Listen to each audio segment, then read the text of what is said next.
The recording has started. Sherry Yankee, would you like to introduce the meeting or shall I? You can go ahead. This is the Sunshine Ordinance Task Force of the City and County of San Francisco. Today's date is September 6, 2023. The time is 4:14.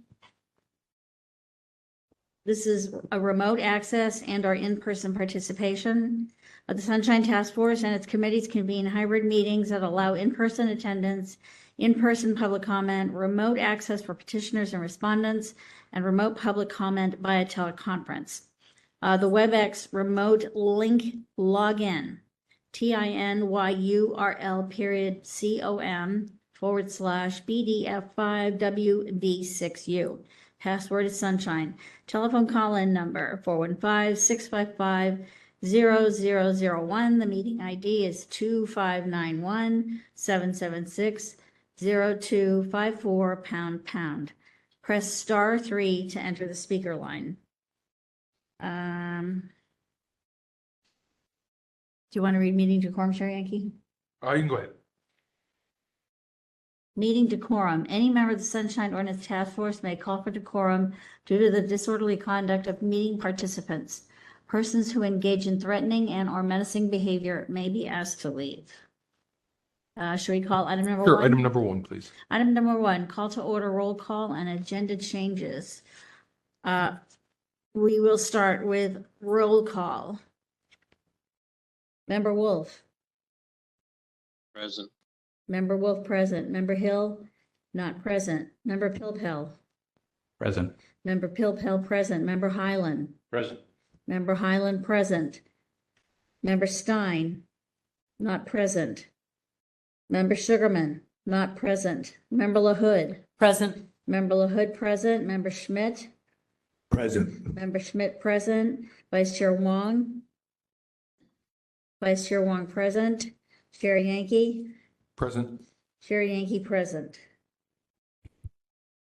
So 1, 2, 3, 4. We have a quorum. We have 7, I believe. 1, 2, 3, 4, 5, 6, 7. 7. 8, including Vice Chair Wong. How did we get 8? Schmidt. 7. 2, My math 3, is 7. 4, 5. Yep, you're right. I apologize. 7. Did we want to discuss agenda changes? Yeah, so did we have any agenda changes? Other than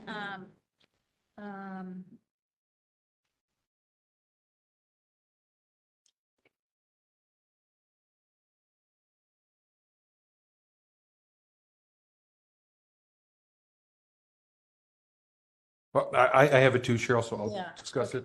We have a request from the SFPUC. This is in regards to item number 11, asking for childcare issues if they could go earlier in the meeting. This is my thought, members. Let me know what you think. It's the same petitioner for item number 10 and item number 11. So I don't see it be too difficult if we flip-flop those two. For other people who are coming in earlier or later, I'd rather not move too much, but I think that's not that impactful to anyone else. So if everyone agrees, I'll make a motion to hear file number 22032, marks item number 11, before item number 10, which is file 22031. I'll second that motion.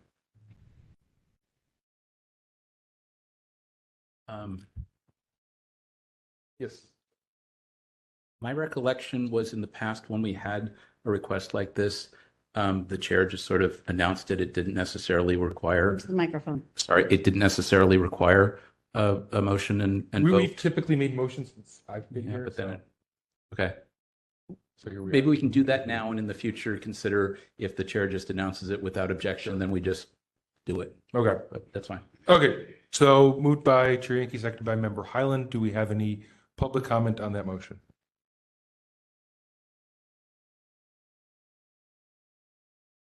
My apologies, just getting back into it. If there's anybody who would like to make public comment on this motion, if you're in the room, you can approach the podium. If you're online with us, you can either press *3 on your telephone or otherwise use the application to raise your hand to indicate you'd like to make public comment. Seeing nobody in the room, I have one hand raised. I will unmute them at this time. Hello, caller. I've unmuted your line for public comment. Hello, this is Michael Petrellis calling. I just wanted to make sure that I was able to make public comment before my items come up. I do not have anything to say about this item about changing the agenda. Thank you. Okay, thank you very much. There are no additional public commenters. Okay, so we'll go ahead and close public comment. And Cheryl, when you're ready, please call the vote.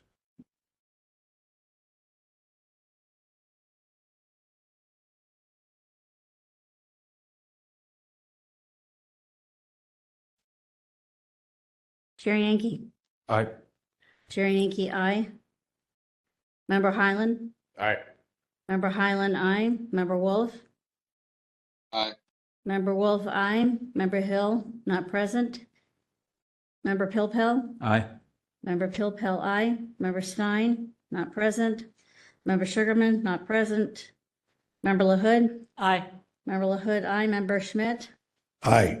Member Schmidt, aye. 2, 3, 4. We have 7 in favor.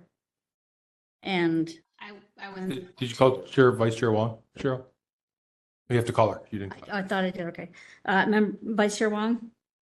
Aye. Vice Chair Wong, aye. All right. Chair Yankee, Yes. did you vote? 3 Sorry? absences. Did we get to?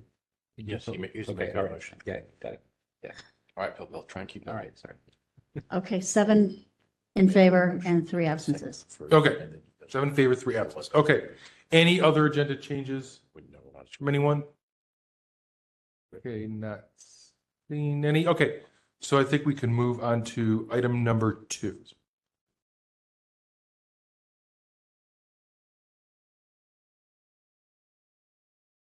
Item number 2, approval of the minutes from the Sunshine Ordinance Task Force special meeting of August 22nd, 2023. Okay, anyone have any edits for the meeting minutes? Member Pilpel. Yes, I marked it up. I'll pass it over to Cheryl. I think Member Wolf asked that substantive edits be read into the record. Yes, we should do Okay. that. The substantive edits, I don't think there were many, changing some references from names to member, taking out some commas. I'm trying to shorten up the minutes by consolidating some paragraphs. Let's see here. I think the biggest issue for me was the references to Mr. Bajanski. It's spelled a couple of different ways. I don't care which way it is. I just think it should be correct and consistent.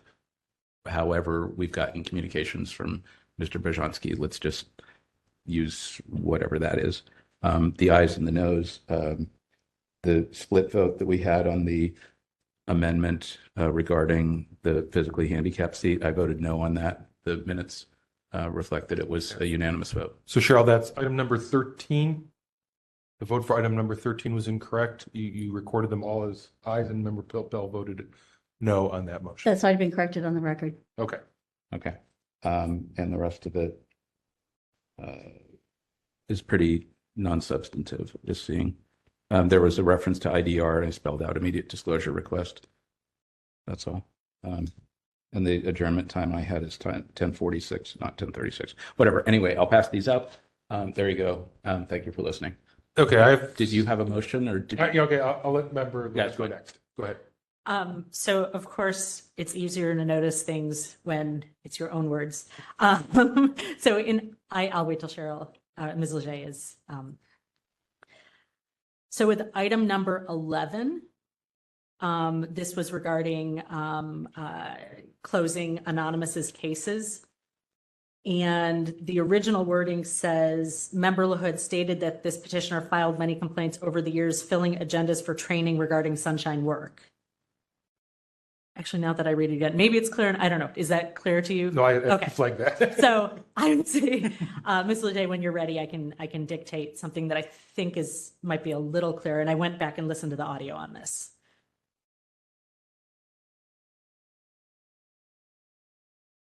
So I think it might be easier to understand if we say Member LaHood stated that while this petitioner filed many complaints over the years, filling agendas, comma, the complaints were helpful in training individuals, departments, and agencies with regard to the Sunshine Ordinance.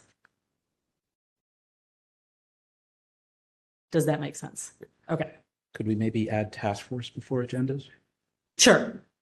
Okay. Over the years, filling task force agendas. Do you want me to read the whole thing again? Yeah. Okay, hang on. Member LaHood stated that while this petitioner filed many complaints over the years filling task force agendas, the complaints were helpful in training individuals, departments, and agencies with regard to the Sunshine Ordinance. The complaints were helpful, is that what you said? Yeah, Complaints were helpful. in training individuals, departments, and agencies with regard to the Sunshine Ordinance.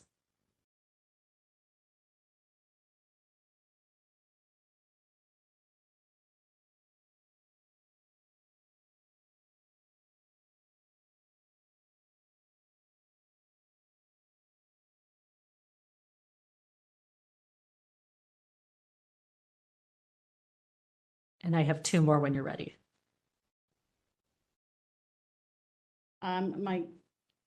These more sentences like what you just read. Yeah, yeah. Okay. So in item number 14, again, this was a comment from me.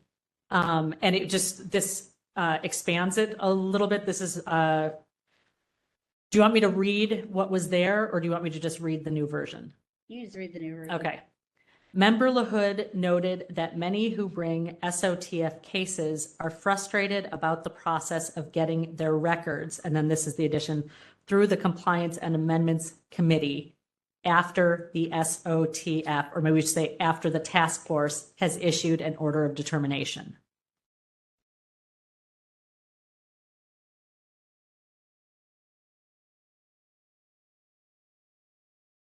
And then I have another sentence after that. This is in item 14. Yeah. Oh, excuse me. Is it 15? 15. Oh, it's 15. sorry. Okay. Okay. It's item 15, sorry. So Member LaHood noted that many who bring SOTF cases are frustrated about the process of getting their records and then adding through the Compliance and Amendments Committee after the task force has issued an order of determination. Because otherwise it said they were frustrated with the process of getting records, which is the whole reason why they're here. And then there's another sentence. The Compliance and Amendments Committee after The task force has issued an order of determination. Okay. And then the next sentence is just a little bit of an addition. So Member LaHood suggests that if people don't want to go through the, I'm going to say, compliance process, the SOTF should offer to send their order of determination to the Ethics Commission, Board of Supervisors, or the district attorney. Okay. I'm The even, SOTF have sent. okay. Member LaHood suggests that if people don't want to go through the compliance process, comma, the SOTF should offer to send their order of determination, or I guess their orders of determination, to the Ethics Commission, Board of Supervisors, or district attorney. Maybe instead of people, complainants. Sure. If you want to change it to complainants, that's fine. But nobody else is going through the I compliance mean, process. complainants are people too, but yeah. Right. Yeah. Ethics Commission, Board of Supervisors, and Or the district attorney. And the Should reason to also change this is this had been abbreviated down to just the district attorney. And I was suggesting something that if they don't want to go through the compliance process and really they just want us to forward this somewhere else, even though we suspect it may not help them, that we could just do those things. Through the chair, this Member Wolf. Yes, go ahead, Member Wolf. You can, instead of complainants, you could also use petitioner. Is generally what we Sure. use. Also, Petitioners would be fine. I feel like that's in the spirit of what I was saying.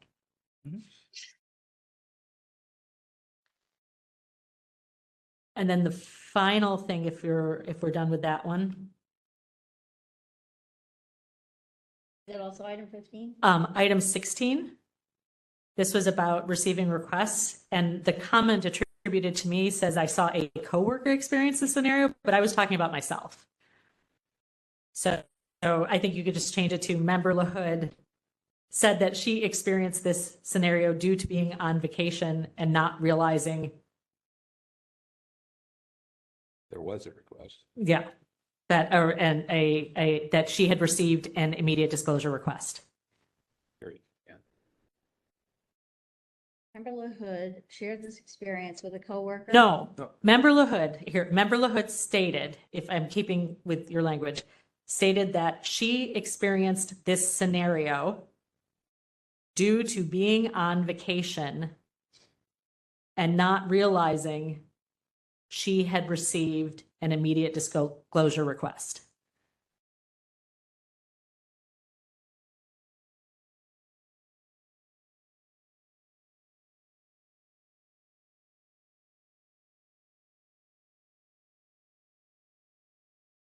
That's it. Thank you. Okay. Okay, I have a few when you're ready. So let me know, Cheryl, when you're ready. Yeah, I just want to say what I'm doing.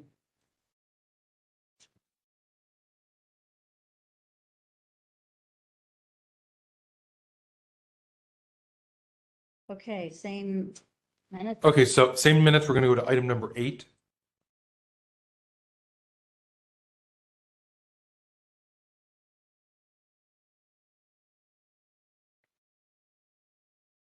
Okay, first sentence, it says, Member Wolf announced there is a vacancy on the complaint committee.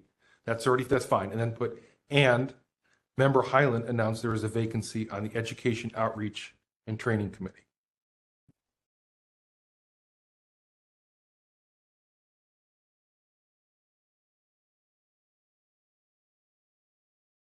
Okay, then it's Member Sugarman was assigned to the complaint committee and Member Pilpel was assigned to the Education Outreach and Training Committee. Then the next sentence, I think, is the opposite of what Member Wolf said, but let's maybe hear from him. He wrote, Hang on. Member, Let's go back to when Member Sugarman was assigned to the complaint committee, and what else? and Member Pilpel was assigned to the Education Outreach and Training Committee.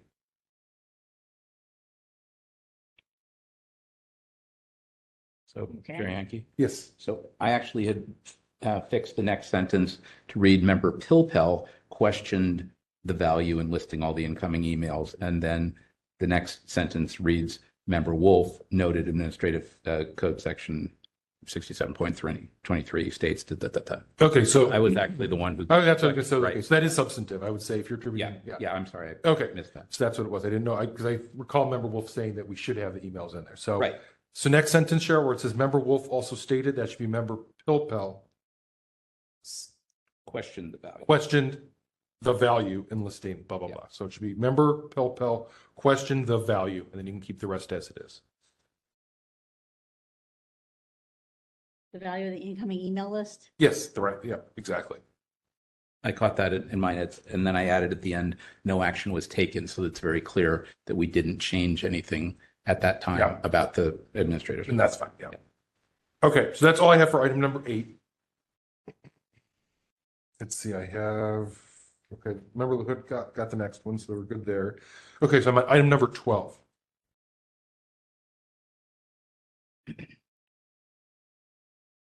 It's the second sentence starting with Member Pilpel stated.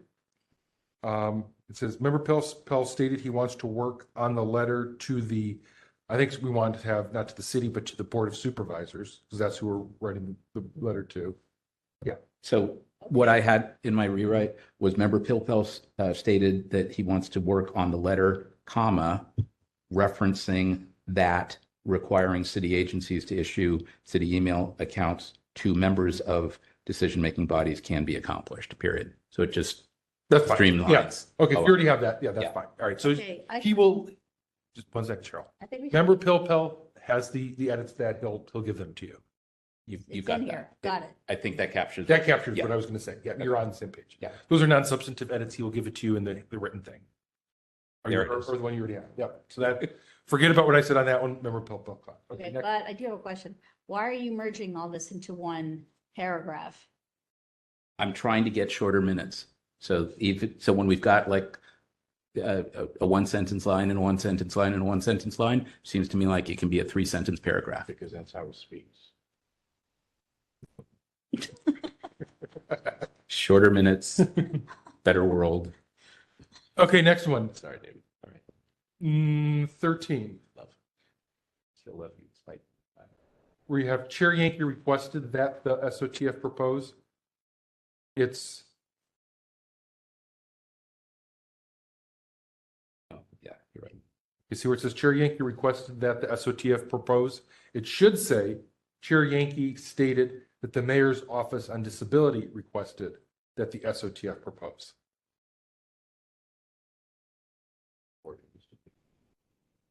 Because I was referencing the memo that we got from MOD. This wasn't my own idea. I came up with.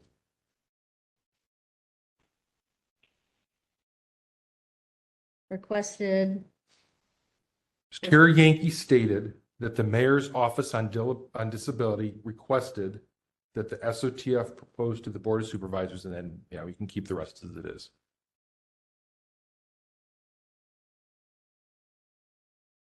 I think it's not. And then it's actually not Right. not with actually at the end there. It shouldn't say to a person with a physical disability. It should just say to a person with a disability.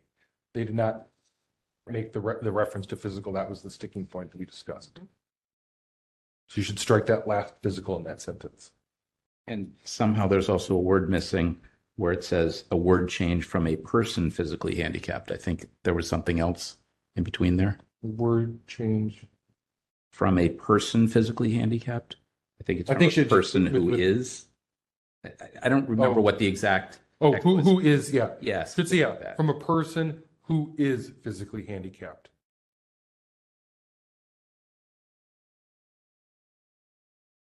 To a person with a disability. Yes, Right. That's right.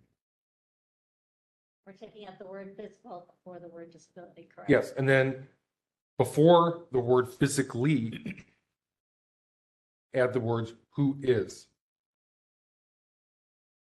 Yeah, I got that. Okay.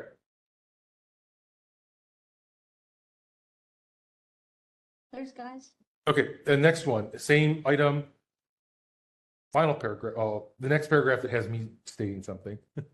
Because Member Hood's absolutely right. When it's yours, you catch it a lot more easily. See it. You totally do. Yep. So it says, Chair Yankee stated the Mayor's Office on Disability did not feel comfortable recruiting someone. It should say did not feel comfortable issuing a recruitment announcement using the physically handicapped language and preferred using disability. Sounds a little bit otherwise like they didn't want to recruit.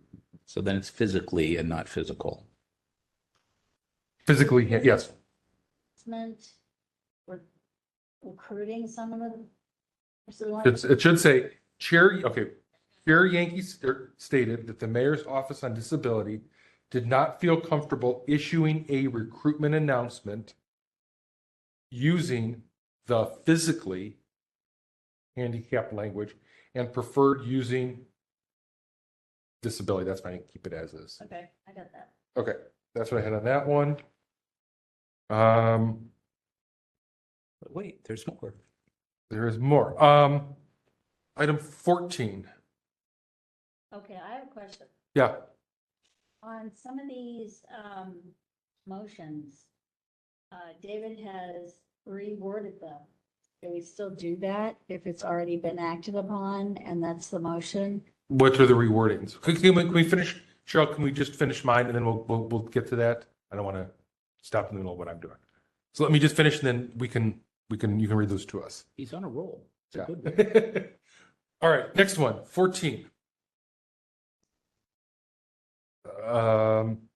Final-ish paragraph or sentence saying Member Pilpel noted that this matter might not make the November 2024 ballot and may have to go before the public. That's the same thing since the November 2024 ballot would be before going to the public. So I don't know if Member Pilpel, you meant something different or if that's not. I think it was just a timing issue. We could probably just end it after November 2024 Ballot. period. Ballot. Or ballot, yeah. Yeah. Okay, so Cheryl, just put a period after the word ballot and strike and may have to go before the public. Okay. It's still a beautiful dream. Yeah. Okay, next one is 15. Chair Yankee stated, so that paragraph says, Chair Yankee stated that referring cases to the district attorney comes up repeatedly and it might be timely to have the DA speak to the SOTF. So I would get rid of, if the district attorney says this is not the place, then I'm not sure what that's about. But just say, comes up repeatedly and it might be timely to have the DA speak to the SOTF.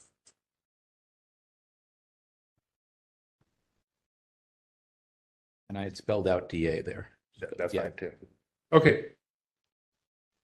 We're on to 16.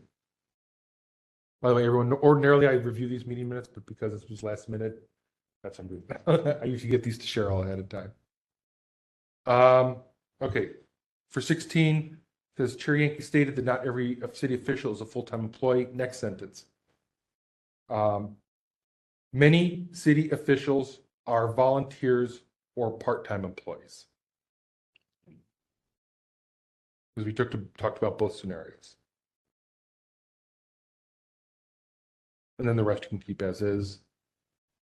Member LaHood already caught the coworker thing, so we're good there. Then number 17. Sorry. Many city officials, part-time employees. No, are volunteers or part-time employees. That references all the volunteer board and commission members also we talked about.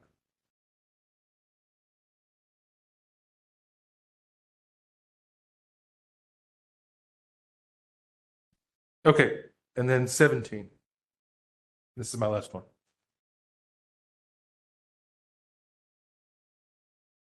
Okay, ready? It's going to be, again, what I stated. So it says, I'm just going to reread the entire first paragraph. Chair Yankee stated that public comment is not called until after a motion is made, and it may be helpful to hear it prior to a motion being made.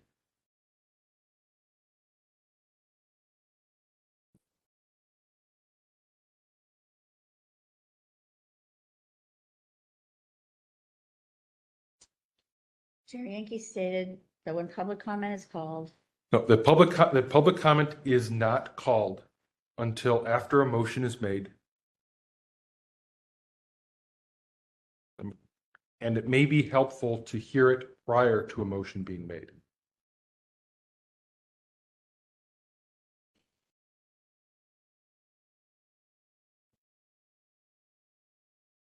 And that's all I had.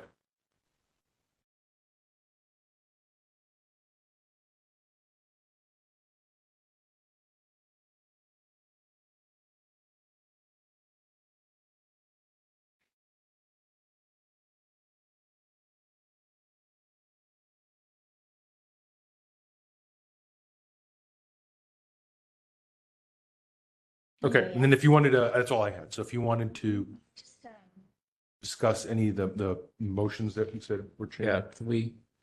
Yeah, Bill. So I think Cheryl had a concern about item 13. So my rewording of item 13 just added a comma after member Wolf, and at the end, on the third line, to state that insert at least one member shall be a member of the public with a physical disability, period.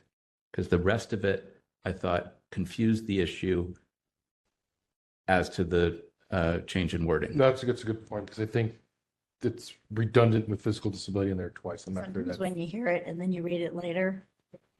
Like it meaning. Does that address your concern? Yeah, I just want to make sure that, when we redo these motions, Yeah. that the integrity still stands and we actually do it. Actually, on that one, I know the second clause sounds redundant, but I believe that the ordinance says that the person has to have a demonstrated interest in access. Correct. Yes. It wasn't to change that. Uh-huh. It was just that the only portion of that sentence that would get reworded is to replace, sorry, I don't have the whole thing. Yeah, in front. it actually here, I can read it from the ordinance. Okay. We're all right, but Okay. feel free to read it. So it says, this is exactly how the ordinance says it. So this is probably what we should use. It says, okay, so it should be be a At all member of times. the public with a physical disability and, let's see, where was I? And who have a demonstrated interest in citizen access and participation in local government. Okay, that's That's the what it full is. language. That's the I full wasn't language, yeah. suggesting to cut that off, but that it, however you want to deal with it. Somehow, that's fine. starting around where it says citizen access, it kind of Veered off. It veered off, of course. Yeah. So it should say what I just said, Cheryl. I'll listen to the tape.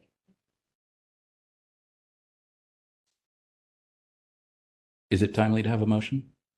I think so, unless anyone else. Anyone online have anything? I can't see you guys. No, Bruce says no. Okay. Jennifer says No. no. So I was going to move that we approve the minutes with these edits, with the understanding that the written edits that I provided, where Cheryl can work them in, and as further amended by members LaHood and Yankee, that those edits supersede my written edits. And finally, that if Cheryl has any issues sorting out, particularly member LaHood and Chair Yankee's edits, that she can communicate those so that you've got whatever, that you have some discretion to finagle it. So if you didn't get it quite right, Okay. that if you need to communicate, that you do that. But Totally we get the discussed motion. it. Can you give it in a way that Cheryl can write it down for them? Yeah, that we approve the minutes as amended. Session. Yeah. As amended today. Do you have something, Member Lid? Oh. But you want a second? Sure, I'll second. Sold. Okay, so moved by Member Pilpel, seconded by Member LaHood to approve the minutes as amended, and then the audio has all that clarification. Okay, so that's where we're at. I think it's time for public comment on that item. So if there's anyone who would like to make public comment, you can approach the podium. If you're online with us, you can press *3 to raise your hand, or otherwise use the application to raise your hand to indicate you'd like to make public comment. Okay, I do not see any call for public comment at this time. Okay, we'll go ahead and close public comment then. I think we're ready for our vote.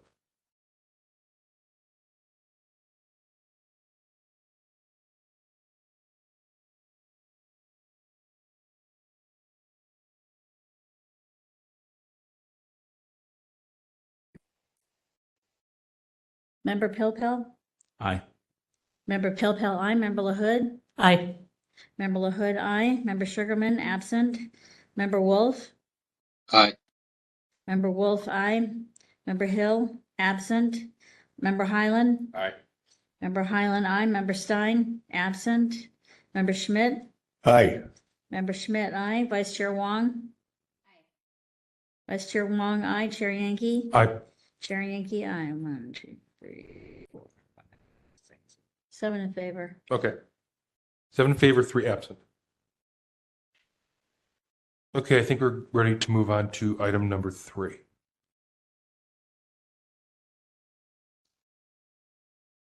Okay. Item number 3, approval of the orders of determination. We only had one order from the August 22nd task force hearings. We had many administrative issues. So that's the only one we have. If any of you have any remarks or. Okay, does anyone have any edits? Member Pilpel? Incredibly minor, adding some commas and doing some minor reformatting. I was trying, if possible, and let me just show it to Cheryl over here, to run this together and that. On something like this, if we can do it as one page, I was trying to get it down to one page. If we can't, that's fine too. But if we can, that would be great. That's all. The substance was fine. Okay.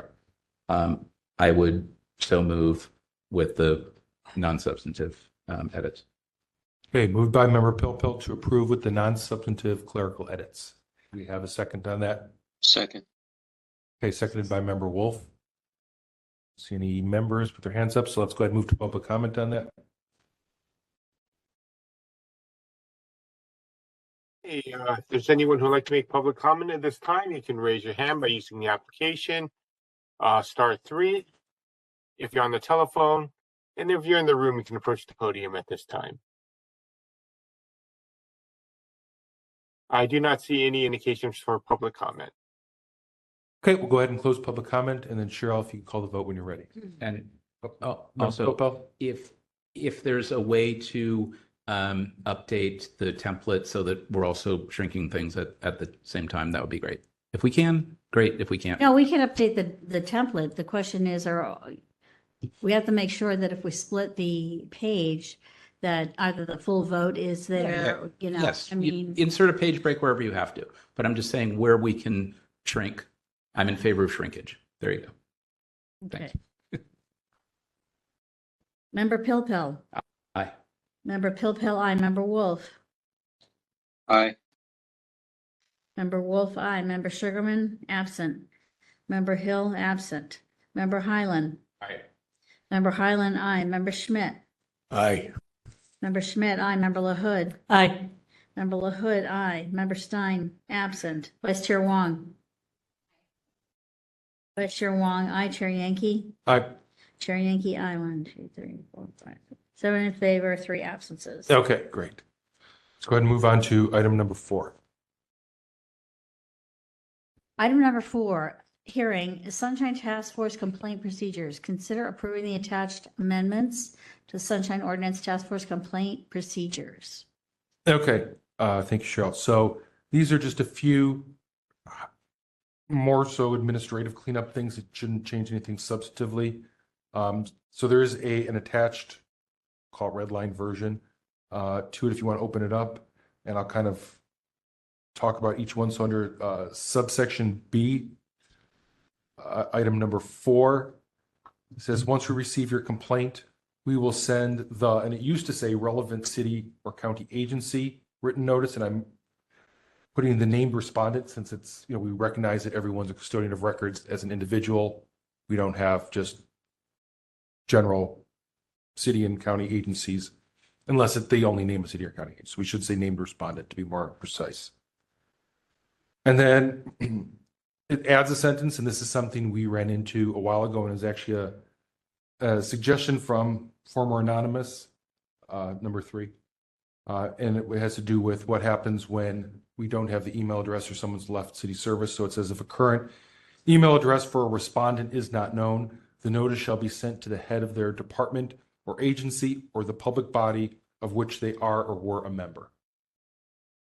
Since, obviously we may not have city email addresses for people who've since departed by the time the complaint came in. So we still need to notice them properly.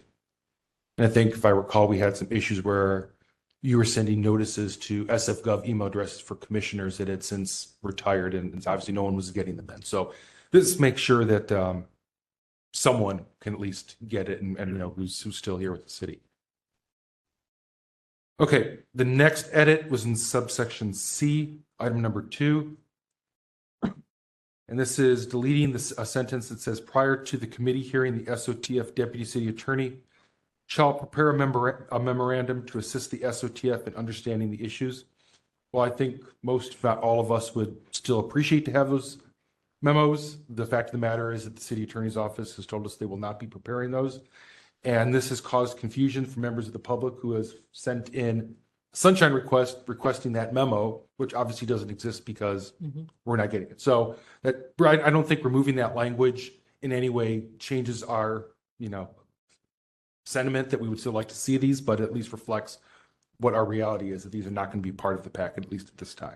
Do you want, I'm sorry, Mr. Chair, just to ask, do you want comments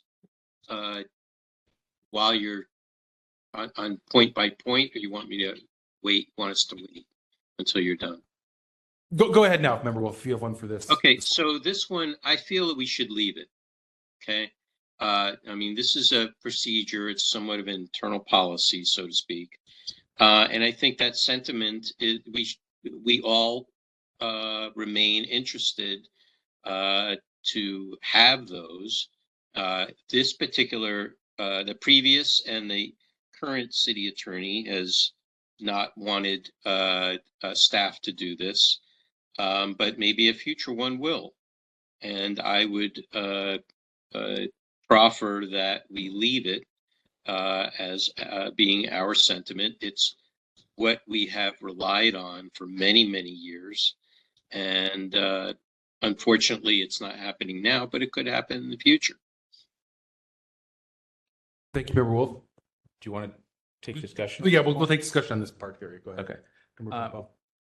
While I don't disagree with Member Wolf that the memos were helpful and maybe desirable, I think the reality is that they're not happening right now. So I'm inclined to go with Chair Yankee and remove that sentence. I can also see a future, perhaps less dystopian world where maybe we get an additional staff person through the Board of Supervisors who's a legal assistant, and that person might prepare this memo, and we instead rely on the city attorney's office for actual legal advice, which is good and helpful, as opposed to taking their considerable attorney time on preparing these memos, which, while helpful, don't necessarily need to be prepared by an attorney, but maybe a legal assistant. So, and at that time, I think we could bring some version of this sentence back. It's not like this is the last time we're ever going to look at the complaint procedures. So that's my thinking, but I'm open to other views. Thank you, Member Pompeo. Any other thoughts on this particular edit, members?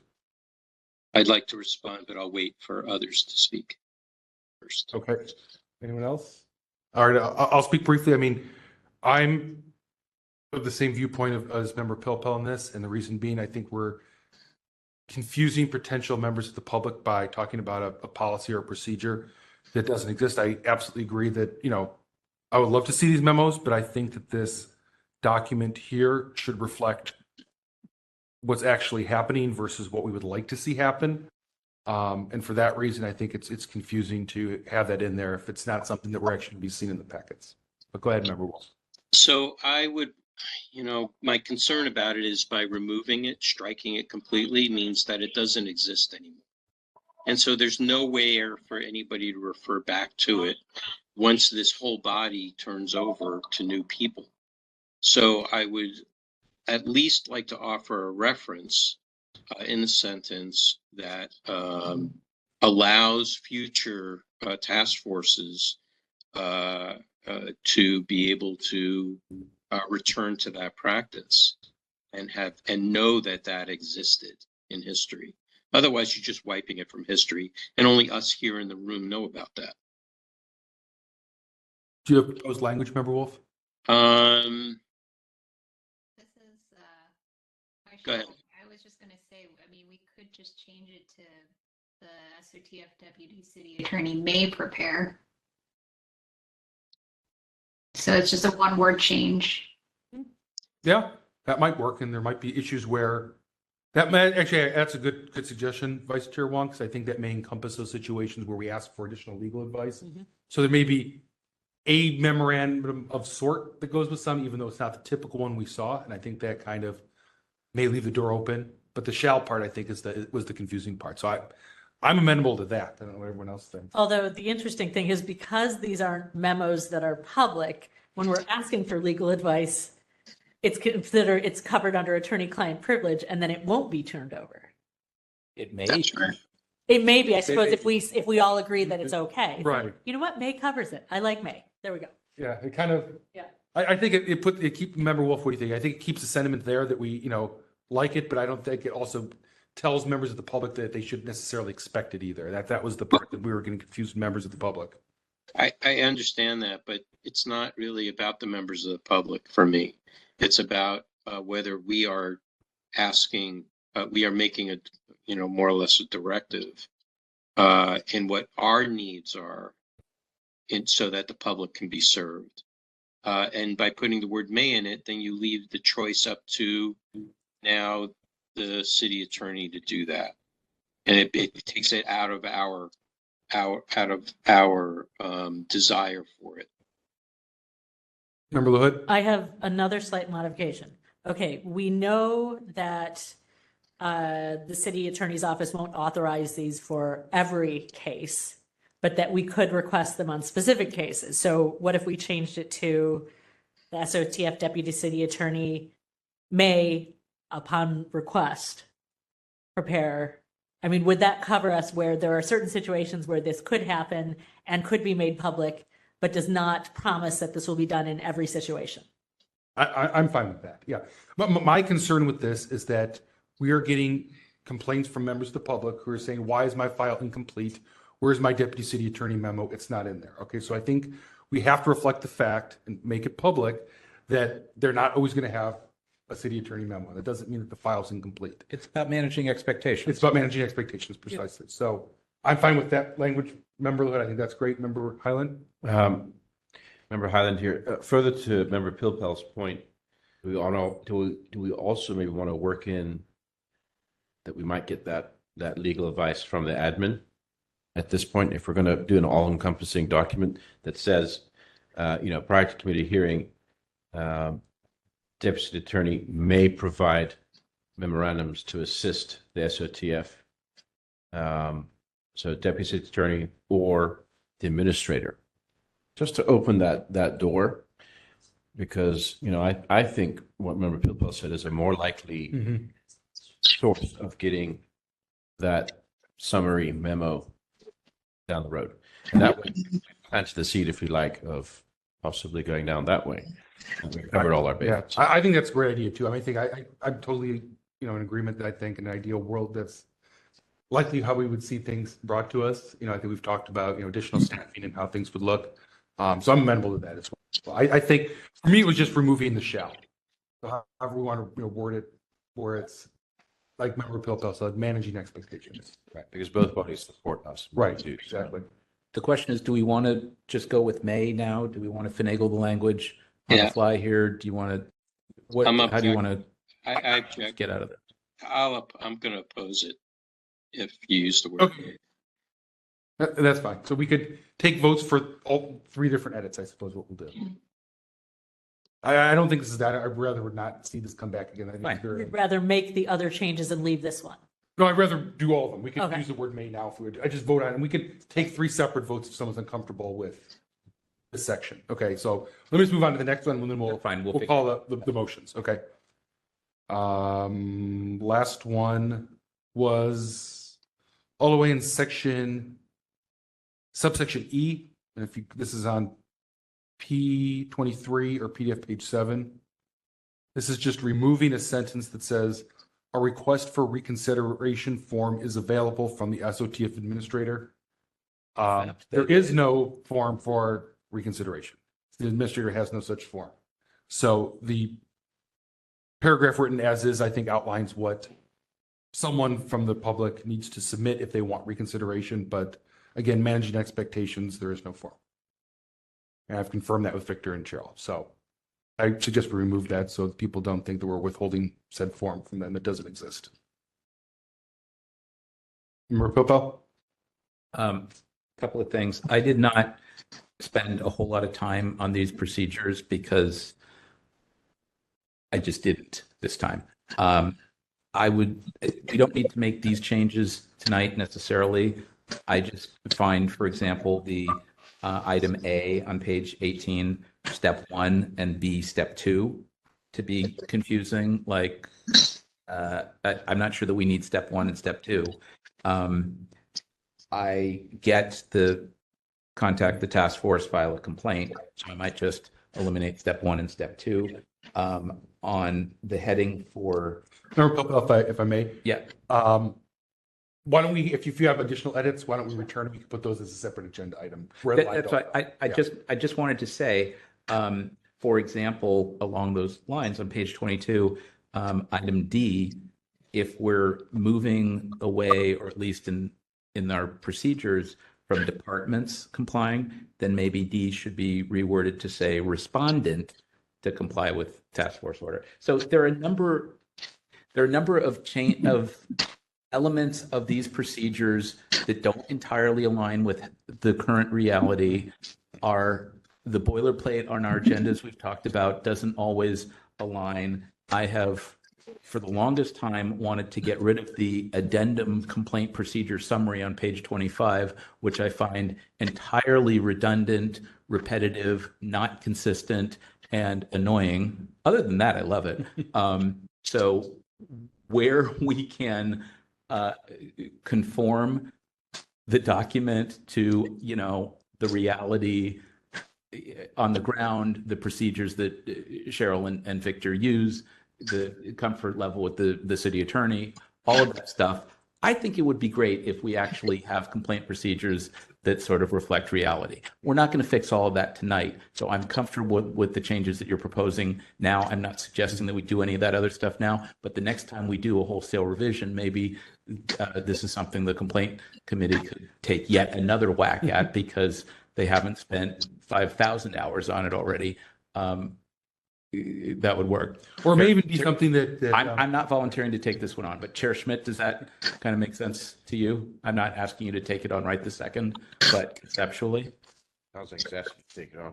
But not necessarily right this second.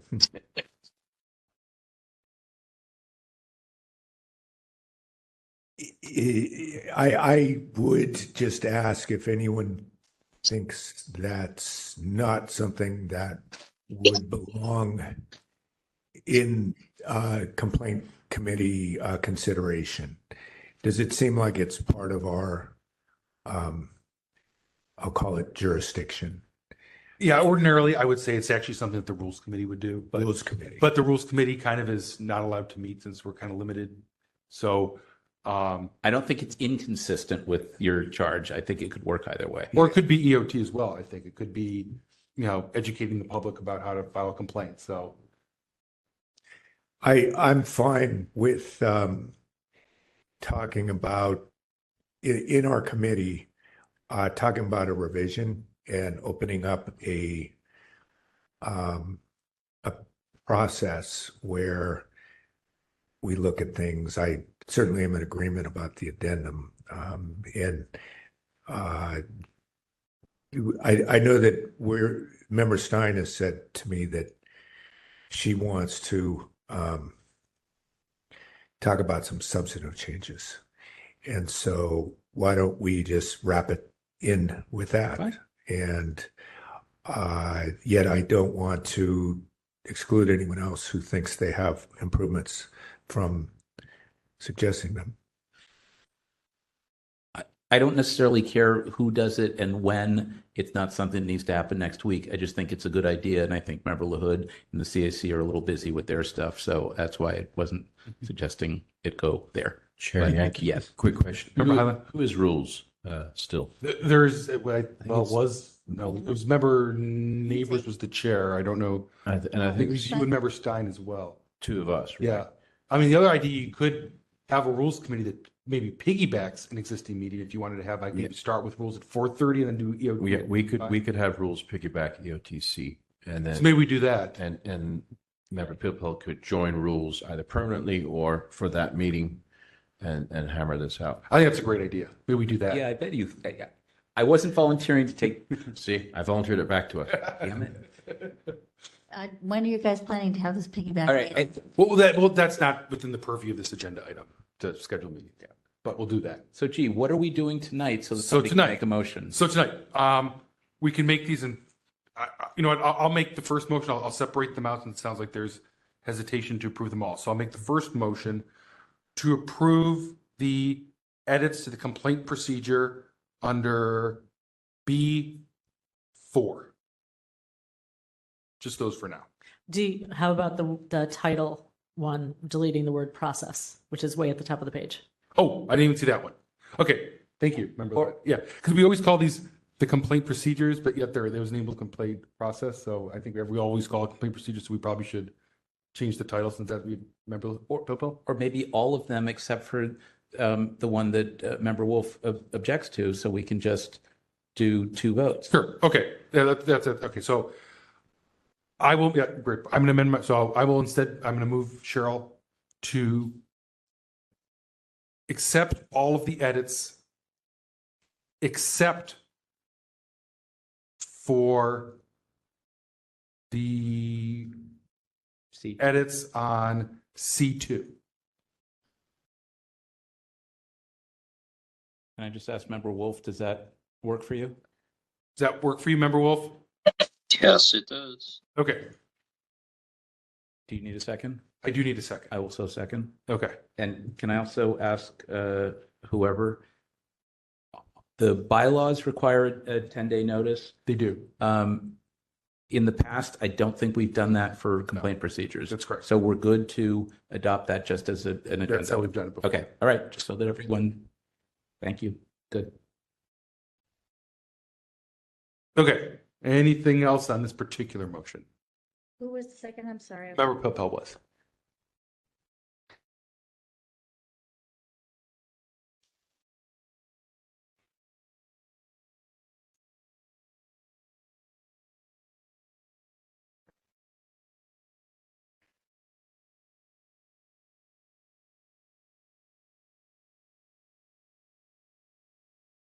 Did we have another action? No, You we're want waiting just- for public comment. I was waiting for you to finish. Victor, we need public comment. If there's anybody who'd like to make public comment, you can raise your hand at this time by either pressing *3 on the telephone or otherwise use an application to raise your hand and indicate you'd like to make public comment. If you're in the room, you can approach the podium at this time. I'm seeing no indications for public. Okay, thanks, Victor. And there's no one here in the room either, so we'll go ahead and close public comment. And I think we can take a vote on that particular motion.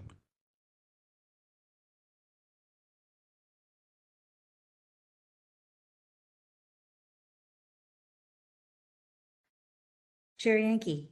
Aye. Chair Yankee, aye. Member Pilpel. Aye. Member Pilpel, aye. Member Sugarman, absent. Member Wolf. Aye. Member Wolf, aye. Member Hill, absent. Member Highland. Aye. Member Highland, aye. Member Stein, absent. Member Schmidt. Aye. Member Schmidt, aye. Member LaHood. Aye. Member LaHood, aye. Vice Chair Wong. Aye. Vice Chair Wong, aye. 1, 2, 3, 4, 7 in favor and 3 absences. Okay, thanks, Cheryl.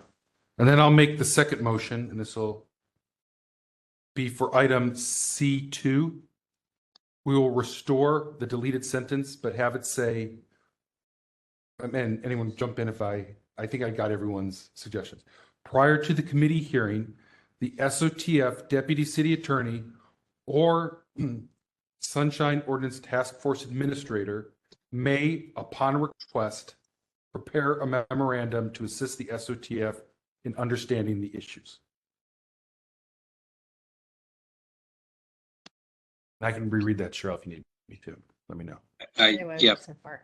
I can use a reread of that actually. Yep. Okay. So it's restoring the sentence, but having it instead say, prior to the committee hearing, the SOTF Deputy City Attorney or Sunshine Ordinance Task Force Administrator may, upon request, prepare a memorandum to assist the SOTF in understanding the issues.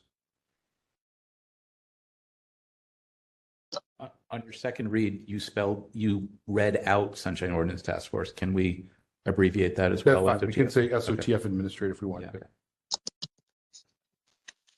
And Chair Yankee. Yep, remember the How about may prepare memos to assist the SOTF, period.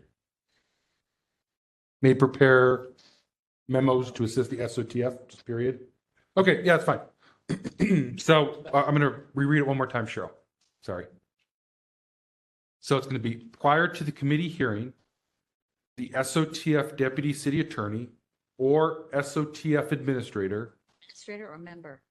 Administrator, SOTF Administrator, may, upon request, prepare a memorandum to assist the SOTF, period.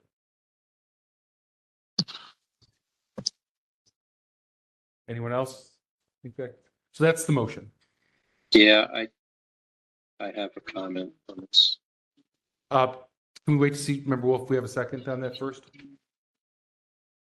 Do we have a second on that? Member Highland will second. Okay, so moved by Chair Yankee, seconded by Member Highland. Go ahead, Member Wolf. So what if the task force wants the memorandum? That's who really is asking for the memorandum. I mean, it should be at the request of the SOTF. That's right. The deputy city attorney or administrator may prepare a memorandum to assist the SOTF. This is Member LaHood. He's right, because as worded, it may sound as if a member of the public may make that I request. say, so is it better if we say, may, upon request of the SOTF, shall prepare a memorandum to assist? Or, right, Yeah. may, upon the request of the SOTF, prepare. Yeah. A memorandum, Yeah. period. Okay, I think that's a good, Shall I read it back? yeah, go ahead. Chair Yankee moves that prior to the committee hearing, the task force deputy city attorney or the task force administrator may prepare, upon request of the task force, a memorandum to assist the task force in understanding. No. The task force, bang. To assist the task force, period. Okay. Does that capture it? Let's hear it back one more time. Yeah, or one more time, go ahead. Oh, okay. Hang on a second. Moved by Chair Yankee that prior to the committee hearing, the task force deputy city attorney or the task force administrator may prepare, upon request of the task force, a memorandum. Reason I said to assist in To assist the task force. To assist the task to force. assist the task force. Okay, and understanding the issues goes. No, yeah, the words. Yes. We- Understand the issues that get stricken. The language is correct. The problem is, right now, the motion is just this language. And so the motion is to restore. I think you need to restate the motion because it's not clear what the Right. motion is from. Right, so the motion is, This is Vice Chair Wong. I think there was one word incorrect, actually. oh, go ahead, Vice Chair Wong. I think it still said SOTF administrator may prepare upon request of the Sunshine Ordinance Task Force, but I think we want to say by the Sunshine Ordinance Task Force. By, yeah, we could use by. Okay, so the motion is going to be, and I'll have Cheryl reread this one more time. So the motion. Hold on. One other thing. Yep, When you remove to understand the issues, that is what the context of the memorandum is. Otherwise, this is just a memorandum of what? we want to restore. I think it should be Understanding issues? restored. Then put the. We'll put it, I think, okay, we'll put it back in. Okay. Unless there's any objections to that. Okay. Just restated the motion to Yeah, keep those forward. okay, so, sorry, Cheryl. Once again, One more time, right. but the motion is going to be to restore the sentence that was deleted. No, And- it was proposed for deletion, so it's to not Right, delete okay. it, So it's to but not, to amend it to read. right, okay. So to not delete the proposed sentence, but instead to amend it to read and then go ahead.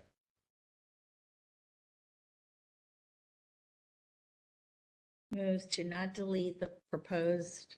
Just amend that sentence to read. All right, this is what I've got. Moved by Chair Yankee that prior to the committee hearing, the task force deputy city attorney. Whoa, stop.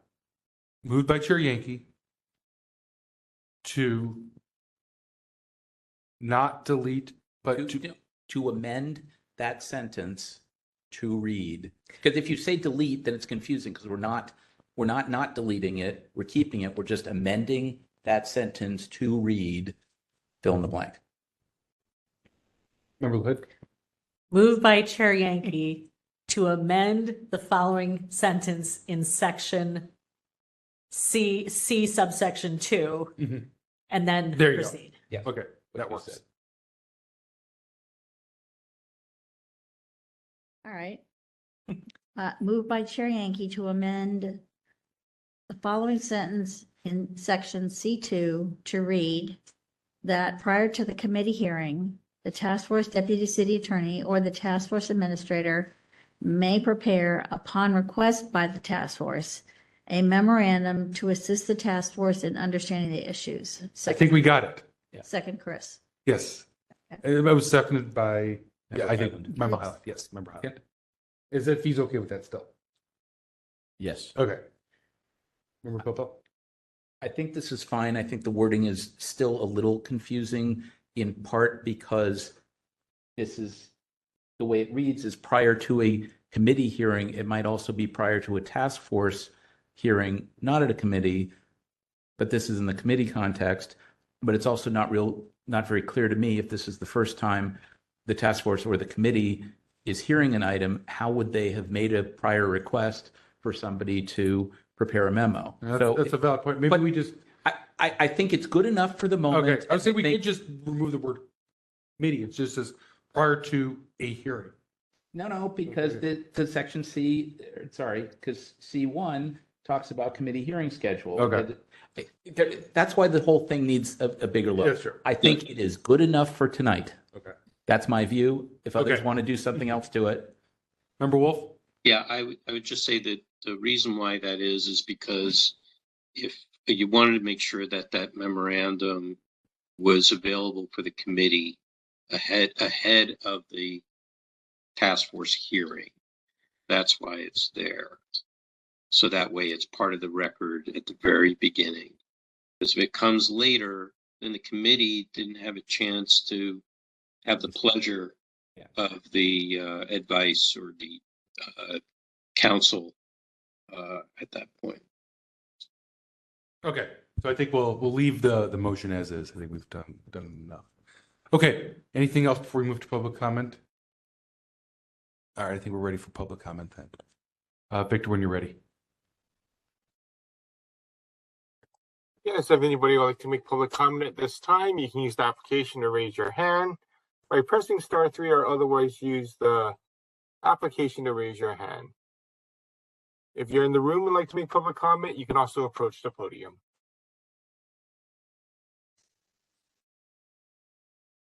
I'm not seeing any indications for public comment at this time. Okay, so it looks like we don't have any public commenters. We can go ahead and close public comment. And then Cheryl, when you're ready, if we could take the vote on that. Chair Yankee? Aye. Chair Yankee, aye. Member Highland? Aye. Member Highland, aye. Member Pilpil? Aye. Member Pilpil, aye. Member Sugarman, absent. Member Wolf? Aye, and I see Member Sugarman online here. He can't be. I called him and told him. Member Sugarman, he cannot participate remotely without a letter from DHR. So, I mean, he's free to observe. He can observe.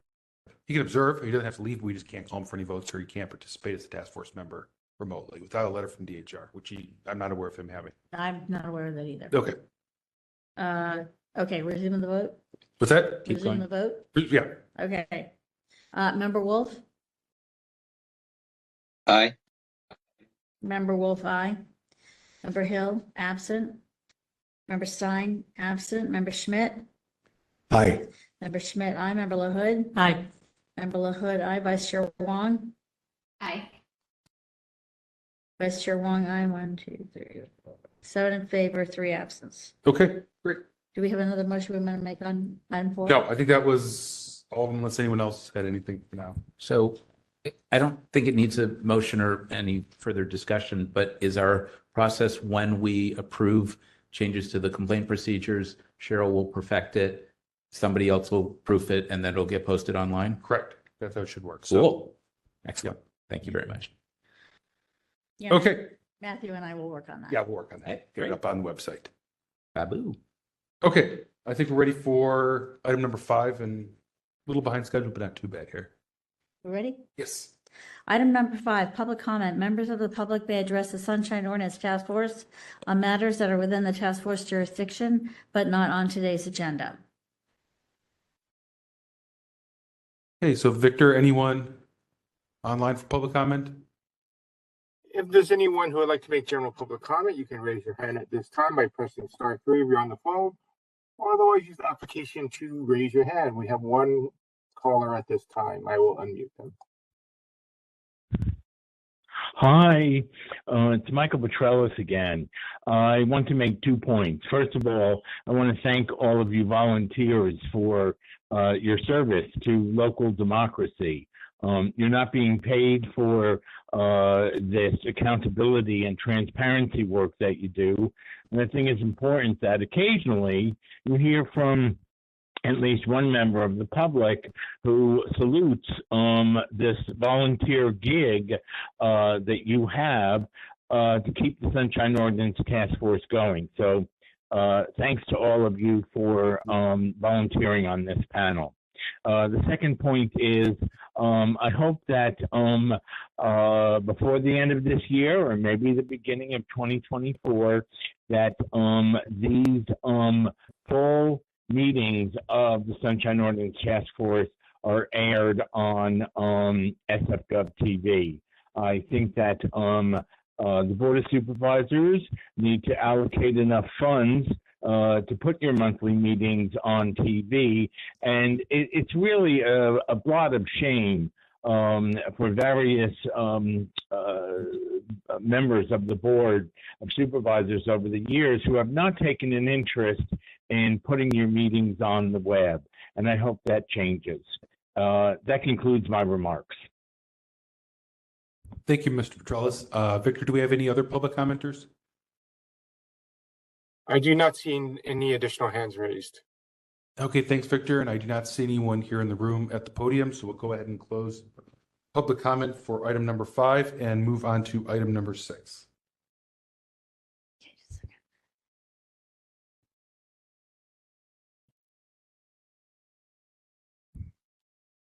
Item number 6, consent agenda. The Sunshine Ordinance Task Force shall review files number 23051 and 23052 to confirm the committee's findings regarding the Sunshine Ordinance Task Force jurisdiction, violations of the Sunshine Ordinance, Brown Act, or California Public Records Act, and, if applicable, to issue an order determination and refer matters to a committee for monitoring. The complainant and respondent are not required to attend the September 6, 2023 Sunshine Task Force meeting, but may attend to provide testimony during the public comment period for this item related to above listed determinations. Item number 6A, file number 23051, complaint filed by Michael Petrellis against Supervisor Dean Preston, Board of Supervisors, for allegedly violating Administrative Code Section 6729-5 by failing to respond to a request for Proposition G calendars in a timely and or complete manner. On July 18, 2023, the complaint committee moved that records were public, there was jurisdiction, and to forward the matter to consent calendar under Administrative Code Sunshine Ordinance Section 6729-5 for tardiness in providing the calendar. Item 6B, file number 23052, complaint filed by Stillian Bajanski against Deborah Liu in the Office of the Treasurer and Tax Collector for allegedly violating Administrative Code Section 6721 and California Government Code Section 6253C as in cat by failing to respond to a records request in a timely and or complete manner. On July 18, the complaint committee moved that this was an immediate disclosure request, that the department responded timely. The final release was about 5 weeks later, and there are legal cases going on with the petitioner. Then the records had to be reviewed for them to be public and to forward to this item to the consent calendar with a recommendation for no violation. Thank you, Cheryl. Okay, so I'm going to turn it over to Complaint Chair Schmidt, since I believe these were both out of the complaint committee and the recent ones, and maybe you can give us a little update on why these are on the consent calendar. Now, the first item, I'm not quite sure if I feel like I should be speaking because they're on the consent calendar. I'm not sure if we are going to hear from any parties, but I will just try to be very brief. The first one is, I believe in the Preston case, it was admitted that they had not been timely, and so it seemed like a textbook type of case for consent. And the Bajanski matter, we felt that there was it was to us obvious that the case did not involve any kind of violations of what we're looking for. That's all I have to say, really. Thank you, Member Schmidt, and then presumably everyone's had a chance to review the backup material on these as well. Before I ask for any motions or if anyone wanted to pull something, I just administratively, Cheryl, I think we're missing a few words for 6A. I think we should say to find a violation under Administrative Code Sunshine Ordinance. So the word before the word under, I would suggest we put to find a violation under, since there's no 6A, the part that's in italics. So that it would read, on July 18th, 2023, the complaint committee moved that the records were public. There was jurisdiction, and to forward the matter to the consent calendar, add the words to find a violation under Administrative Code Sunshine Ordinance Section 6729-5 for tardiness in providing the calendar. I think we have to take a actual action. Remember, Bill Pell? Yeah, and I'm sorry, the consent calendar is a little new for me, so it's okay. You don't have to explain. If the proposed violation as recommended by the complaint committee is for timeliness on 6A, then isn't that a violation of 67.21A? The 29-5 requirement is only that they keep a calendar. I don't recall the 29-5 discusses the timeliness of responding to a disclosure request.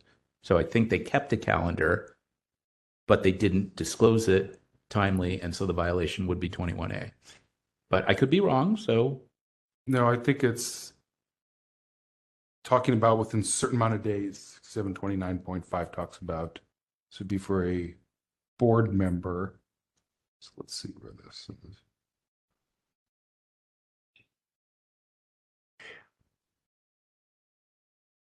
I would say that my reading of the two statutes is that the 6729.5 is a more narrow, specific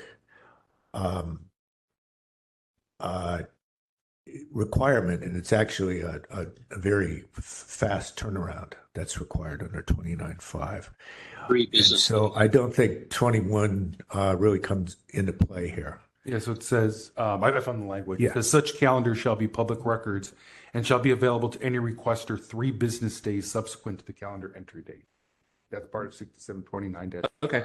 All right. So it is a 29-5 violation. Okay. Member Wolf, do you have something? No, I was just parroting you. Okay. I was just parroting the same thing. I was saying the same thing. Sounds good. Okay, good.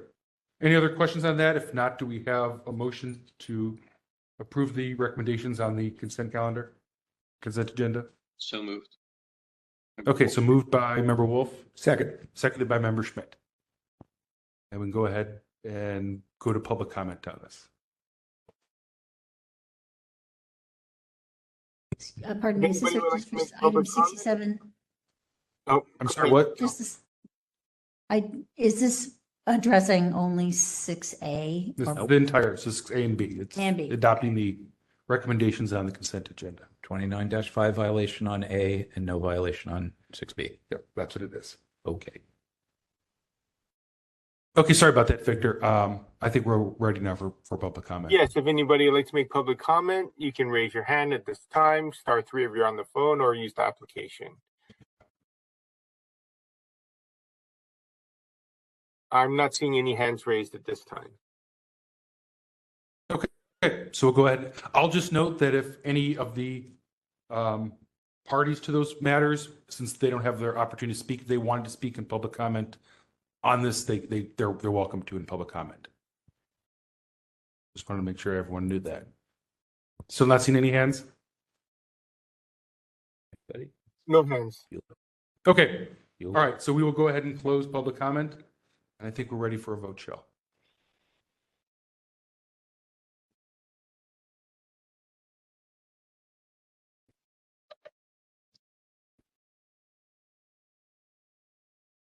Who moved and who seconded? I hate to sound so. Moved by Member Wolf, seconded by Member Schmidt.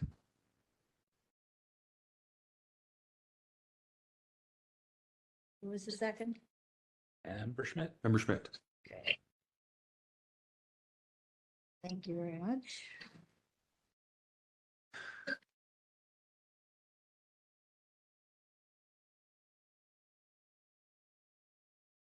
Member Wolf? Aye. Member Wolf, aye. Member Schmidt? Aye. Member Schmidt, aye. Member Pilpel? Aye. Member Pilpel, aye. Member Sugarman, absent. Member Hill, absent. Member Highland? Aye. Member Highland, aye. Member Stein, absent. Member LaHood? Aye. Member LaHood, aye. Vice Chair Wong? Aye. Vice Chair Wong, aye. Chair Yankee? Aye. Chair Yankee, aye. 1, 2. 7 in favor, 3 absence. Okay. Does anyone need a break before moving to complaints? Good. Okay. Let's go ahead and go on to item number 7 then. Item number 7, file number 22112, complaint filed by Michael Petrellis against Jonas Ionin and the Planning Commission for allegedly violating Administrative Code Section 67.7 for failure to post an agenda in a complete and/or timely manner. On December 12, 2022, the Complaint Committee moved that the task force has jurisdiction, the requested records of public, and refer the matter to the task force for consideration. Okay, and I'll turn over to you in just one second. Let's make sure we have the parties here. So do we have, I'm assuming Mr. Petrellis is still here. And then do we have Mr. Ionin or someone from the Planning Commission available? I see them now. Okay, great. Yes, I'm still here. This is Michael. This is Laura Lynch from the Planning Department. Great. Thank you both for joining us this evening. And I'm going to turn it over to Complaint Chair Schmidt to give us a quick summary on this before we begin. Yes, to start with, the violation, if there is one, I believe is under 67.7. So this is a public meetings issue. Mr. Petrellis said that there was not proper agendizing of a matter, that the matter itself, and I want to just sort of break this down a little bit because it's not exactly clear to me where if there is a violation, where exactly it is here. But first, and I believe this is how the case is presented, is the contention that they didn't properly put on the agenda that they were going to consider consolidating 2 meetings. And then there was the meeting at the commission where the issue came up, and there was a vote to have a joint meeting on the Castro Theater issue. And so that was then later set, agendized, etc. And then a joint meeting was held. And Mr. Petrellis says that that should not have been a meeting held jointly, because you should have 2 opportunities to have public comment separately, one with the commission, one with the Historic Preservation Commission, and 2 with the commission. And so it seems like maybe there's a contention that the decision itself is somehow substantively improper to have a joint meeting and or to have this decision made at a joint meeting. So I don't know exactly where I see a violation myself. It's a little fuzzy to me, but that's sort of my analysis. Sorry about the lengthy analysis. Member Wolf, and Member Stein's not here. So Member Wolf, did you have anything to add on that? No, I think you more or less covered it. I think we should hear from the petitioner to get exactly what they are focusing in on, but more or less you covered it quite well. Thank you. Okay, thank you. I think we can go ahead and get ready. So we start with 5 minutes for the complainant. And Cheryl, when you're ready, please let Mr. Petrellis know when he can begin. Mr. Petrellis, you ready to begin speaking? Yes, Cheryl, I am. Okay, go ahead, sir. Hi, this is Michael Petrellis. Can you hold 1 second? Mr. Petrellis, I'm sorry. We have Member Highland asking for a point of order to turn the volume down in the hearing room, I believe. Is that? That's what I was asking, yeah. Hold on, Mr. Petrellis. Okay, I will. We're getting a little echo here with the volume. It means it's loud. You already have a wonderfully sonorous voice, so we're trying to adjust here in the room. Oh, okay. I'm holding the phone about 6 inches away from my mouth. That's actually much better right there. Perfect. Yep, I think we're great. Okay, thank you. Okay, I'll start again. This is Michael Petrellis, and what I see as a substantive matter here is that the Castro Theater was of concern to a lot of people, and that the opportunity to address the Historic Commission and the Planning Commission at separate meetings, because they're separate panels, each with a lot of influence. I believe that the matter of combining meeting between those two commissions is a substantive matter, and that it should have been agendized.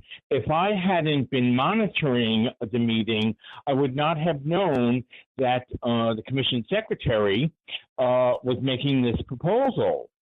And I was concerned, and that's why I filed this complaint. I really feel that the public should have first had the opportunity to weigh in on anything to do with the Castro Theater that was coming before the Historic Preservation Commission.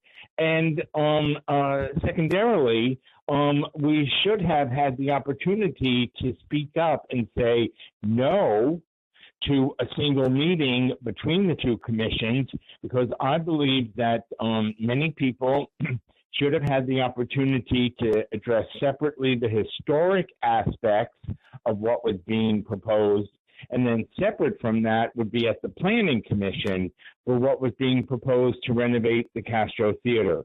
And that was denied. We were denied the opportunity to speak against a single meeting. I think that sums up what this complaint is for me.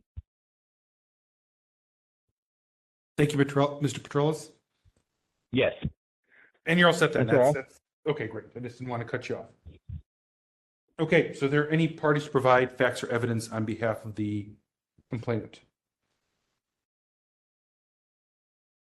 And I'm assuming Victor's not seen any hands. So we'll go ahead and move to the respondent for 5 minutes.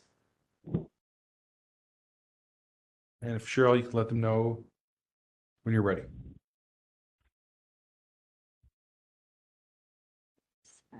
Here we go.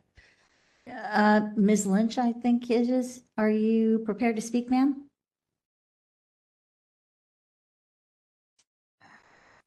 She unmuted? Laura Lynch. That's her name, Laura Lynch. I think she's been muted. Thank you. I'm unmuted now. We can hear you. Okay, great.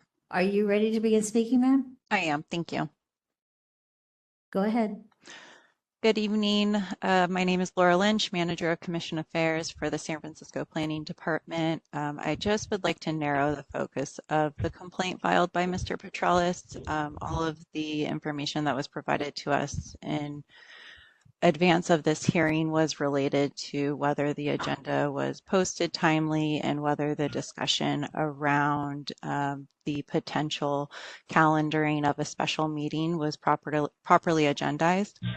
And I would like to note on the September 29th, 2022 Planning Commission hearing was properly posted, and additionally noted under item number 2 that, and I quote, future meetings and agendas. At this time, the commission may discuss and take action to set the date of a special meeting and or determine those items that could be placed on the agenda of the next meeting or future meetings of the Planning Commission.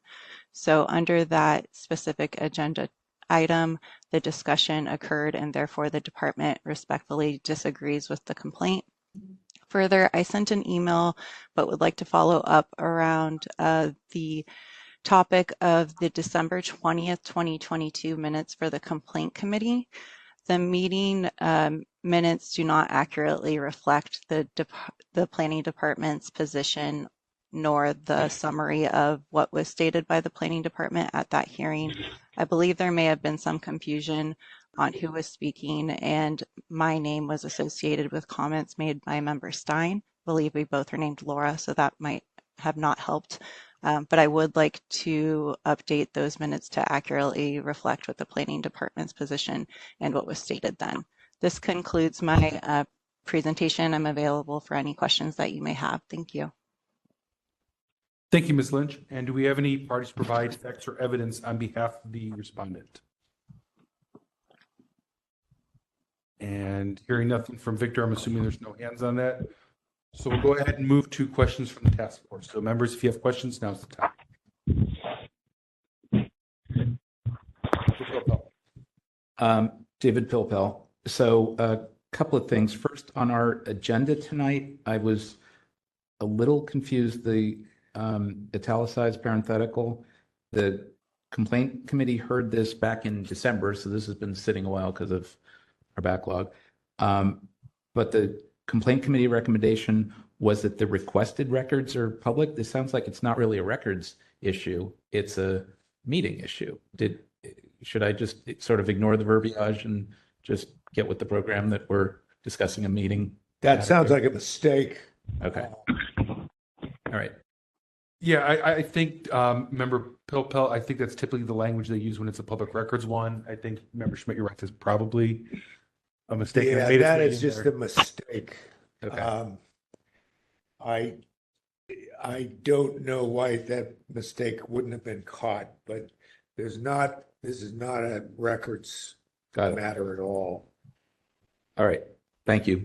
The record will reflect that it's not about records. Okay. So questions to both parties very briefly. To Mr. Petralis.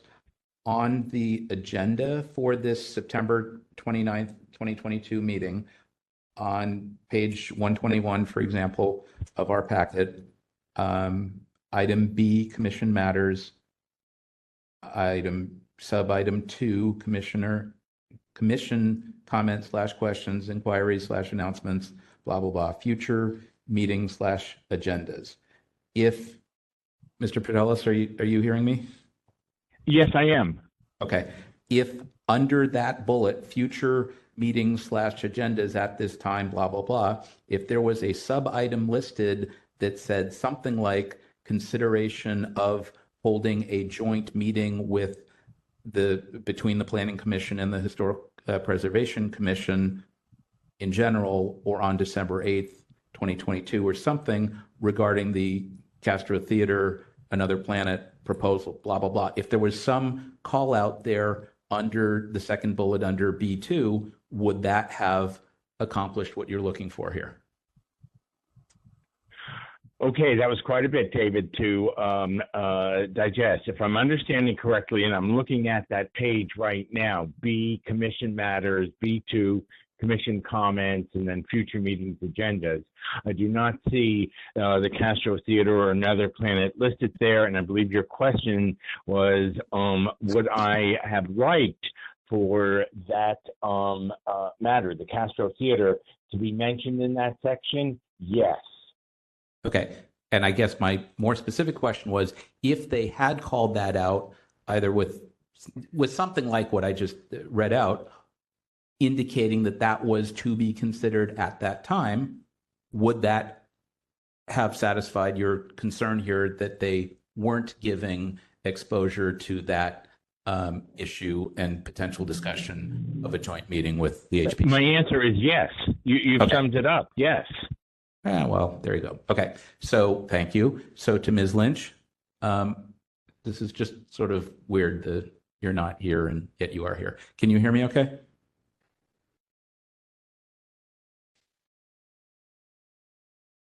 Ms. Lynch?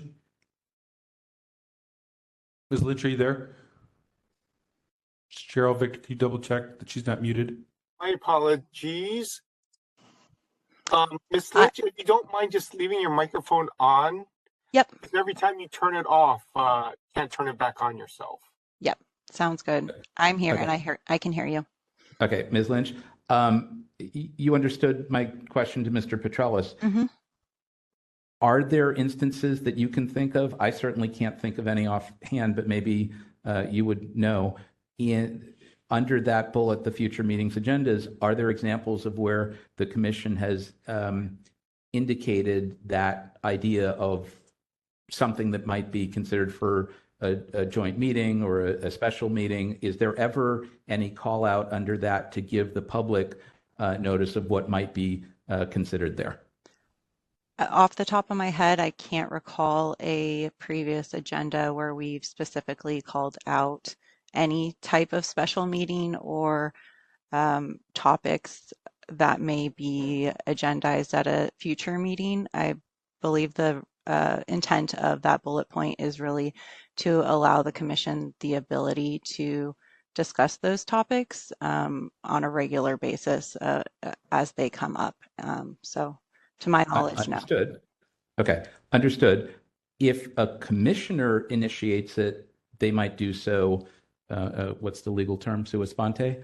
But to the extent that staff is proposing it, if staff knows of that idea, 6 or 7 days prior to the commission meeting when the calendar is going to bed, is it possible to include something like consideration of a joint meeting with the Historic Preservation Commission to discuss the Castro Theater, yada, yada, in a place like that to give the public the kind of notice that I think Mr. Petrellis is seeking? Is that something that could be done? I can't comment on if it's something that we have done in the past or if it is something that could be done. Typically, if we call out a specific item under that, it would be such as item number 3 on that same agenda where we discuss the remote hearings and the consideration to extend teleconferencing. I would have to check with the commission secretary to see if we have done that previously or if it's something that would work. But I know the intent behind that bullet point is really to notify the public that during the meeting there may be discussion on future agenda items and also the scheduling of special meetings. So it's really to put the public on alert that that is something that could be discussed during the hearing itself. Understood. And I think you know that I attend many city meetings, but I guess I view that in part as just being a real catch-all that could be anything, anytime, anywhere, and not having a call out where staff is contemplating a specific meeting for a specific reason, where just adding a single line, as I tried to articulate, could do the trick. So if you could, as they say, circle back with Jonas on that, I would appreciate it. Going to the minutes for a moment, Ms. Lynch. Mm-hmm. Starting on page 129, on Commission Matters, B1, the draft minutes for August. Going on to page 130, there were speakers. The action was to adopt the minutes, and there are the ayes. Similarly, for the other 2 sets of minutes, there were speakers. Under item 2, commission comments and questions, and I guess your current minutes are sort of long, but okay, we're not dealing with the minutes in great detail tonight. So starting on page 130, 131, and then the relevant paragraph at the bottom of 131 and top of 132, that's at issue tonight. Vice President Moore asked how the commission could weigh in. Jonas responded. And then on item 3, on the findings under AB 361 at the time, there were speakers, there was action, there were ayes, and in fact, there was a resolution. What I don't see under item 2 is that there was an opportunity for public comment. So unless there's something missing in the minutes, can you, and maybe you've gone back and listened to the tape or watched the video, can you tell me if there was an opportunity for public comment under item 2 on this arguably, contentious issue, not so much of the substance of the Castro Theater and the seats and the this and the that's, but on this question of whether to hold a special joint meeting on December 8th with the HPC to discuss all of this. It seems like there may not have been, and that might be a problem here. So can you talk to us a little bit about that? Sure. So basically, every item on our agenda, each member of the public is allotted up to 3 minutes of public testimony. I believe there is no request to speak under this item, and if there was, then they would have been allotted up to 3 minutes. And yeah, so that at that point that there was no request to speak under item number 2. Okay, so again, comparing back to page 130, for example, so on those motions to adopt the minutes, it says speakers none, action adopted, ayes. Okay, so there was an action taken, and in connection with that action, there were speakers in some cases, in other cases not. Whether or not there was an action taken here, and one could get into whether there was or wasn't and how that happened and all that, I'm just not seeing in the minutes on item 2 that there was an opportunity for public comment. And if the commission said, is there any public comment on item 2? Seeing none, let's move on. And if the minutes had said, speakers none, I'd be like, okay, there was an opportunity for public comment. I'm just not seeing that. And so I'm confused as to whether or not the public even had a chance to comment on what was either an action or at a minimum, an announcement, a discussion, perhaps a consensus reached that is arguably, somewhat controversial. And I'm not even getting into the substance of the Castro Theater. That's not before us. I'm not arguing that at all. Just whether or not to have a special joint meeting for purpose of conserving resources and for whatever was articulated in the minutes and at the meeting. But I'm just, can you help me again as to whether or not there was an opportunity for public comment on item 2? Thank you for that. I believe I would have to double check the audio. If it was not formally called for individuals to speak, typically we do have members of the public who will raise their hand via WebEx or come up to the podium, and we will honor any public comment. To my knowledge, that there was no individuals who came forward or raised their hand to speak at that moment. So in that sense, if there were, they would have been allotted up to 3 minutes of public testimony on the matter. Okay. I can relay that information to the commission secretary for future hearings if that is something that would make sense to ensure that individuals are able to understand that it is time to make public testimony on the future meeting. So I am happy to do that and to relay that information. All right. So to wrap this up on my part, if you can see that going forward that public comment is indicated, speakers, either there were, there weren't, or none on item 2, that would be great. And I guess my final question to you, Ms. Lynch, is, other than the fact that you're a city staff person, I get that, I'm aware, all of that.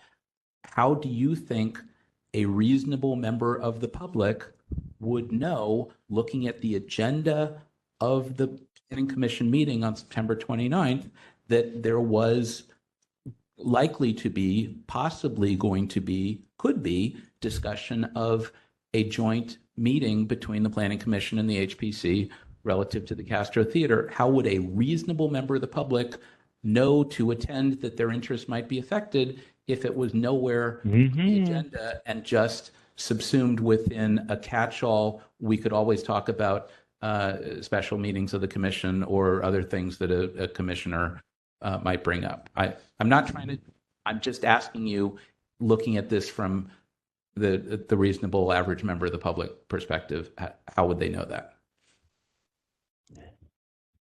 I can see your point, to that it would be make additional clarity to call out the specific discussion under that matter. I'm not sure if that is something that we can do moving forward, but I can relay that to the commission secretary so that there is further clarity to the public if we know ahead of time prior to the agenda being finalized to include that information. Additionally, I can also relay the request to formally call public comment during commission comments and questions to also clarify that this is the time in which members of the public can speak to the matter. So I am able to do that, if that's helpful. I appreciate that. I'm still figuring out what to do with this, but I'm just trying to, what's the word? Better articulate that when there is a sort of concrete and specific proposal to do a thing, that rather than just subsume it within a larger thing, that it's good to call it out. And I could certainly point to examples elsewhere, not necessarily in the context of scheduling a joint meeting, but clearly there was an idea within the department. I don't know when and how that came to be, but that was evidenced in the minutes that there was consideration of holding this joint meeting. And in fact, Jonas had somehow polled members of the HPC and found that they were available. So it's not like this just sort of came up in the middle of the planning commission meeting. It had been considered, and it wasn't, and it was a long lead item because this was from September 29th to talk about a joint meeting on December 8th. So, for example, the commission could have said, yes, let's consider that. And in fact, let's put that specifically on the agenda for the next planning commission meeting so that the public is noticed and can weigh in on whether or not to have this special meeting. I mean, the whole point of having published agendas is not to surprise people with things that aren't there, but where there's a specific proposal to have that listed on the agenda. You know that. I know that. We all, I've made my point. Let's hear from others. Thanks. Thank you, Member Popel. Member LaHood? Yes, I have some, this is Member LaHood. I have some questions for Mr. Petralis. Yes. Mr. Petralis, so you were at the meeting at which this joint meeting was proposed. Did you attempt to comment on that at the meeting, either around that particular item or elsewhere during the meeting? I can't remember if I was physically present or if I had dialed in on the phone or if I didn't participate at all. And I want to go back to the minutes and see if I'm on the right page, 129. Am I looking at the right minutes from September 29, 2022, page 129? Yes, I believe so. Page 131, but yeah. Well, the minutes Member for Popel says A. page 131. 131.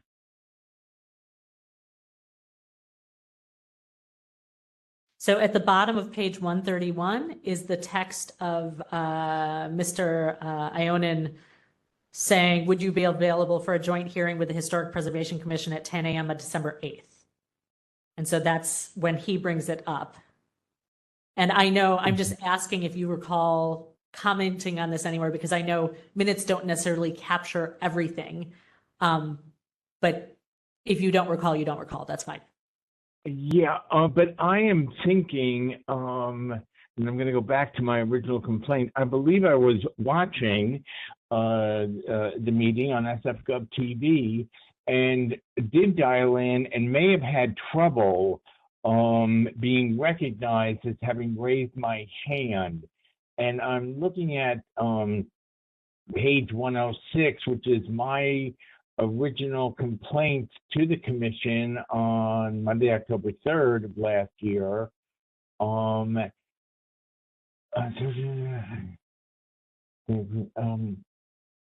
I don't see anything in my complaint to the task force indicating that I was there. Okay. And I'm curious, so I see that your complaint was filed in October, which was between these two meetings. So after the September meeting, before the December joint meeting. Other than filing this complaint, did you communicate either with the Planning Commission or the Historic Preservation Commission directly about your concerns about the joint meeting? I cannot recall. It was a year ago, almost a year ago. I can't recall. Ms. Lynch, do you recall, or do you know whether the Planning Commission received any communication from Mr. Petrellis about his concerns regarding the joint meeting happening? At the hearing, I do not believe Mr. Petrellis made public testimony around that topic, because we would have, in fact, included them on the, including his name and summary of his statements on the minutes. I can't say for certain if we received any email correspondence around that information. Did the commission receive any other, that you know of, any other complaints or concerns between the September meeting and the holding of the joint meeting in December? Any concerns from members of the public about the fact that a joint meeting was happening? I believe we received correspondence from Mr. Petrellis. I can't say for certain other individuals that may have sent emails. I'm not aware of that. If you would like me to circle back, I can certainly do so. That's okay. I know Mr. Petrellis raised this issue either via email or at other hearings, either Historic Preservation Commission or the Planning Commission hearings. Thank you. I have a question. Are you all done? Yes, I'm done. Okay, go ahead, Member Wolf. Yeah, and thank you, members, for your great questions, because you asked all of mine except for one. And it's to the respondent, Ms. Lynch, on page 116 on the page, or PDF page 14, which is your memo to us. And it was written by you. In the on the it looks like kind of the last paragraph of the page. It starts with Mr. Petrellis alleges that the commission secretary failed. And in the next sentence, it says, as demonstrated in the hearings, and then there's a blemish there. So I don't know whether that's that was a redaction. hyperlink. No, that was a hyperlink to the hearing, the video on SF.gov TV. So I don't know what happened between my emailing that to the Sunshine Ordinance Task Force and it being published on the website. Okay, very good. And it looks to be maybe something on our end, because if you look at the footer, it's all blurred out. Yeah. So, okay, I appreciate that. Thank you. I have no further questions. I'll wait till to speak more after rebuttals. And thank you. Just one topic to add, if I may, about public comment. I did double check, and I don't see Mr. Petrellis listed on the minutes. I can relay to the commission secretary if to formally call public comment during item number 2, consideration and comments and questions for the future, if that's something that would help clarify whether or not individuals would like to speak to the matter. But I would just wanted to close the loop that I do not see Mr. Petrellis's name on the minutes for that date. Understood. Thank you, Ms. Lynch. Members, any other? Member Schmidt, go ahead. Yeah, I have a couple questions for each of the parties. First, to the respondent, you we were talking about how the minutes of the September commission do not reflect that there was either public comment given or the fact that nobody actually made public comment, but that it was offered.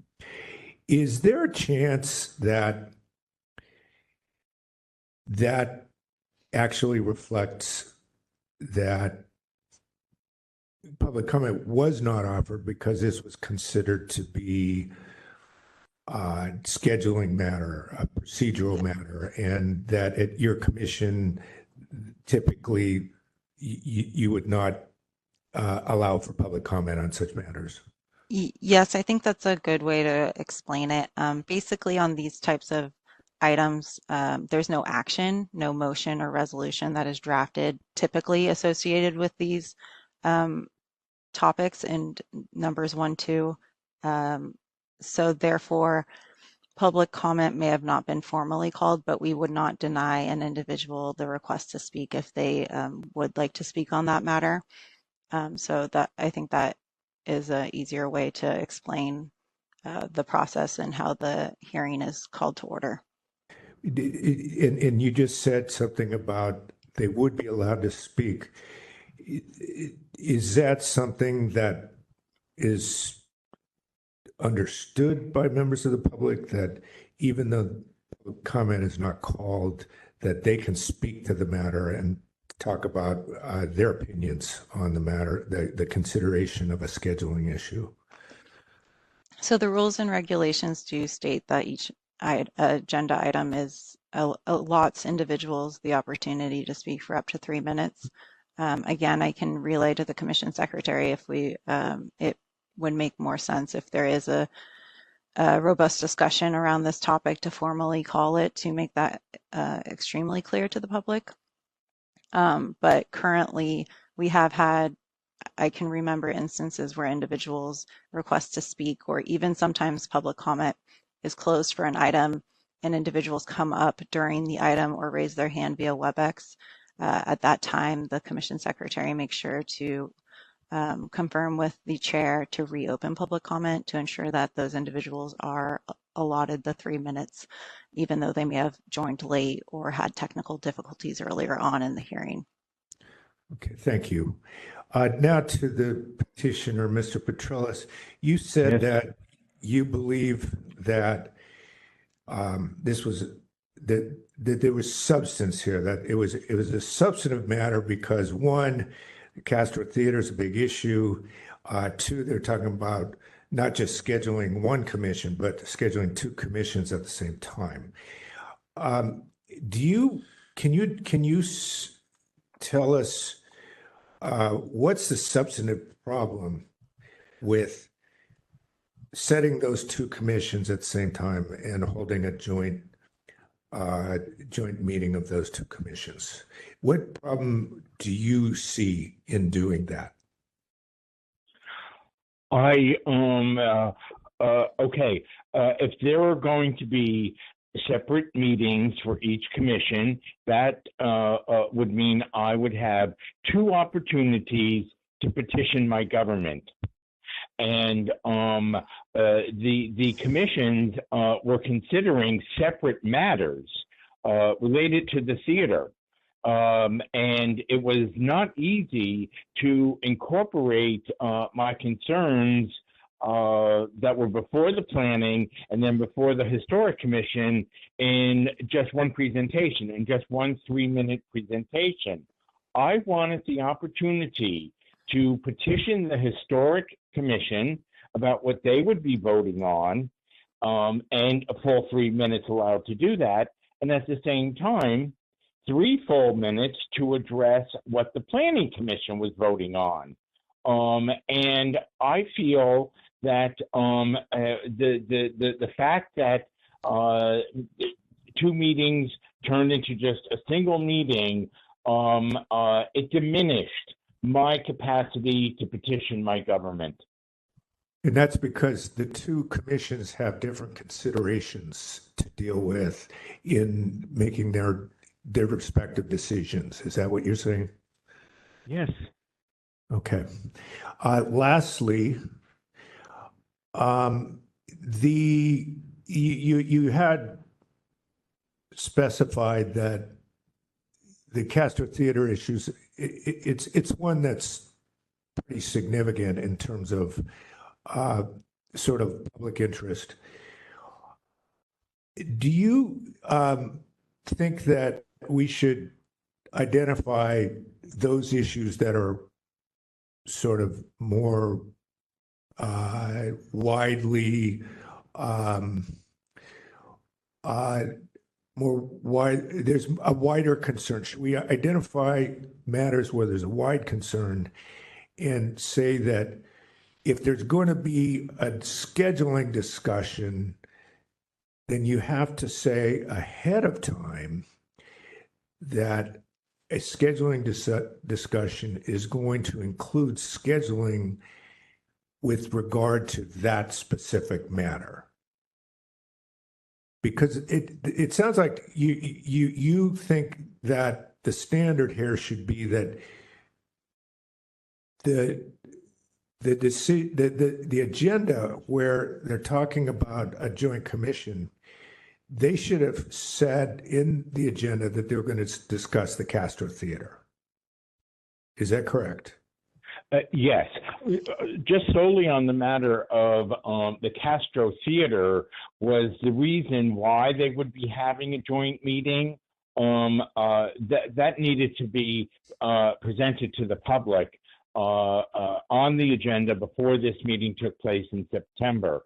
And the fact that they were going to schedule 2 meetings instead of 1, I think really tells us about how contentious, controversial, the widespread interest in this matter, how widespread it was, and that to make things easier, I believe, for the 2 commissions, they just wanted to combine their 2 meetings into 1, and that is what they did.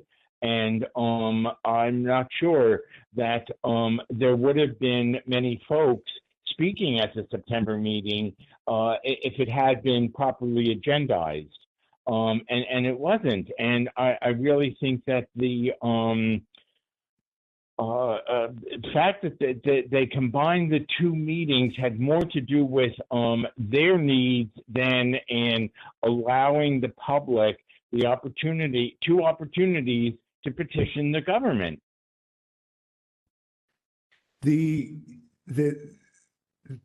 If we say that that was needed with regard to the Castro Theater, wouldn't that also mean that they can't do scheduling unless they've already notified the public of each item that they might even be considering scheduling before they schedule it? Yes, they should do that. And I would ask Ms. Lynch if she can tell us of any other instance where the 2 commissions combined 2 separate meetings into 1. Has this happened before? Okay. Yeah. All right. Thank you. It has. Thank you. No more questions. Okay, thank you, Member Schmidt. Any other questions? If not, I have one question here for Ms. Lynch. So I know there was, well, let me back up. So the agenda for the September meeting says, for 2 second bullet point says, at this time, the commission may discuss and take action to set the date for a special meeting and or determine those items that could be placed on the agenda for the next meeting or other future meetings of the Planning Commission. And then looking at the meeting minutes, I don't see that any action item, that there wasn't a vote. So I'm wondering what action took place that made the special meeting happen if there wasn't a vote on it.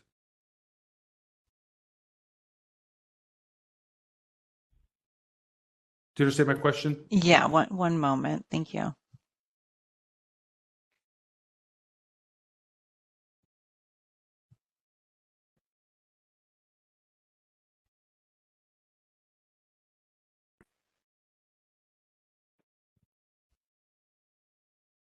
The reason I'm asking is that as I'm looking at what the commission secretary says here, the final part, and says, well, if anyone, I think it'd be easier if someone said they can't make the 10 a.m. on Thursday, December 8th, that would be easier. If not, I will assume that you all can. Okay, fantastic. Thank you for that, commissioners. I mean, to me, it sounds like Mr. Ionin is the one taking the action to call the special meeting.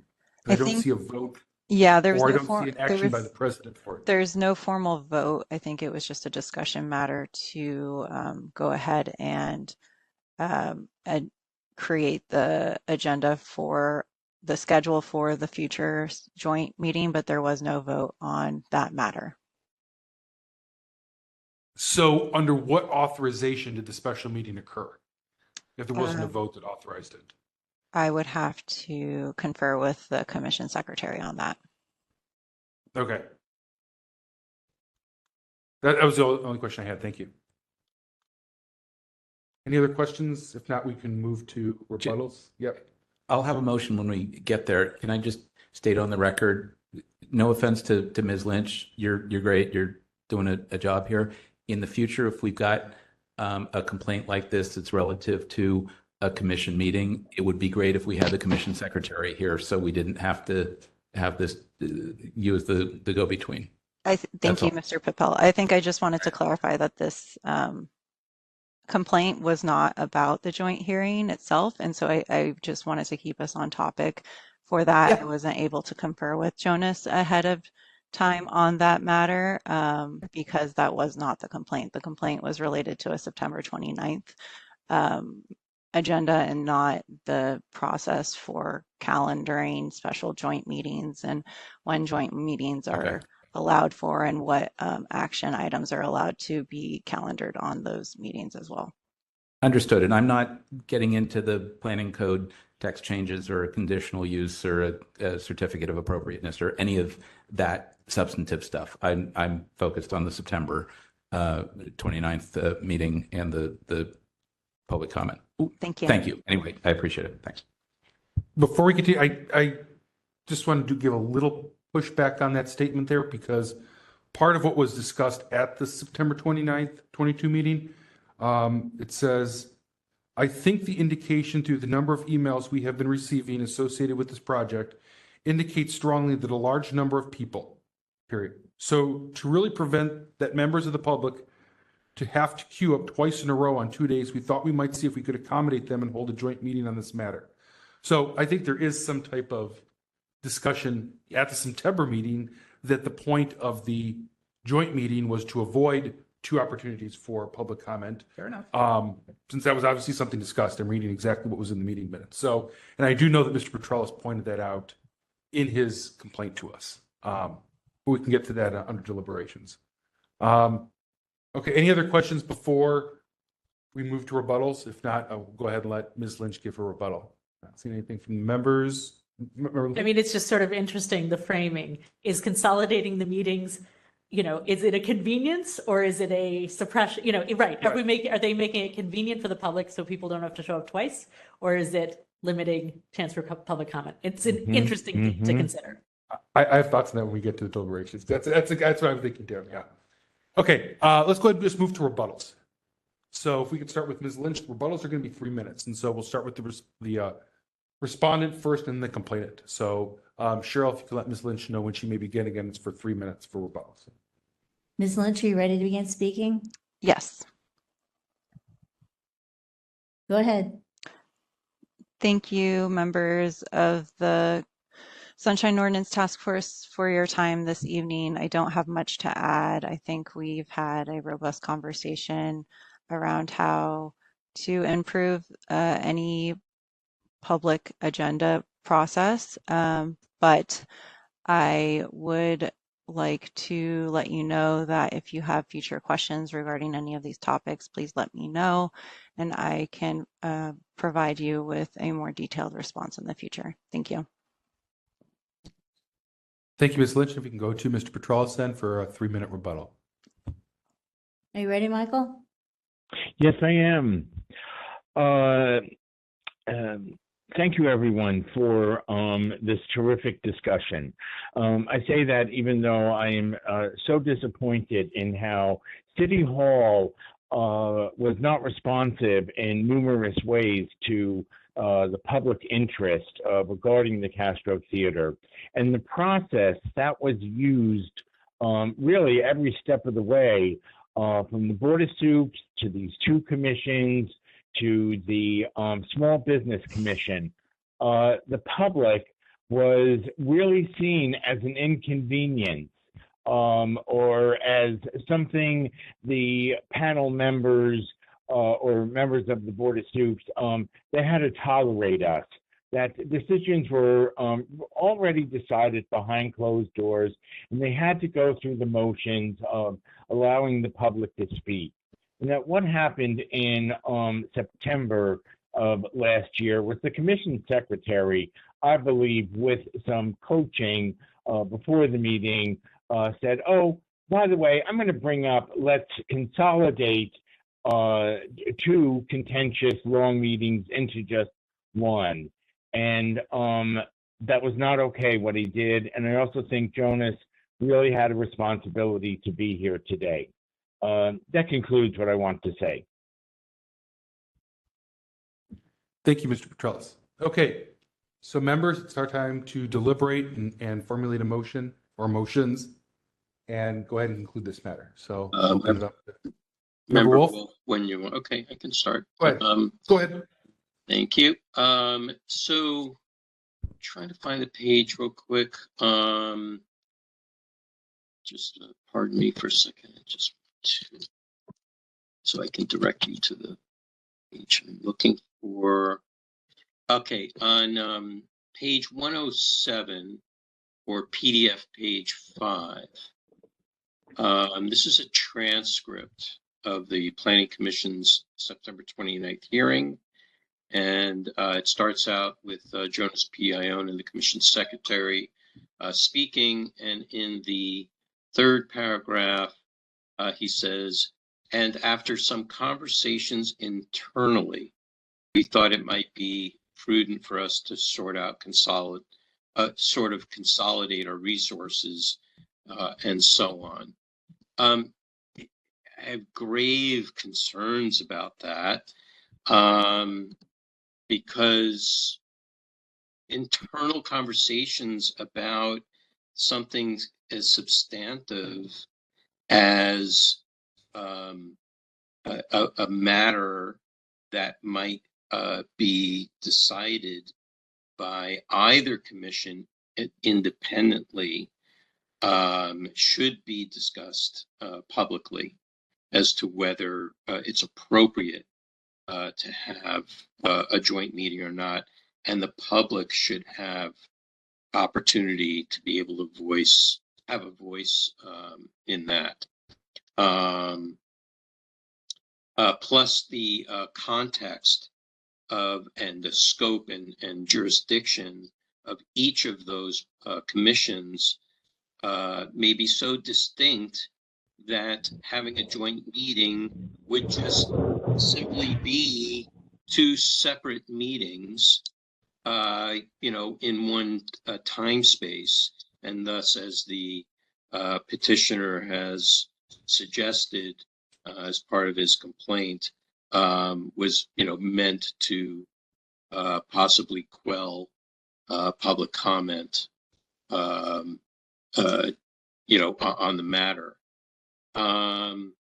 Additionally, internal conversations between members even through a staff member, makes apparent the potential of a serial meeting, which is prohibited by the Brown Act and the Sunshine Ordinance that we might or should consider. I agree with Member Pilpel and Member LaHood and everyone else with all their questions and comments. But to a specific point, as was noted on page 116 or PDF page 14, it doesn't give the public the opportunity to prepare for this item with regards to calling for public comment. It can't just be if somebody has something, they should just, step up to the podium and start talking. There has to be an opportunity, has to be called for. This is a standard. And it's a standard in every single meeting in the city, no less the state, and everywhere else at other local agencies. It's just very much standard. It can't be, at somebody's leisure or lackadaisical or any kind of thing like that. These are not casual meetings. This is the business of the city. And it has to be, some meetings have to be fairly uniform. So that I think there's something to be said about that.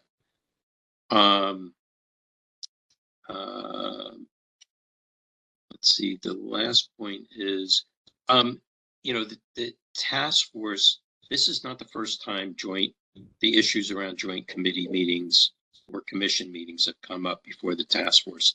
I ran out of time researching it because we don't have an adequate searchable function or search engine to be able to search our archives.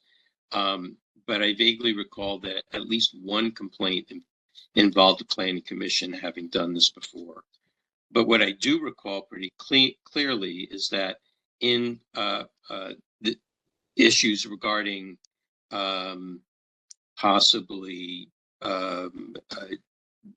not appropriate to have joint meetings, that it revealed in our deliberations or in the hearing that there was a common thread to call public comment. And also on public comment, my last point on public comment, quote, that there was no request to speak, unquote, or that public comment wasn't called is extremely troubling. It's a requirement for the Brown Act in state law, which trickles down to us, which is specifically for us, that there must be an opportunity, which we make in every agenda I've seen in city government here in San Francisco. Thank you, Mr. Chair. Thank you, Member Wolf. Member Pilpel? Okay. I'm mindful of the time. There are people sitting here and other things. I have a motion to find. Just before you get to the, I just want to make Yeah. sure that no one else has any commentary before we get to motion. Okay. No one. Okay, let's go and do the motion. Then we can go. All right. I move that we find a violation of the Sunshine Ordinance, Section 67.7A, 67.7B, and the Brown Act Government Code, Section 54954.2A1, as to this complaint. Do I need a second, or shall I articulate further If you could briefly? Second. describe why we're finding those violations. Got it. Or for what? Like I will. 677A for blah blah blah, right? Yeah. Yes. Okay. So I will fill in the blah, blah, blah. Perfect. So 67.7, and I heard Member Wolf second, and thank you. 67.7A, in relevant part, at least 72 hours before a regular meeting, a policy body shall post an agenda containing a meaningful description of each item of business to be transacted or discussed at the meeting. Agendas shall specify for each item of business the proposed action or a statement, the item is for discussion only. In addition, posted on the website.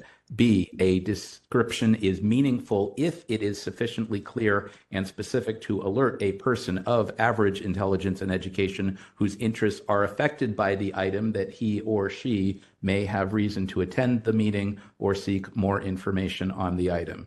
The description should be brief, concise, and written in plain, easily understood English, etc. Okay, so that's the Sunshine Ordinance. I may ask DCA Deeb to relate to us the section that I quoted from the government code, which is a slightly smaller version, but states the same thing. The code, interjecting any language. Right.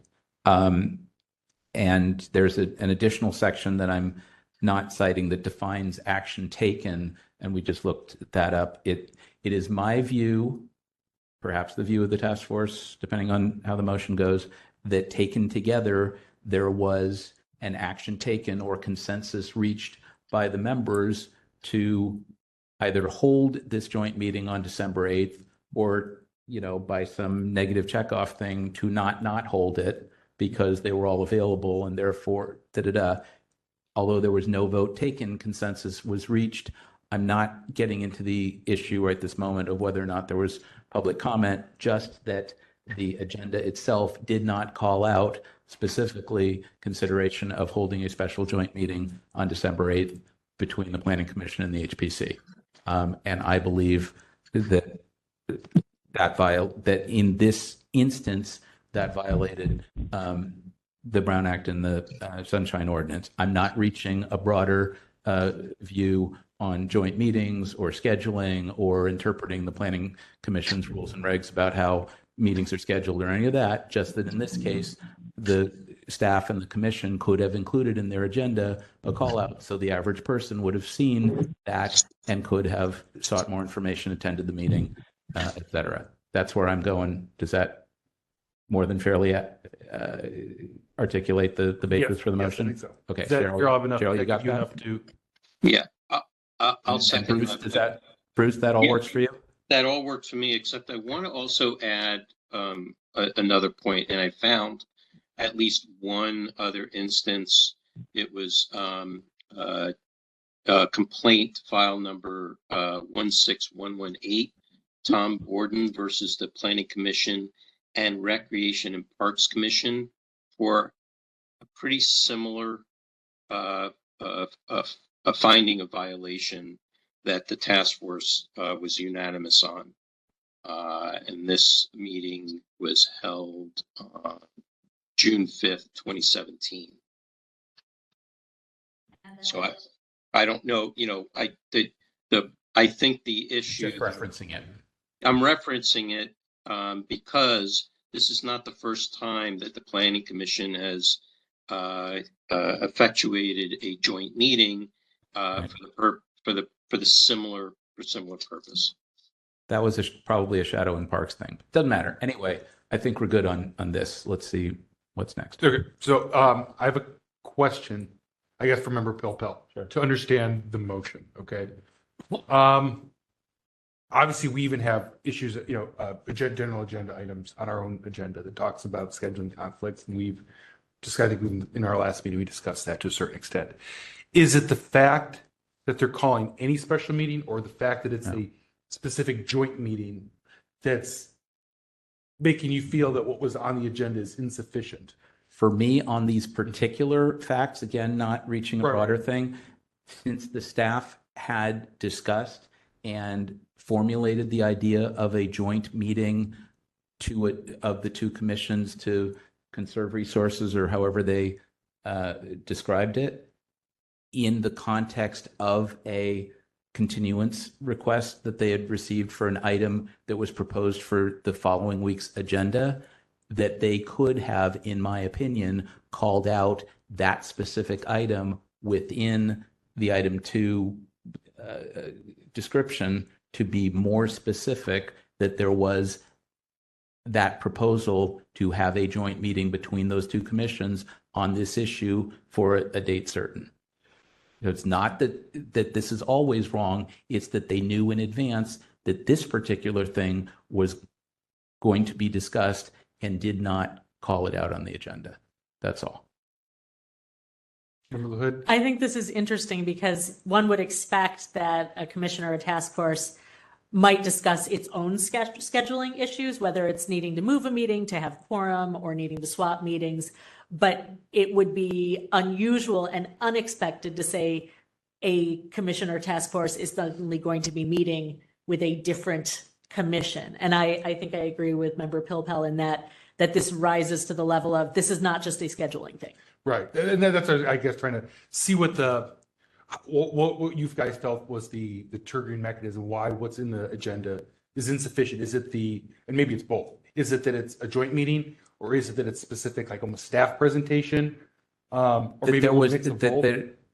yes, it's a mixed issue, that there was an idea, that there was a concrete idea, not just some general, do you want to have a joint meeting and shall we go try to schedule it? It's the staff thinks that we should do a joint meeting. We've already polled the HPC. They're available. I just need to know that you're all available on that date at 10 rather than 12:31, 1:30, whenever the Planning Commission currently meets, so we can book a room for that morning. So it's that it was a concrete proposal. And I'm not saying in general that bodies can't do scheduling under a generalized scheduling thing. It's that there was this concrete proposal that could have been called out in a single line on the agenda. That makes sense. Yeah. Okay. I get it. Yep. So we have a second in motion, right? We do. Yes. Yes. Okay. Let me just say, I'll vote for the motion. Although I think my alternative read on the situation, one is that because they don't have a record that they offered public comment, I think that's a significant fact here. And I'm a little bit torn as to when the violation happened. Did it happen at the time they did the scheduling of the joint meeting, or was it the time where they held the joint meeting and they treated it as if both commissions were doing the same thing, instead of they had different jobs to do and each of them had to make its decision under the considerations it was supposed to consider, and there should have been a separate treatment of the two, and the public should have had two opportunities to address the different considerations that the two commissions are tasked to look at. So I think that a violation happened at one point or another point, or both. I don't know, but I'll certainly vote for the motion. Thank you, Member Schmidt. If I might, just very briefly, what I would have done is include in the commission agenda for the September meeting under B2 commission comments, questions, future meetings, agendas, to have an additional bulleted item, consideration of a joint meeting with the HPC on December 8th regarding the Castro Theater, blah, blah, blah. It's very specific to that. So it's failure to include that in the Planning Commission agenda of September 29th. Is that? Great. Yep. Okay. Yeah, I'll just say I kind of, along with Member Schmidt here, I'll vote for the motion as well as made. But to me, actually, I think the other 2 points that Member Schmidt made were the ones that concern me more, that I'm not sure it was. In fact, it sounds like there was no call for public comment on this item, that it was if someone comes up to the podium, we'll take it, but there wasn't like, now's the time for it. I think and maybe I'll make that as a separate motion. That, for me, that may be true too, but I was just going with, you start with the real problem and then the other stuff flows from it. And then I think, I'm not trying to pile on. Yep, totally get it. And I think the other point well made is that it seems to me that by having a joint meeting, does that mean that you could take one consecutive public comment for 3 minutes and say, okay, that's for both of them? I think Member Hood brought this up earlier, and I think, is it helping the public? I think it could be helpful for the public to have a joint meeting, perhaps, but I don't think that means then you only get one shot at public comment. I think it could be, okay, here's public comment for the Planning Commission. Okay, we're done with that. Now here's public comment for the Historical Preservation Commission, and that could be a way around that. So it cuts both ways. Right. So I do have, anyways, I know that's not the motion on the table right now, but I think something else to think about. Mr. Chair. Yeah, Member Wolf. Yeah, sorry, I failed to ask to include the possibility of Government Code 54952.2 with regards to serial meetings.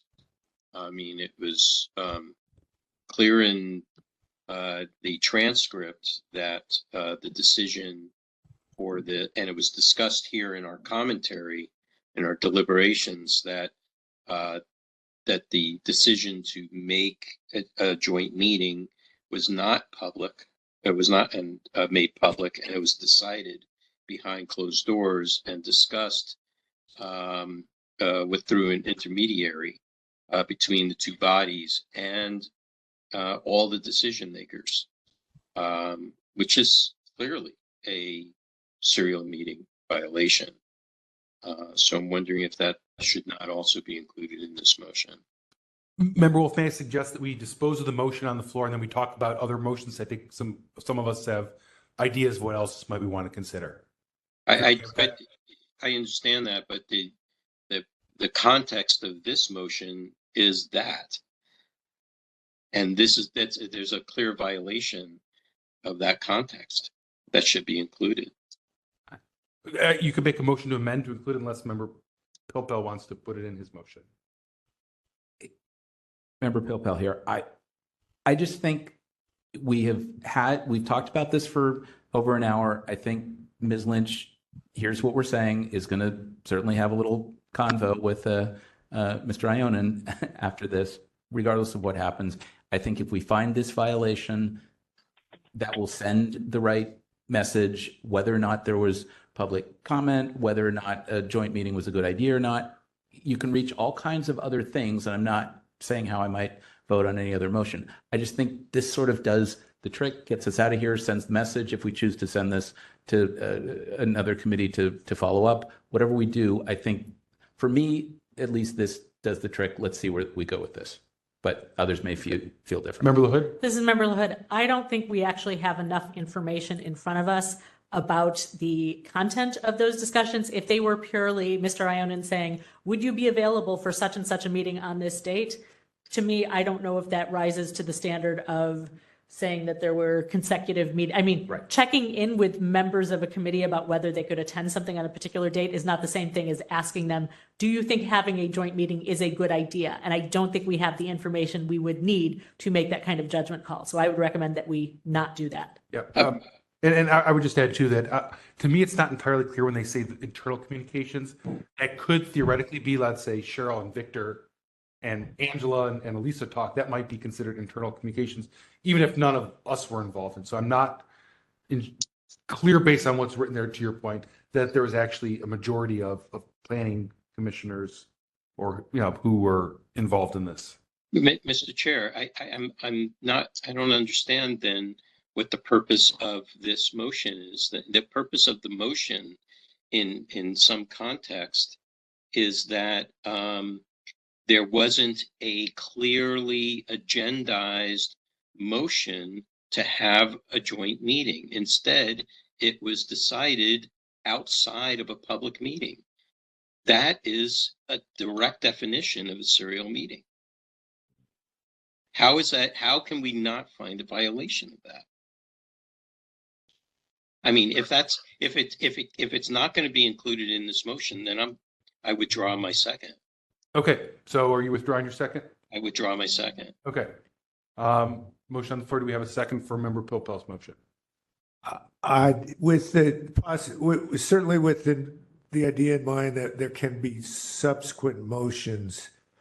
I like the motion as it is, and so I will substitute it as the second. Okay, so Cheryl, please let the record show that Member Wolf withdrew his second and Member Schmidt is now the seconder. Okay, I don't see any other hands, so let's go ahead and move to public comment on that motion. Yes, if there's anyone who'd like to make public comment on this motion, you can raise your hand by pressing *3 if you're on the telephone, or otherwise using the application. If you are in the room, you can also approach the podium.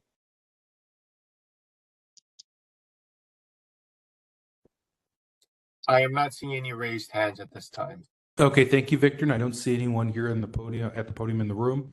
So go ahead and close public comment, and Cheryl, when you're ready, if you could call the vote on this motion.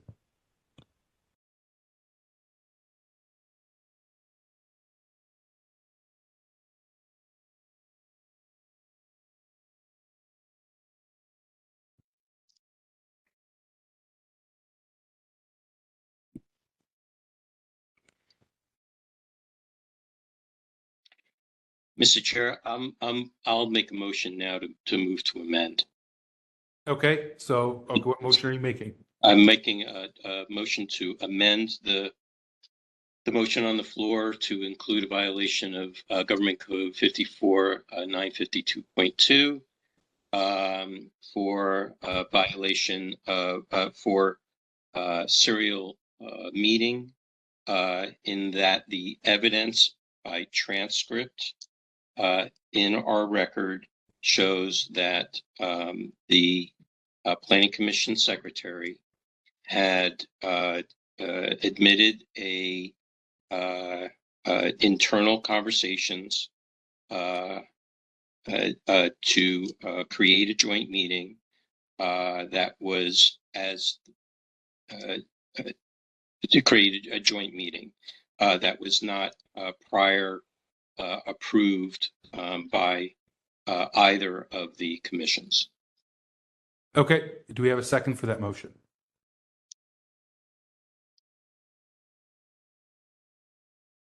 Okay, I do not see any seconds for that motion.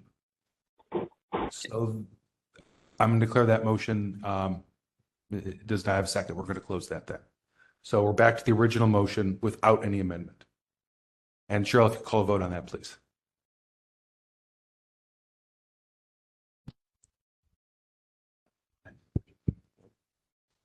Member Pilpel? Aye. Member Pilpel, aye. Member Schmidt? Aye. Member Schmidt, aye. Member Sugarman, absent. Member Wolf? No. Member Wolf, no. Member Hill, absent. Member Highland? Aye. Member Highland, aye. Member LaHood? Aye. Member LaHood, aye. Member Stein, absent. Member Vice Chair Wong? Aye.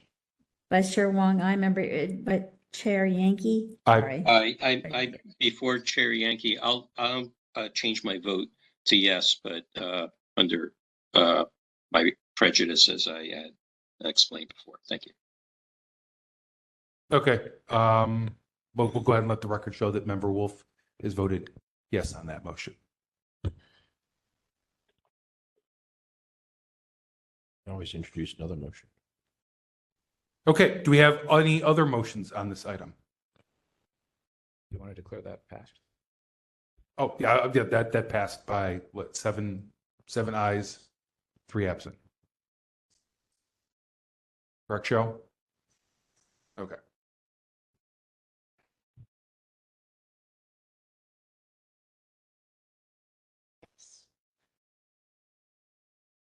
Seven yes, 3 absent. Okay, so that is passed.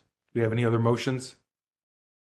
I'm actually going to make a motion on this one. I actually am concerned about the fact I don't think there was adequate public comment, that there was not an adequate opportunity for public comment at this meeting. And I think, whether or not there was an official vote taken or an informal nodding, I think that their members did not necessarily know, and that was admitted by Ms. Lynch.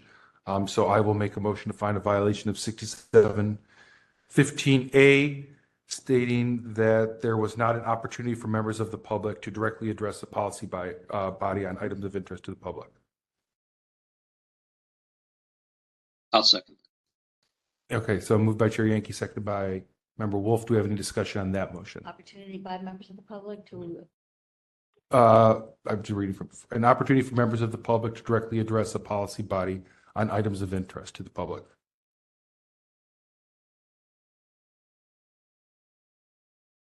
Specifically with regard to items. Specifically with regard to B2. item B2.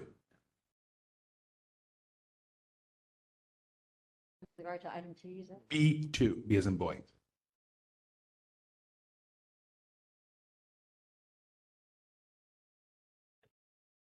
Okay, any discussion on that, Member Pope?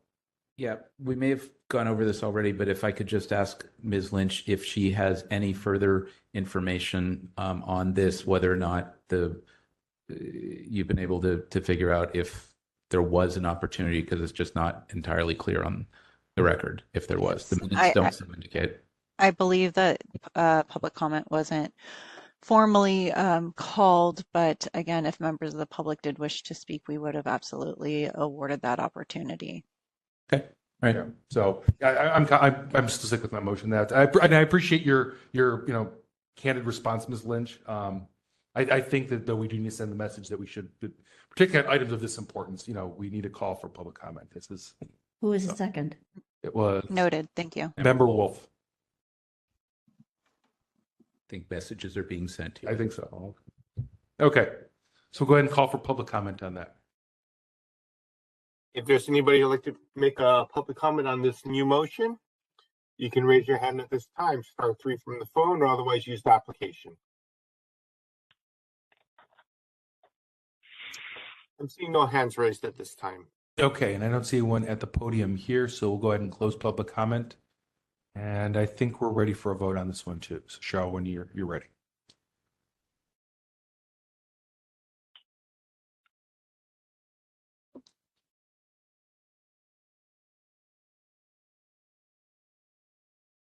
Chair Yankee? Aye. Chair Yankee, aye. Member Wolf? Aye. Member Wolf, aye. Member Pilpel? Aye. Member Pilpel, aye. Member Sugarman, absent. Member Hill, absent. Member Highland? Aye. Member Highland, aye. Member Schmidt? Aye. Member Schmidt, aye. Member LaHood? Aye. Member LaHood, aye. Member Stein, absent. Vice Chair Wong? Aye.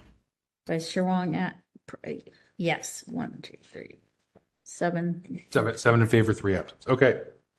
All right. Any other motions on this one? Not going to close Yes. it. Oh, Member Schmidt. I have a third motion. Same provision, 6715. I want to move to find a violation of 6715 when the Historical Preservation Commission and the Planning Commission combined to make 2 decisions of 2 different commissions, and yet not treat those as being separate and each subject to separate public comment. Okay. That's the motion. Any seconds on that? I'll actually second that. Okay. Thank you. I have a Member LaHood. question. So I'm looking at the file. Unless I missed something, do we actually have minutes from that meeting? Do we know what they did?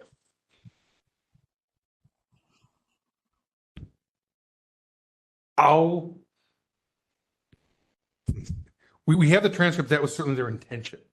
Right. But can we find a violation for what they did at a meeting that we have not looked at or listened to? That's a good Point of point. order. Oh, so on that. Point of Member Wolf. The complaint is only against the Planning Commission.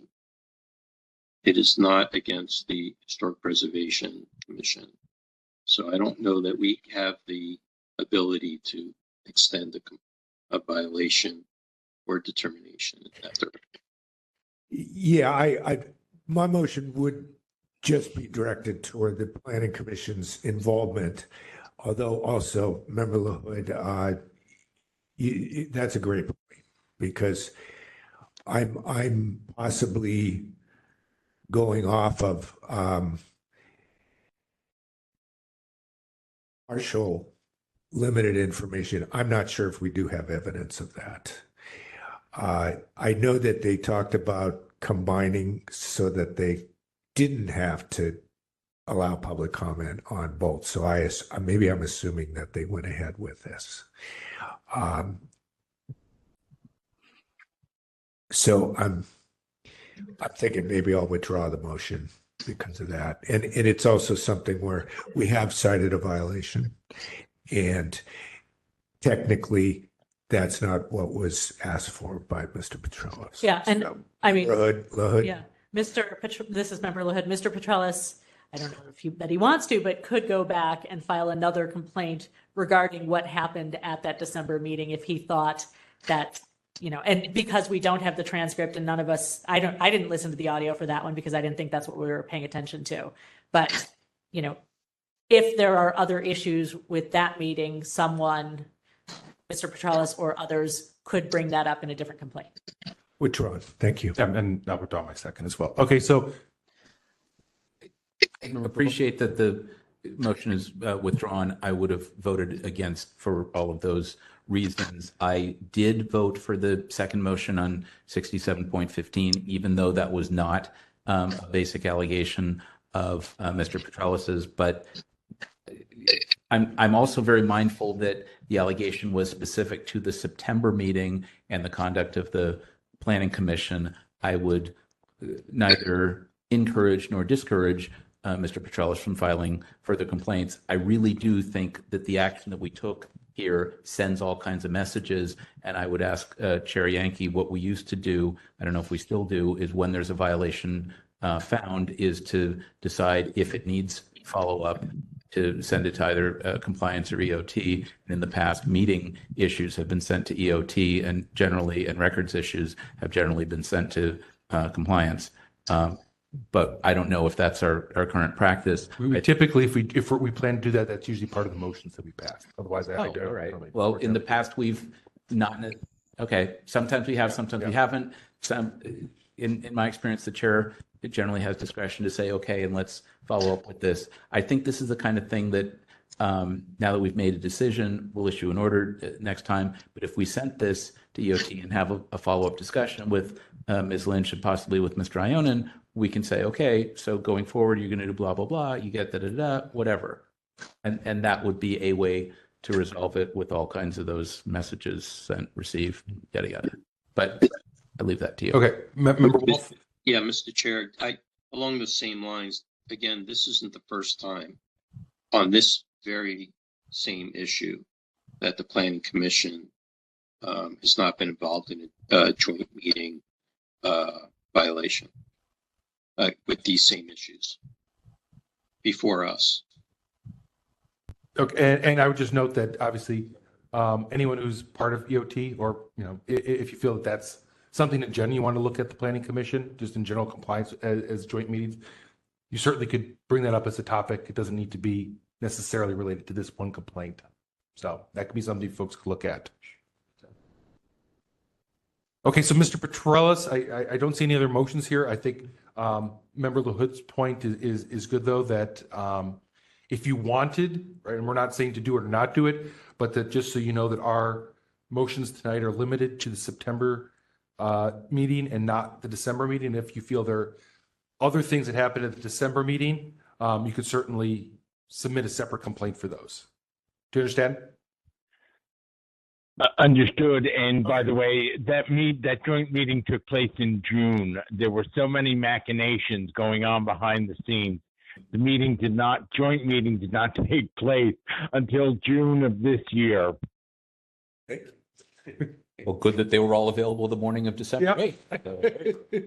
Well, the June meeting, if you feel there are violations at the December turn June meeting, then that's certainly something you could submit a separate one about. We're not going to consider that a repeat complaint. That could certainly be something you submit separately if you so choose.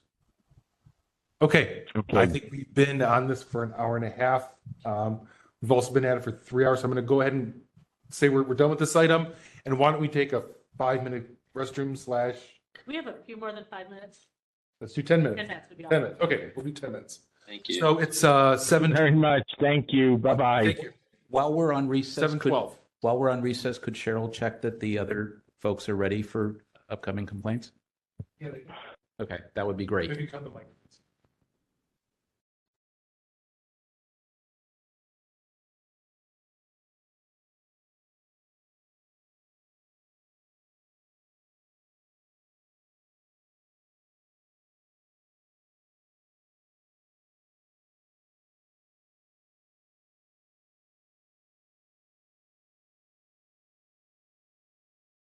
We are currently in recess, but I was wondering if the parties for the next item can raise their hand to identify themselves so I can be prepared. Thank you very much.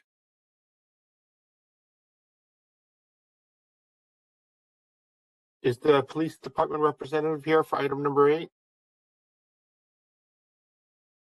Okay, we'll work on it when we get back. Thank you very much. Thank you.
Jennifer and Bruce, you ready? Yep. Bruce? All right, great. Victor, you all set? I'm good. Okay. So we'll call the meeting back to order at 18. 7:18 p.m. Does Victor have public comment? And we are on item number 8. I'll just note that every member who was here prior is still here. So we have 7 members. We have quorum. We're ready to begin. Shall we call the item? Number 8. Okay. Item number 8, file number 22010, complaint filed by Ron Cicero against the police department for allegedly violating Administrative Code Section 6721 by failing to respond to a public records request in a timely and or complete manner. On May 3, 2023, the task force, moved by Chair Yankee, second by Member Schmidt, to find that the police department violated Administrative Code Section 6721B by failing to provide records in a timely manner, and send a letter to Chief of Police to order persons most knowledgeable of property control and archived public records at 1995 Evans Avenue and Building 606 at Hunters Point Shipyards to search for and turn over the requested records as soon as possible, and to refer the file to Compliance and Amendments Committee for follow-up. On August 22nd, 2023, the Compliance and Amendments Committee moved that the matter be referred back to the task force with the recommendation to refer the matter to the Ethics Commission and possibly consider willful violation. Okay, thank you, Cheryl. And do we have all parties here? Hi, this is Ron Cicero. I'm here. Thank you, Mr. Cicero, for joining us. And it looks like we have someone from the police department. Sergeant Catherine Winters, San Francisco Police Department. Thank you, Sergeant Winters, for joining us tonight and waiting. So what I'm going to do is turn this over to Chair of the Compliance and Amendments Committee, Member LaHood. She can give us a quick summary of where we're at. We've already heard this case before, so I'm just going to have 3 minutes for the complainant, 3 minutes for you, and hopefully we can kind of figure out how to wrap this up. Okay, so she's pretty fast. Okay, so actually our description on the agenda is quite detailed. We found the violation in May. This came back to Compliance and Amendments. Earlier in the summer, I think there was some confusion about who would be attending the meeting, and we didn't have someone for the police department, and so we proceeded.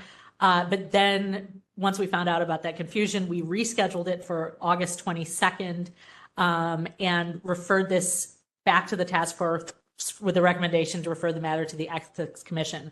I know in the in-between time, since May, and that Sergeant Winters has now been put on this matter, and I'm hoping that since August 22nd, we may have some updates from the police department on compliance with this issue, because we had not seen adequate compliance following the May order of determination by the task force. I think that's all I need to say. Yeah, I think that's pretty good.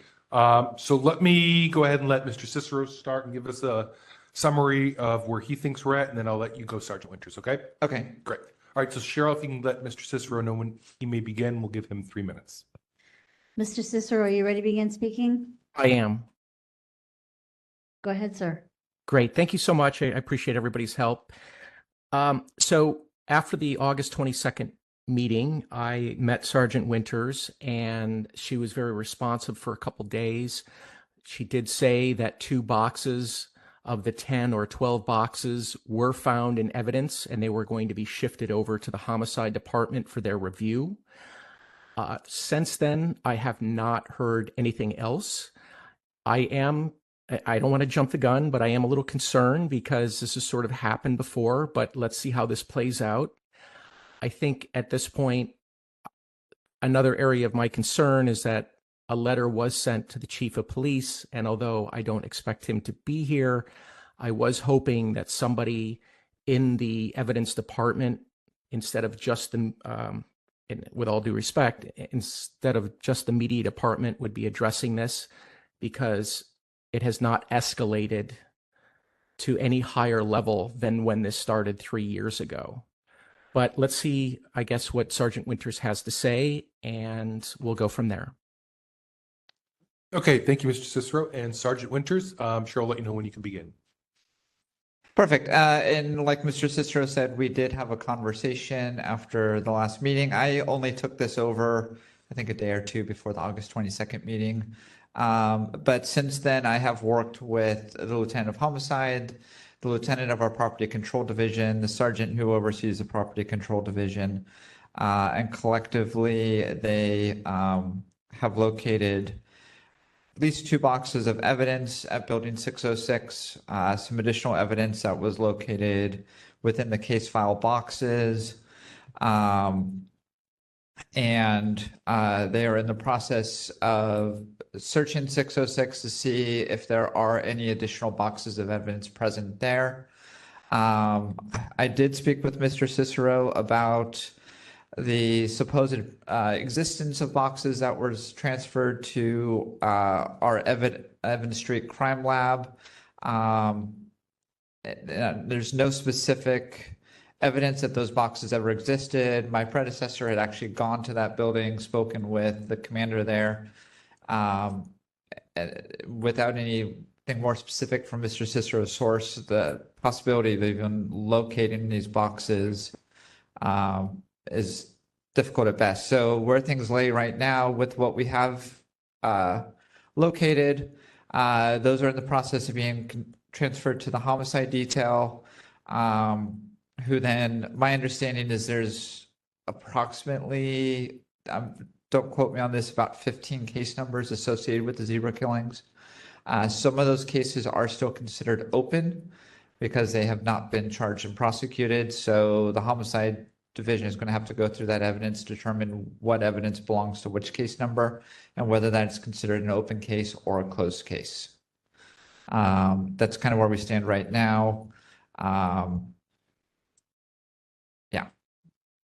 Okay, thank you, Sergeant Winters. So I'll turn it over to members for questions, and we can figure out how we want to proceed on this. So, I've only heard bits and pieces of this over the last few months. I've not gotten into the details. I would prefer not to. Sergeant Winters, can you just give us a sense of the timeline to review, determine what privileges may exist, any redaction, and any further document production to the complainant? Yeah, so this request is specific to evidence, so redaction shouldn't be an issue. Okay, good. And so it's a matter of, that's a question I cannot answer. I wasn't prepared to answer that question, but I can certainly follow up with that on short order by getting basically speaking to our property control division and finding out when they are going to transfer it, and then get an idea from the lieutenant of homicide how long he thinks it will take for his cold case detective to go through. Is it one single person that might be the potential bottleneck here? And if that person's not around or not on this, then it's not going anywhere? It's not necessarily that there's one person who's the bottleneck. Yeah, okay. Obviously, because some of this evidence is related to homicide investigations, the more people who handle it, the more risk for chain of custody issues, Right. Especially for the part of it that's still part of open investigations.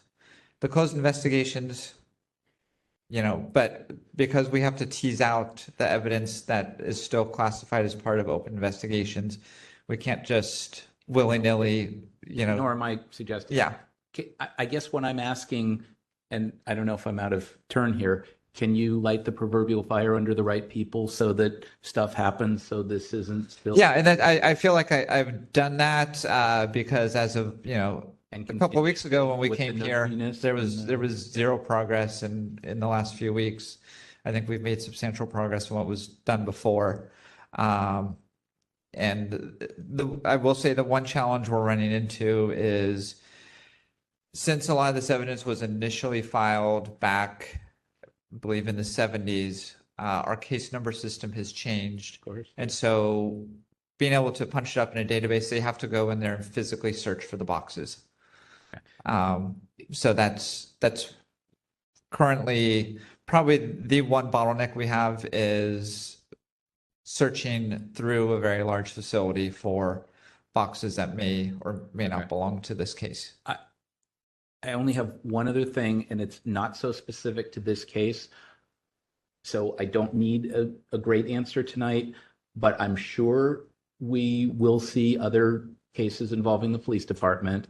The police department's, how can I describe this? Has multiple locations and divisions and all kinds of internal. The department, in my opinion, the department's ability to know where records are and what is related to this thing, and as you just indicated, the old case system from the 70s is different from the way you track things now, et cetera.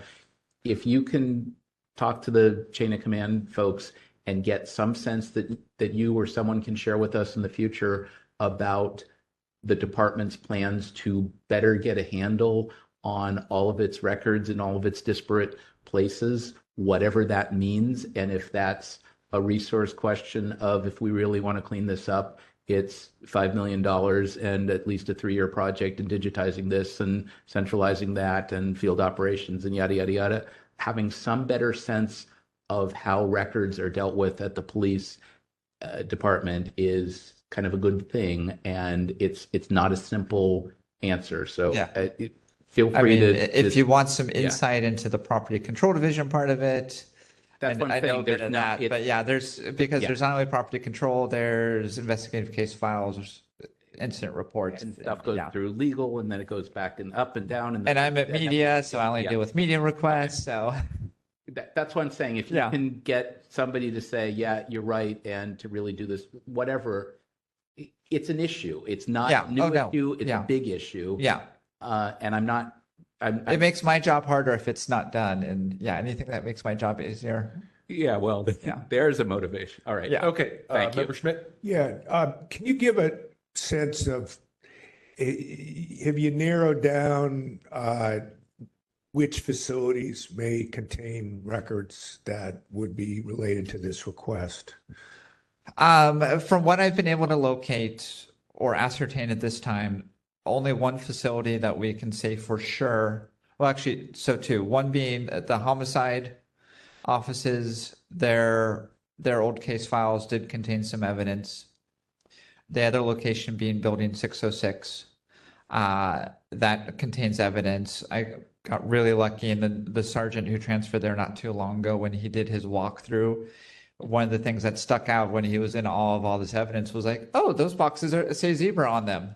And he knew exactly the reference. So there was and I don't know if it's a red herring, the fact that evidence may have been transferred to our new crime lab on Evans Street.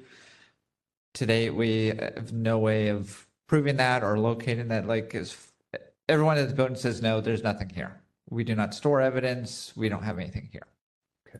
And then there is a possible other location, which is outside of our hands, would be the district attorney's office.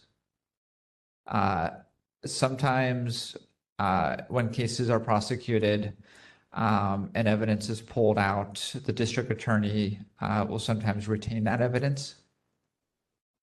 And I don't know if Mr. Cicero has submitted a public records request to the district attorney's office as well, but there's always a possibility that evidence is also retained by the district attorney's office. So, and this kind of goes back to, So the DA could have a lot of boxes, even on a case that old that they're not working on. They have a storage facility. I don't know because they're a completely separate agency. I don't know how they handle their old case files, their old records. Okay. The last question I have for you is, it sounds like this is sort of a matter of boxes as opposed to pages. Do you have a sense of how many boxes have been identified that are either zebra or this specific case, which is part of zebra, I'll call it? So what we have been able to identify so far are 2 boxes. We do know at some point former Chief Sanders, who had investigated this case, had written a book, and as part of that process, he had checked out some of that evidence, which I think numbered in 7 or 9 boxes. And I believe those are the boxes that Mr. Cicero referenced that may have been in our Evans Street facility. I haven't been able to determine to a large extent because unfortunately Chief Sanders has passed, so I can't ask him directly. When, where, and how those were returned to the police department, where they were placed upon their return, and where they've gone since then. Okay, got it. Thank you. That's all. Member LaHood? Yeah, I have a couple of questions. I was going to say, where do we get the difference between 2 versus 10 to 12? And if you're saying 7 to 9, is it likely that the 2 boxes you found were the ones that were not checked out to Chief Sanders and that batch is somewhere else, or do we even know? We don't even know. We don't. Yeah, it's what's entirely possible is the 2 boxes we found are all part of open cases, and he wasn't able to check those out because they are open case items. Okay. That's a distinct possibility. I'm hoping that's not the possibility because I would love to be able to produce something for Mr. Cicero to be able to look at and photograph for part of his project, for part of his documentary, but I simply don't know. And did the person who found the boxes helpfully labeled zebra look in the area, thoroughly look in the area around those boxes, thinking that if those were there, that perhaps others may be nearby, if not in that exact same stack? You know, I didn't question him specifically as to what he did upon retrieving those 2 boxes. And what I know they have done some searching for cases, but I don't know if he did it in the immediate area of these 2 boxes. But you could follow up on that. I can, yeah. Okay. And then also, so we did send a letter to the chief. Do you have any information, either directly or indirectly, in response to that letter? I'm not privy to that letter, nor have I seen it. So The letter's actually in the packet online. Oh, is it in the packet? It's not a okay letter by any means. It's. Is it like one of the links in the packet that you have to click? So if you click the link, yeah, I'm trying to find the page. Okay. So it's. So this, the original letter, I believe, would have been sent back after our May meeting. Okay. And because we never received a response, I believe, Ms. Leger, is it correct that after the August meeting that did we reissue that letter? No, I wasn't given directive to do that. Okay. I asked. Okay. Okay, so it was sent to. It was only sent once. Right, that's fine. Okay. Yep. So it's on page P194 at the bottom, or. Unfortunately, I PDF don't have access to the. I think we have a.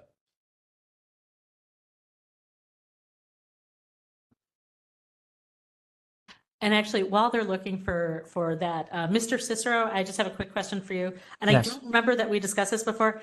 I'm just curious, did you contact the DA's office, or did anyone suggest that you contact the DA's office to see if they might have possession of any of the records you're looking for? No, this is the first time I've heard about contacting the DA's office. I did talk to the assistant DA at the time, Mr. Robert Dondero, who was involved in the case, and asked him. And he also thought that the police department would have those documents and evidence stored. Okay. So this is the first time I've heard about the DA having any sort of storage facility. I would like to respond when it's appropriate to Sergeant Winters. If we could just let me get Sergeant Winters' response on the letter, and then I'll hand things back to Chair Sure. Young. Yeah, there's appears to be 2 copies. So what was the question specifically? My question was, and since you seem to be looking at this for the first time, perhaps you don't have an available response. We're wondering if the chief or anyone else in the department had delivered to you a response to this letter or anything to convey back to us based on what was sent to the chief. No response has been given to me to transmit to Okay. to the task force. Okay, I will hand it back to the chair for Mr. Cicero. Thank you, member. Because we talked about a lot, Mr. Cicero, I'll give you just a quick moment here to chime in with what you were going to clarify or ask or whatever. Yeah, I mean, just as a quick recap, it's been almost 3 years now, and I understand that there's a lot of evidence to shift through, but we're talking almost 150 weeks of opportunity to shift through this evidence. A letter was sent to the chief, and we were hoping that somebody that was in the upper echelon of decision makers could facilitate this, because as a council person said before, Had the mayor asked for it, it would have appeared on the desk, the mayor's desk, 2 days later. I've heard multiple reasons and rationales for why this evidence could not be brought forth. And that already included that there was another outside agency that had opened up other cases, which then was refuted by Sergeant Winter's colleague, who actually wrote me that letter and then at the hearing said, "Oh, I've never heard of that." This case is 50 years old. There were 24 assaults, 16 murders. There was a lot of evidence. The trial went on for a year. There's at least 10 to 12 boxes that I'm aware of. This is a famous case in San Francisco history. Somebody clearly must know where this evidence and materials are. And if they don't know where it is, they've had 150 weeks to find it. So that's where my frustration lies.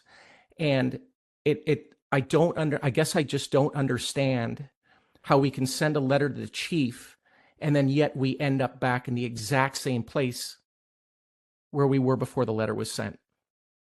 And I'll conclude by saying I heard for 3 years, it was impossible to find this stuff. It was because of how it was cataloged, because of the case numbers, multiple excuses. And yet I speak to Sergeant Winters and literally a day later, 2 boxes are found. What's going on? That's all I have. Thank you, Mr. Cicero. I have a quick question follow-up for him, though. It's a long time regardless. I know this case has been open, but I just wanted, so I'm looking at the most recent item that looks like the request that you initially sent them is dated November 8th, 2021, which would mean it's coming up on 2 years. I started before that with phone calls. The official. Okay. Yes. Okay, gotcha. Okay, so the official request that you made was November 2021, but you've actually kind of informally had started the process considerably earlier. That's correct. And I actually flew up to San Francisco and met with a gentleman in homicide as well as Sergeant Winter's colleague that formerly had this position in media. Gotcha. Okay. Bob Singer. Yeah, again, not to belabor, I think, Sergeant Winters, you got my earlier point about the larger issue about records, but specific to this case, given what we've just heard, can you tell us from your experience with the department right now what could be done, whether it's on our part, on the complainant's part, on your part? We need to ask God, or what can we do to move this and get the chief to order somebody to do something to move this along more quickly so that Mr. Cicero might be able to make his documentary, during his lifetime, for example? Yeah. I think there's a number of things that can be done. First of all, I will say, Mr. Cicero has asserted that there are 10 to 12 boxes. So far, I've only been able to prove the existence of 2. I don't know where he gets that number from, if there's any facts to back up the existence of 10 to 12 boxes. Those kinds of facts, if there are facts to back that up, can help me to locate those boxes and where they're at.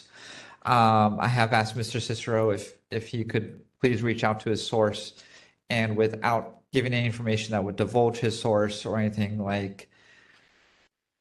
tell me what room in the Hall of Justice those boxes came from, because that would help me determine where they would have gone when we transitioned a lot of the services over to Evans Street. Yeah. Because if it was one of the services that didn't go to Evans Street, but it went somewhere else, just as Mr. Cicero I'm sure understands, clues help me to find stuff. And right now I've only been able to prove the existence of 2 boxes. Our sergeant at Property Control Division is trying to determine if other boxes do exist at property. One of my goals, which I was hoping to go down there this week, but unfortunately other job responsibilities got in the way, is to actually go down there with him to Property Control Division so I can see, and I told Mr. Cicero that this is something I want to do, is go down there and see what we are dealing with, so I can understand the scope of the problem and be able to better communicate it to him and also to this task force if needed. Okay, so I heard a little bit in there about the 2 boxes that we know exist. Yeah.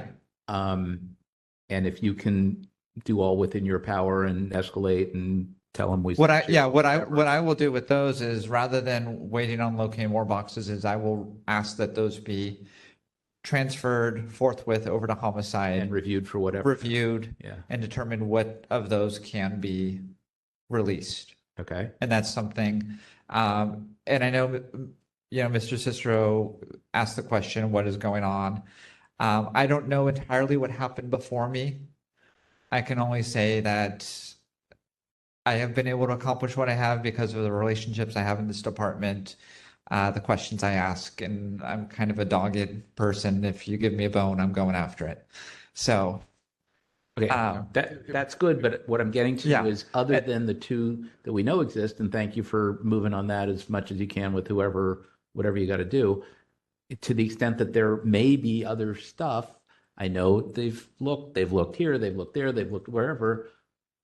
I don't know what else can be done on that. If you think of something, or somebody knows somebody who knows, whatever, if, former Chief Sanders checked them out and never returned, there's got to be some trail somewhere. This really, as I heard Mr. Cicero say, essentially, this wasn't some low-level juvenile thing where they, robbed somebody. This was serious stuff. This was part of a larger thing. This is a well-known San Francisco thing from 50 years ago.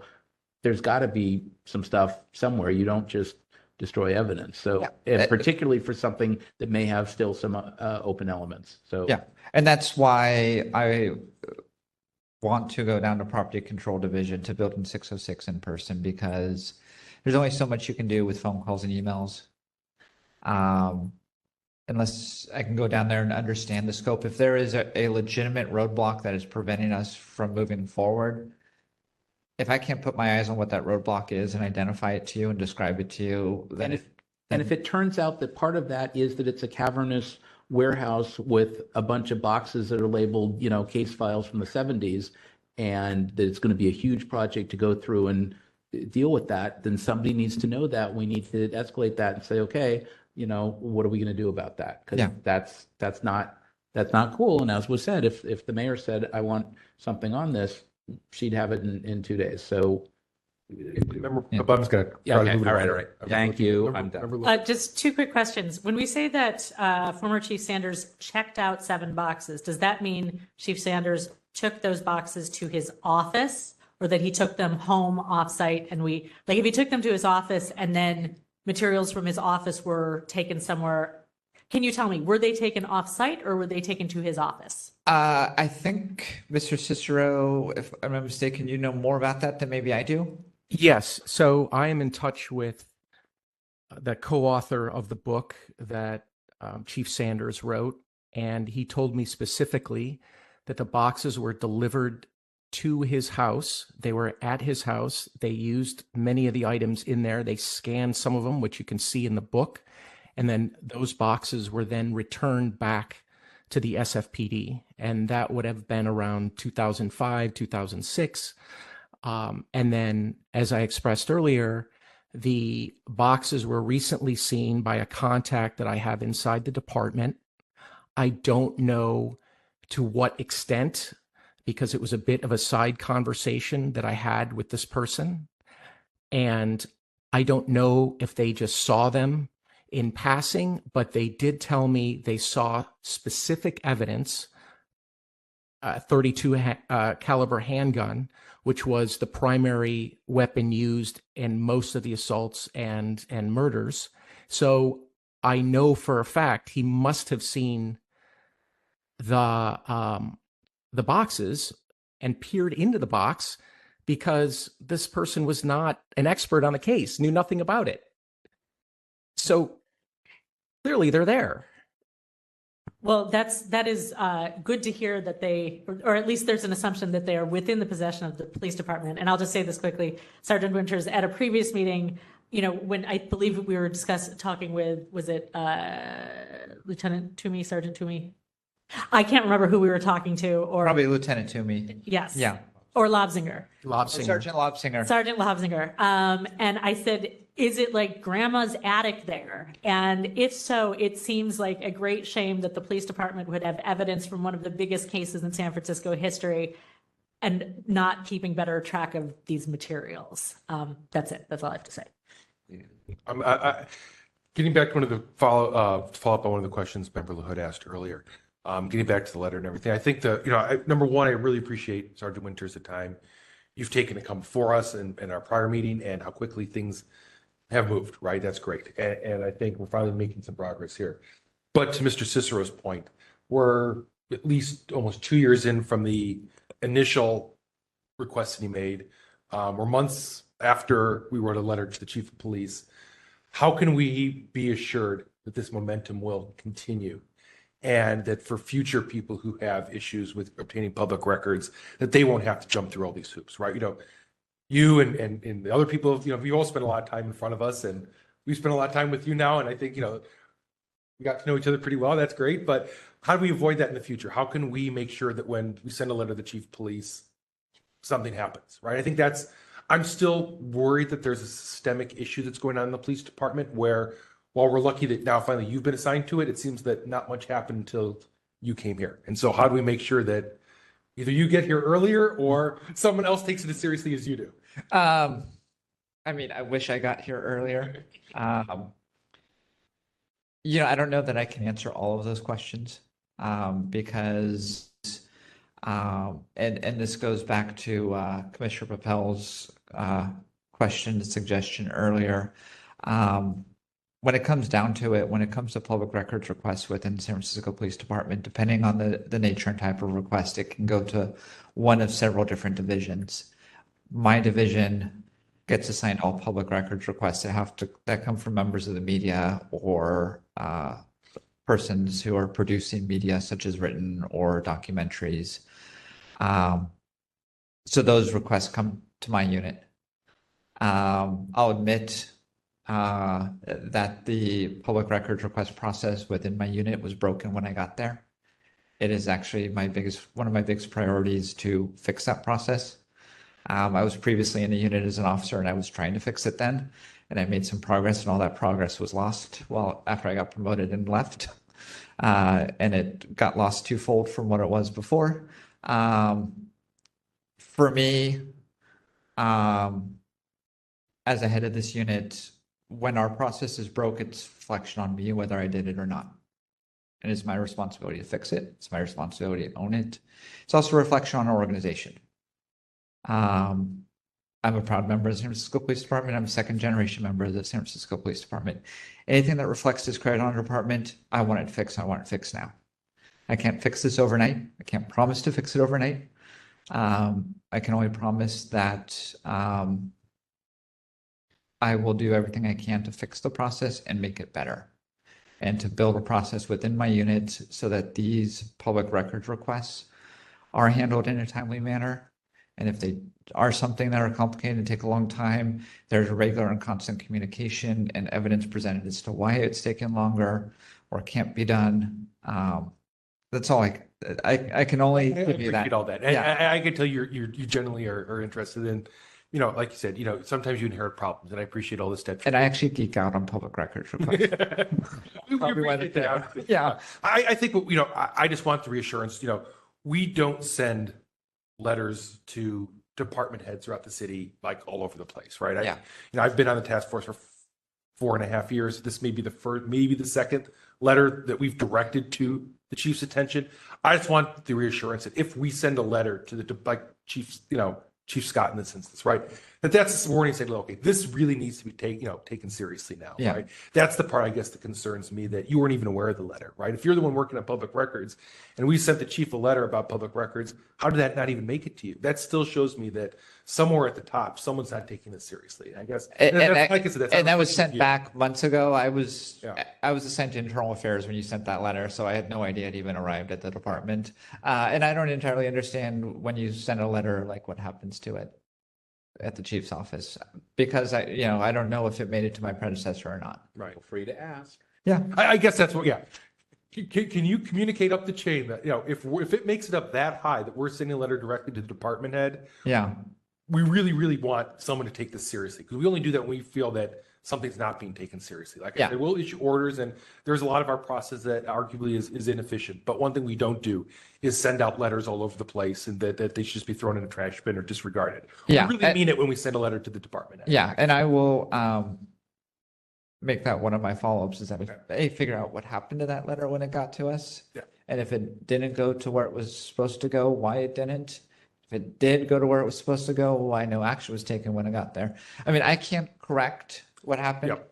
I'm not making excuses for what happened. Yep. I'm just doing what I can now. Yeah. We can try to fix. And I'm going to make every good faith effort I can do that. And that's. Thank you. That was all I had. Anyone else?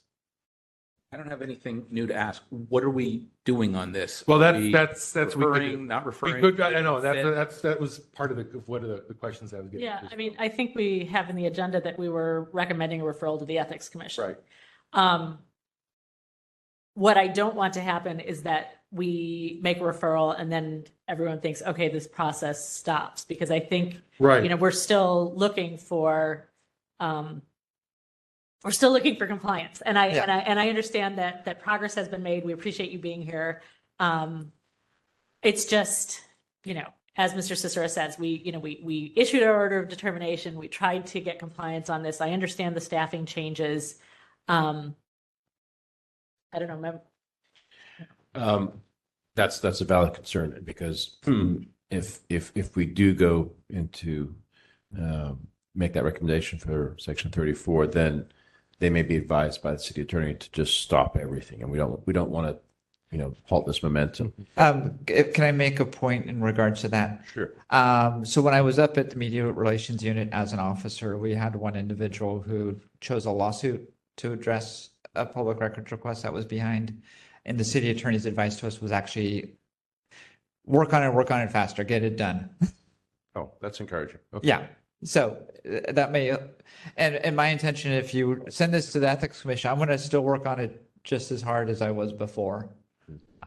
So I want to give you the assurance, and unless the city attorney, for some reason, and I don't see why they would tell us to stop, were to tell us to stop would be the only reason that I would stop.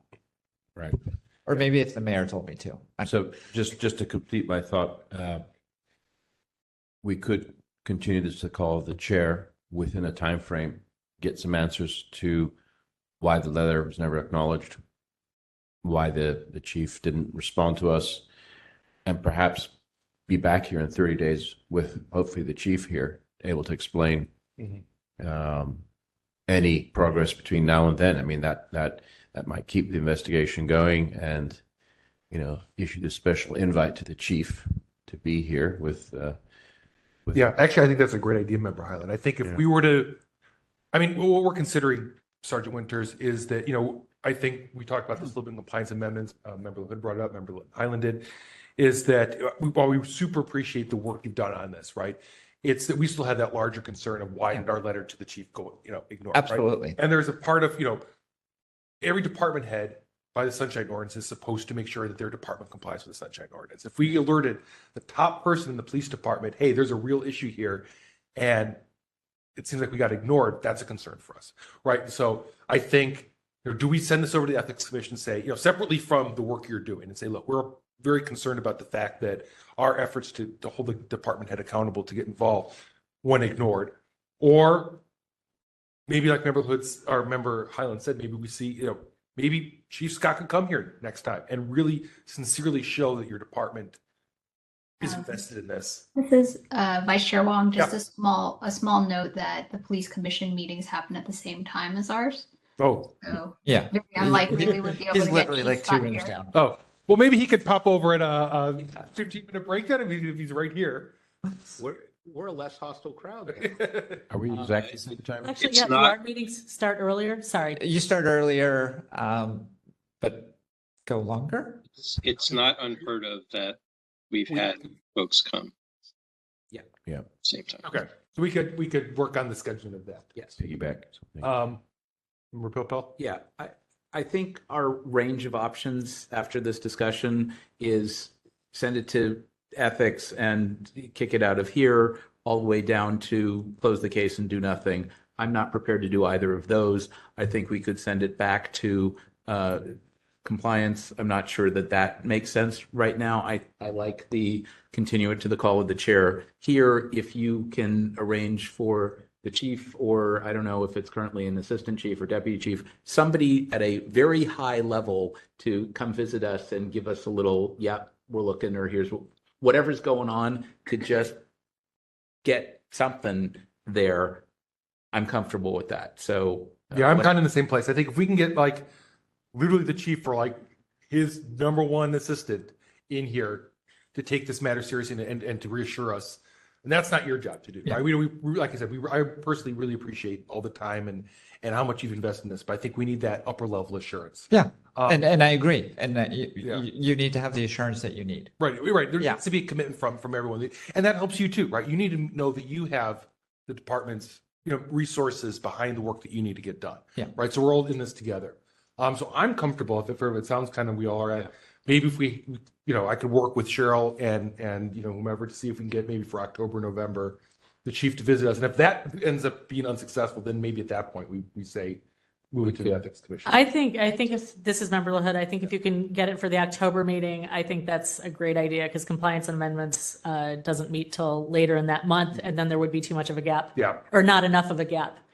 Yeah, and if I could also reiterate, October would be better, because we get November, there's the big APEC conference, Okay. and yeah, that would just be difficult at best. So October, I would Sergeant agree with Winters, when does the police meeting start? 5:30, is it? 5:30. 30.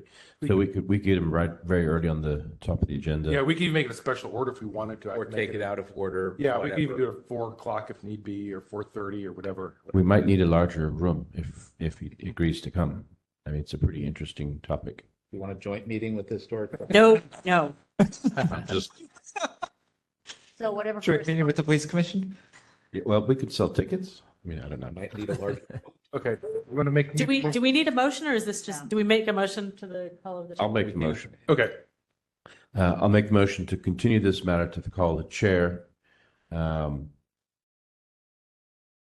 with an anticipated invite to the chief of police to appear at our October full task force meeting. I'll second the motion. Do you want Okay. more specific, or That's pretty good. And we want to CC her of all the correspondence we're doing. So, I mean, I don't think it's necessary for us to write another letter. I would assume that since you're here, Sergeant Winters, I can tell you the time right now. If you could work with Cheryl, the date is Wednesday, October 4th. Okay. And we start at 4. Yeah. And so we can schedule it at 4 or anytime after. Just let Cheryl know when the chief can be available. Yeah, if Carol can send me an email and, maybe rather than invite, but Chair, I think request his appearance. I think an Yeah. email from you, maybe recapping this and Yeah, I don't have her. oh, Sergeant Winters' okay. email. or If we could have Cheryl even do it, if Cheryl has yours, Correct. just Cheryl, to say, Yeah, just the details of having the chief, his first assistant, and Sergeant Winters all present would be Yeah. very, very helpful. Can I make a suggestion? Can we also have the head of the property department or somebody in the upper ranks of the property department? I was actually going to suggest the exact same thing. Great suggestion. great. Yeah. Yeah, I mean, Figure it out. yeah, I think you get where we're at, right? Yeah. All the stakeholders need to be here. I'll fill the. Yeah. So do you want me to restate the motion more specific? Maybe just to really nail it down. Yeah. Okay. So I'll restate the motion, or I'll amend the motion. Motion to continue this to call the chair with the anticipation of inviting the chief of police, his first assistant, the head of the property division, and Sergeant Winters to appear before us at our next October 4th, 2023 meeting. I second the motion. Okay. So I think we're set on the motion. Everyone ready for public comment? Okay, let's do public comment on that motion. Yes, if there's anyone who'd like to make public comment at this time, you can raise your hand using the application. Or if you're in the room, you can approach the podium. I do not see any indications for public comment at this time. Okay, and there's no one here in the room, so we'll go ahead and close public comment. And Cheryl, when you're ready, we can take a vote on this.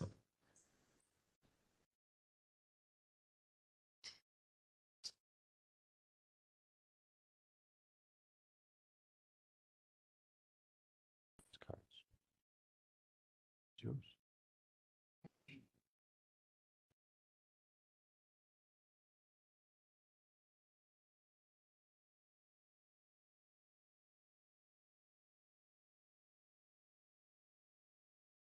I just gave her a business card.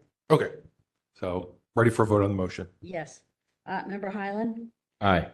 Member Highland, aye. Member LaHood? Aye. Member LaHood, aye. Member Pilpel? Aye.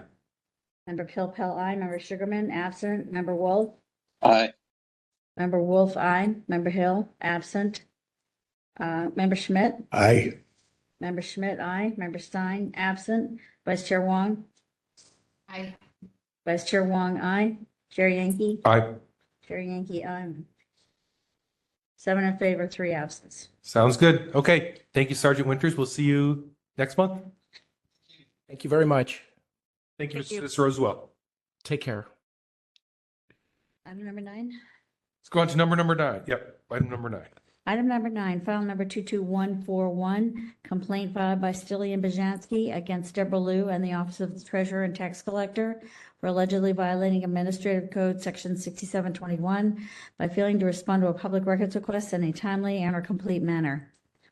On February 14, 2023, the Complaint Committee, moved by Member Wolf, seconded by Member Stein, to find that the task force has jurisdiction, the requested records are public, and refer the matter to the task force for hearing. Okay, and do we have Mr. Bajanski and someone from the Treasurer Tax Collector's Office available? Yes, I'm here. Okay, thank you for joining us, Mr. Bajanski. And do we have someone from Treasurer Tax Collector? I believe that Vivian Poe is present. I'm not sure if she's currently online.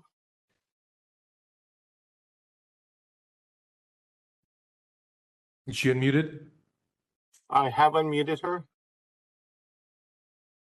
Okay. Well, she did indicate she was here for this item. I guess she's just not on the phone at this specific moment. Oh, here goes somebody else. Give me a moment. Okay.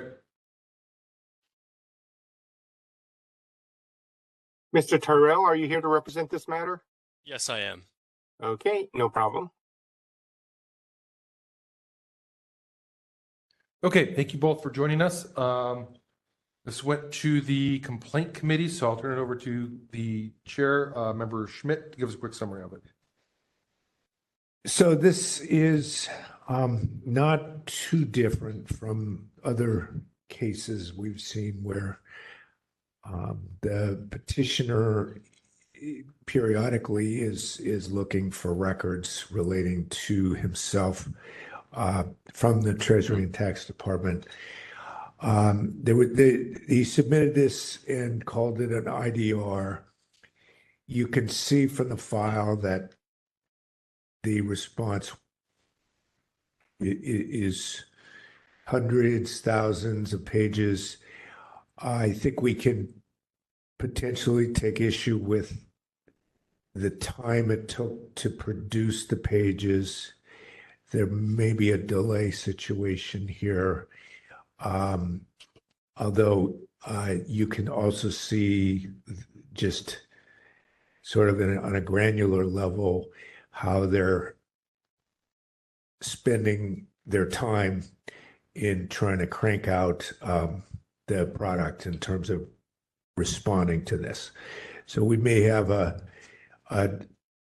we may have a delay violation. I don't know if there'd be anything further than that. Member Wolf, any further comment on it? No, it was an IDR and it's a timeliness issue. I think it's pretty straightforward. There wasn't anything that really stuck out for us on this one. So it's before us now. Sounds good. Thank you both. Okay, so Cheryl, let's go ahead and let Mr. Bajanski begin. You can let him know in his 5 minutes. Correct. Mr. Bajanski, are you ready to begin speaking? Yes, I'm ready. I can barely hear him. Can you guys? Might want to turn up just a little bit since we turned it down for, I think, Mr. Petralis. Just a moment, please, sir. Okay. I can change the audio if you want me to. Is that better, you guys? Yep. We just have Okay, Mr. Bajanski, I just turned the volume up. So you ready to begin speaking? Okay. Let me know if you hear me well. If you want me, I can also increase the volume of my microphone. No, he's fine. He's fine now, I think. Okay. All right. So, hello, my name is Tillian. I would like to mention two things. First, I'm not sure whether Mr. Tyrell of Treasury and Tax is aware of this complaint, but this marks my 9th complaint in the last 4 years concerning tax and treasury team, largely for the same reasons. Some of the excuses I have heard so far for delaying public requests include not having adequate software for privacy redaction, insufficient personnel to handle the request, excessive requests from the petitioner requests containing extensive information that takes longer to process, and requests for information already publicly available. Additionally, due to the COVID emergency and mail programmation, the respondent claimed that they have unlimited time to respond to public requests. The most common excuse I was hearing was citing pending litigation, which resulted in significant delays due to attorney-client privilege. Out of 8 complaints I brought to the Sunshine Task Force, violation was found in 3 of them. Regarding complaint 22-141, I submitted public request 22-5965 on October 17, 2022, and it was not closed until Friday, February 14, 2023, which is 120 days. To put that into context, the local Sunshine Ordinance says the response time for public request at 10 days, and California Government Code 6253C sets it to 24 days. As you can see, there is a substantial delay in delivering of this public request. Secondly, I'm well aware that Sunshine Task Force does not have any executive power. Nevertheless, I will continue to raise these complaints because there is a significant advertising suggesting that the local ordinances are superior to the state laws. Perhaps they are, but so far I have not witnessed anything better, especially concerning the timing of releasing public documents from the Tax and Treasury Department. Thank you so much. That's all. Okay, thank you. And are there any parties to provide facts or evidence on behalf of the complainant? Not hearing from Victor, there's any hands. Go ahead and move on to the respondent. So, Sheriff, you can let Mr. Tyrell know when he can begin.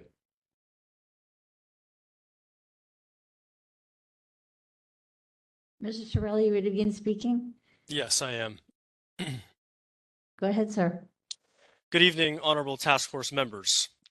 This is petitioner's 22nd Public Record Act requests to TTX in the past 18 months, all of which are substantially the same. As the petitioner noted, on October 17th, he submitted this request, October 17th, 2022.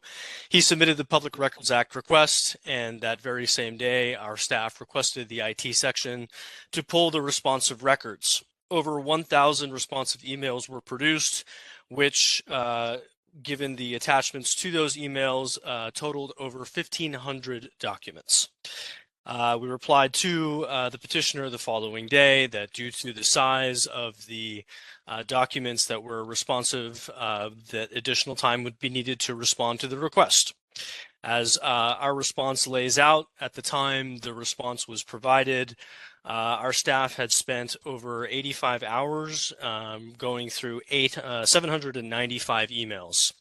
At the time that the request was complete, staff had spent over 128 hours in total responding to this request. For each of the documents that was withheld or redacted, redaction reasons were provided to the petitioner. And we do not believe that a violation should be found in this instance, as our staff additionally had many other requests that they were working on. The petitioner's request is treated exactly the same as all of the other requests that are in our queue, and our staff has only the amount of time available in a week to respond to all of the requests that are before us. The petitioner does not receive any special treatment in any way. Again, his request is treated the same as everybody else's. And we have nothing further. Okay, thank you, Mr. Tyrell. And are there any parties to provide facts or evidence on behalf of the respondent? Seeing none and not hearing from Victor, I'm assuming that's none. So members, if we have questions, Member LaHood? I just want to clarify, this was a request for emails between February 1st, 2022 and April 3rd, 2022, containing Mr. Bajanski's last name and address or his email address. And you're telling me there are 1,500 documents? What was going on? Well, at the time that the request was made, there was active litigation involved. The request involved multiple communications between the petitioner and our office, as well as communications between the attorney who was handling the matter, the client that was had given us the matter, and many other documents all related to the litigation or these Public Record Act requests. As our response notes, many of these documents are already within the custody of the petitioner or are available on the SOTF website. But that's given the terms that we were provided, those were the documents that were found to be responsive. Thank you. Any other questions? Okay, I'm not hearing any other questions, so I think we can move to rebuttals. So we go in the opposite order. 3 minutes for the respondent first, and then 3 minutes for the complainant. So Mr. Terrell, Chair will give you 3 minutes if you need to use it. Thank you. You ready, sir? Yes, I am. Go ahead. Thank you. I believe that I've already covered all of the salient points. This is a request that we received that we responded to as timely as possible. Again, the petitioner does not get any special treatment, nor is he treated any differently than any of the other requesters. We have hundreds of Public Record Act requests that come in, and as I stated, we tallied over 128 hours in total to review and to respond to this request. So I believe that our response was timely and within the strictures of the statute. Thank you. Okay, thank you, Mr. Terrell. And Cheryl, when you're ready, please let Mr. Bajanski know when he can begin. He has 3 minutes. Okay. Go ahead, sir. Yeah, I don't have anything to add besides the fact that, again, I'm going to repeat myself, but it has been a total of 120 days to complete that specific request, and 120 days is like 12 times the limit of the sunshine orders, and about 4 times the limit of the state ordinance for releasing public documents, which I think it's quite of a delay. That's all. Thank you. Thank you, Mr. Bajanski. Okay, members, time for deliberation and a motion. Member Pilpel here. I'm not sure that I'm prepared to make a motion yet, but my inclination at this point, given what we've heard, is that there was a large request, or it generated a lot of responsive records. They all needed to be reviewed for redaction. They were under the implied rule of reason, and with resource constraints, it seems to me like the treasurer tax collector allocated a reasonable number of hours each week by their legal assistant to perform the redaction review, prepare documents for release, and make them available on a rolling basis to the complainant. And so far, I am not finding a violation here. Had the department not done anything, been intransigent, said we're not going to deal with this, whatever, that would be different. But in this case, it appears that they made reasonable efforts to respond to a relatively voluminous request, regardless of the complainant or petitioner's status vis-a-vis other records, litigation, et cetera. So that's just where I am right now. Thank you, Member Pilpel. Anyone else? Any motions on this?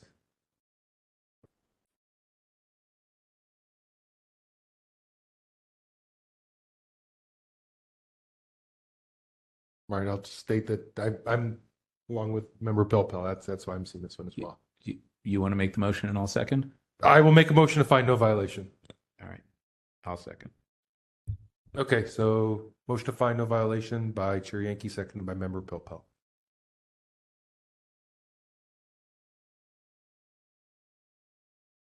Discussion? Would you like to move on to public comment? Yep, I'm not seeing any hands here. Somebody Is that you, Victor? Yes, it is. Oh, Victor. was an echo. Yeah. Victor, want to make public comment? Never mind. Sure, Victor. Go ahead and call If for you'd like to public make comment. comment, please raise your hand using the application or dialing *3 on your telephone. I did not see any hands myself. Okay, and see no one here in the room at the podium, we'll go ahead and close public comment. And I think we're ready for a vote on that. Chair Yankee? Aye. Chair Yankee, aye. Member Pilpel? Aye. Member Pilpel, aye. Member Sugarman, absent. Member Wolf? Aye. Member Wolf, aye. Member Hill, absent. Member Highland? Aye. Member Highland, aye. Member Schmidt? Aye. Member Schmidt, aye. Member LaHood? Aye. Member LaHood, aye. Member Stein, absent. Vice Chair Wong? Aye.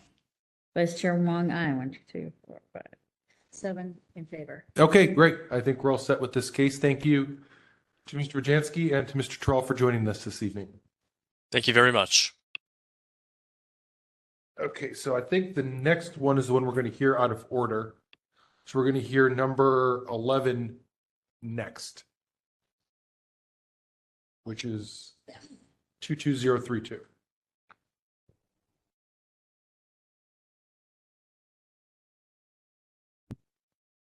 Item number 11, file number 22032, complaint filed by Giselle Robbie and Carl Kramer against Charles Pearl and the San Francisco Public Utilities Commission for allegedly violating Administrative Code Section 6721 by failing to respond to a request for public records in a timely and or complete manner.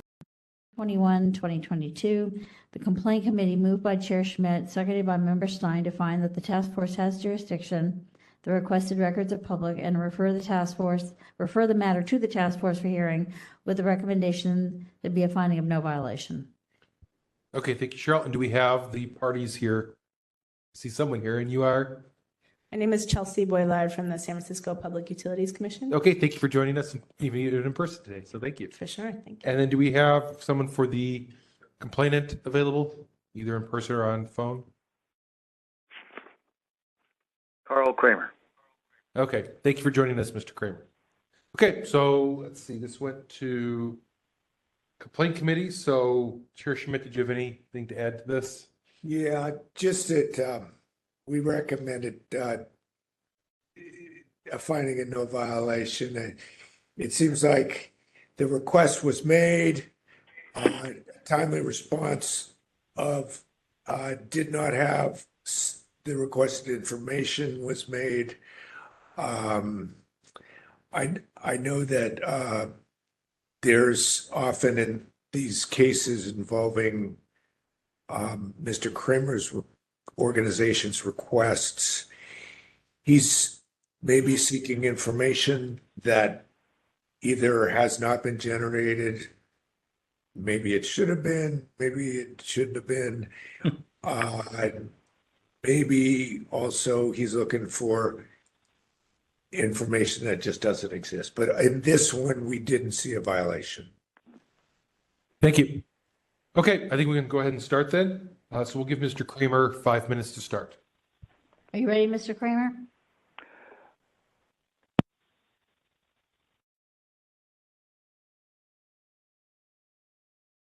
Carl Kramer?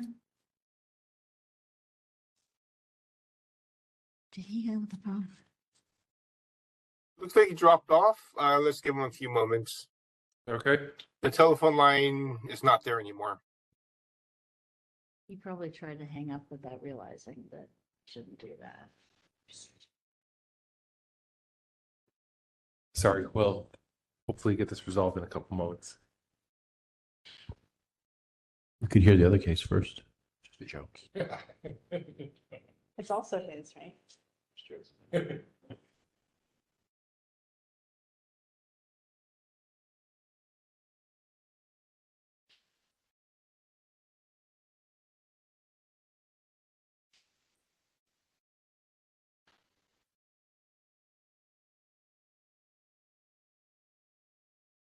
Is he back by chance?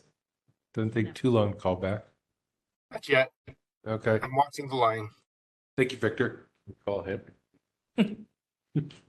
Record's there. I recommend that you all stretch. You shouldn't be. Yeah, that's a good sitting idea. around. Take a 30 seconds stretch break. Seriously. And we'll go. Last meeting, next morning about water. That was a lot of city. How many hours left in the flight? What's that? How many hours until we land? Oh, yeah. All right. I think I've seen this movie before. Is there a different channel? I mean, I think we're all in business class. Oh. We've got trolley that comes with drinks. Yes. Hope you have a-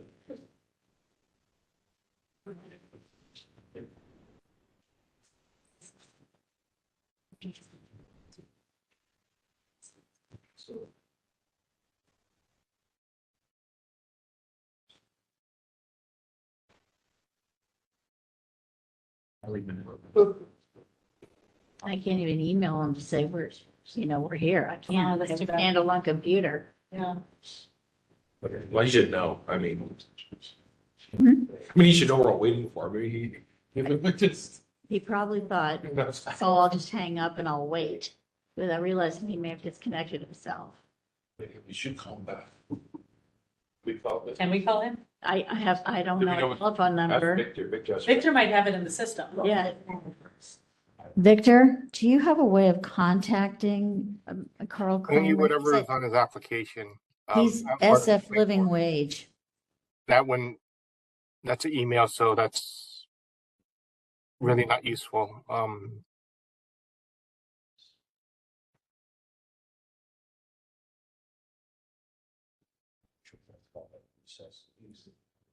I stepped out, it was not 3, 2. So far.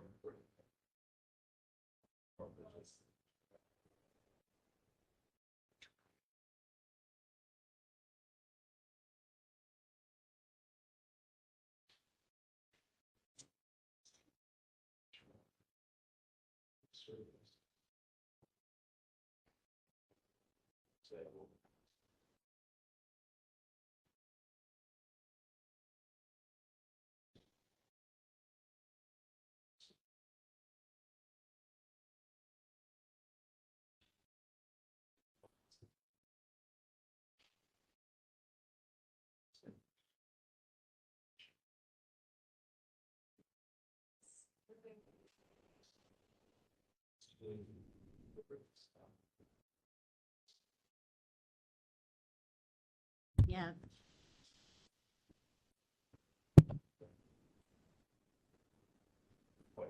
It's unfortunate. I guess the next one also thought it was going fine. Maybe continue to the call this year next month. I mean, his board. I know Waiting. job here, right? Yeah. Do you have his phone number? I don't have a telephone number. I was communicated. Kramer's on the other one too. Yeah, yeah. Keep it move on. Great. Well, we could do the, He's talking along. oh, okay. Want to call back? Where's the meeting on the item? Okay, great. Yeah.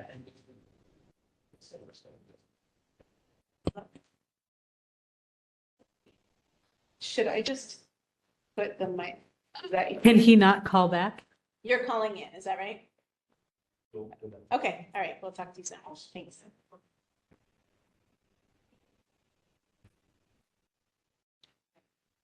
You have his phone number? Thank you. Did we say something? Victor, She said he got disconnected. Okay. Oh, okay. Victor, the respondent, the petitioner is going to call back in a few minutes. You're in. Hi, this is Carl Kramer. Oh, here, All right. right. Great. Hi. Yeah, what point did I fall off? Very beginning. At the very, we didn't At the hear very a word that you said, other than you were here. This point. So we're going Oh. to give you your 5 minutes to present. Cheryl, let you know when you're ready. Okay, thank you. Are you ready, Mr. Kramer? I'm ready. Go ahead, sir.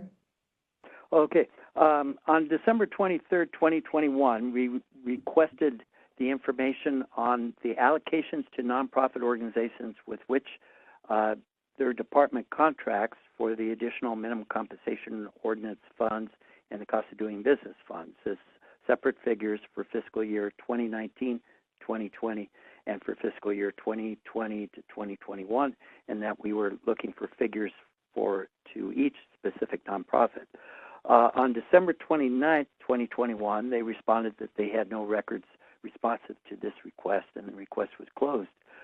On January 8th, 2022, we sent an email that we have a document from the Controller's Office that funds were allocated to the PUC for the nonprofits Mission Neighborhood Centers, SF Conservation Corps, and SF Parks Alliance, and asked if they had any records of those allocations.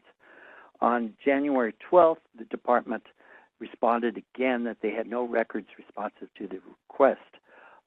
When Cheryl Leher compiled the agenda packet for the Complaint Committee meeting, June 21st, 2022, there was an email included in the packet, which you can see on page 347 under the heading Internal Message with the notation in the margin staff only that says, quote, "Hi, Emily. Laura provided the following response back to the requester. We don't have a, quote, we don't have a separate budget for these items, so it's impossible to say especially how much is budgeted. However, the SFPUC will comply with all laws and mayoral directives in nonprofit contracting," close quote. This appears to have been written on December 27, 2021 by Corey McCormick, Business Services staff. That information was not provided to us when Emily Alt responded that they have no records responsive to our request on December 29th, as you can also see corroborated by the department's own timeline on page 342 that does not mention this information. Also to note that when the same information request was made on December 16, 2022, the department responded on responded on December 22nd that it does not receive allocations from the general fund relating to cost of doing business. Quote, "It has been our long-standing practice to include annual CPI increases, that's Consumer Price Index increases, in our contracts with nonprofit and for-profit service providers. This information also was not provided to us on January 12th. At the heart of this is an argument that the California Public Records Act does not compel the public agency to create a document to answer the request. So if the document is not sitting on their desk to show us, they're responding that they have no records responsive to the request. Our view is that the information is for information that the request is for information to be provided that is in the possession of the department, whether or not it is already in a created document. With information in databases, a report on that information can be created even if that report has not been done previously. And also in the sense that those emails, the email that they just weren't keeping track of those items, that was important information to us and should have been provided. Thank you. I'm finished. Okay, thank you. And are there any parties to provide facts or evidence on behalf of the complainant? And not hearing from Victor, I'm assuming that's no. So we'll go ahead and turn over to the respondent for 5 minutes. Ready? Good evening, task force members. Again, my name is Chelsea Boylard, Director of Strategy, Planning, and Innovation at SFPUC, and I'm here tonight with Laura Bush, the Acting Deputy Chief Financial Officer, who can answer any questions related to kind of she's bringing subject matter expertise tonight. Mayada, who is usually our representative at these hearings, has left the PUC, and so I'm filling in, so thank you in advance for your patience kind of during this transition. So I think Mr. Kramer covered kind of the dates of his request and our responses. I think we would concur generally with those dates and, you know, our response regarding kind of the request being closed and not finding, not having responsive records. I do want to note that there was a secondary, so he referenced this, there's a secondary request that was made in December of 2022, so a year approximately after the initial request, and there is a second related complaint related to that secondary request from 2022, during which there was kind of more substantive back and forth with PUC that he referenced, again, kind of related to the CPI, et cetera. I think because there's a separate complaint that I believe has been heard by the complaint committee, but that's not agendized tonight, I think we would defer kind of discussion about that level of detail and back and forth to when that is agendized in front of the committee, and obviously are happy to come back and discuss more in detail. So and then I did want to note that Chair Schmidt, Committee Chair Schmidt, did note that there was a recommendation to find a finding of no violation, which we appreciate and would respectfully request that this complaint be dismissed. Okay, thank you. And are there any parties to provide facts or evidence on behalf of the respondent? No. Okay, so I think it's time for our questions if there are any. So members, are there any questions? I have a question. Go ahead, Member Wolf. Yeah. First of all, I was not at that complaint committee meeting, so and the minutes don't necessarily reflect a reason why from that meeting why the committee had forwarded a no violation recommendation. My questions are for the respondent, and hello, Ms. Boyard, how are you? Hello, Committee Member Wolf. Likewise. What do you mean when you report not finding any responsive records? What is that? What do you mean by that? I'm going to call on my colleague to provide some more detail. Thank you. Hi, my name is Laura Bush. I'm acting Deputy CFO at SFPUC. We don't have records that show the cost of doing business amounts for FY 2019 and 2020 and FY 2020 and 21 for each of the nonprofits requested. We don't have records of the allocations. We don't budget for those separately, as I wrote in the email that Mr. Kramer referenced. We don't have any record to show a separate amount provided as a cost of doing business increase to those nonprofits.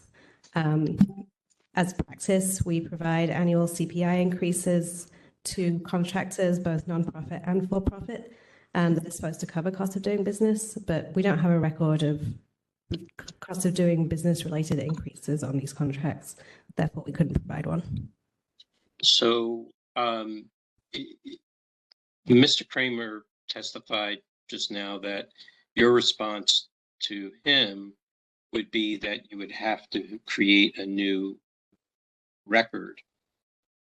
Okay. And so if that means that if you had to create a new record, that the information is available.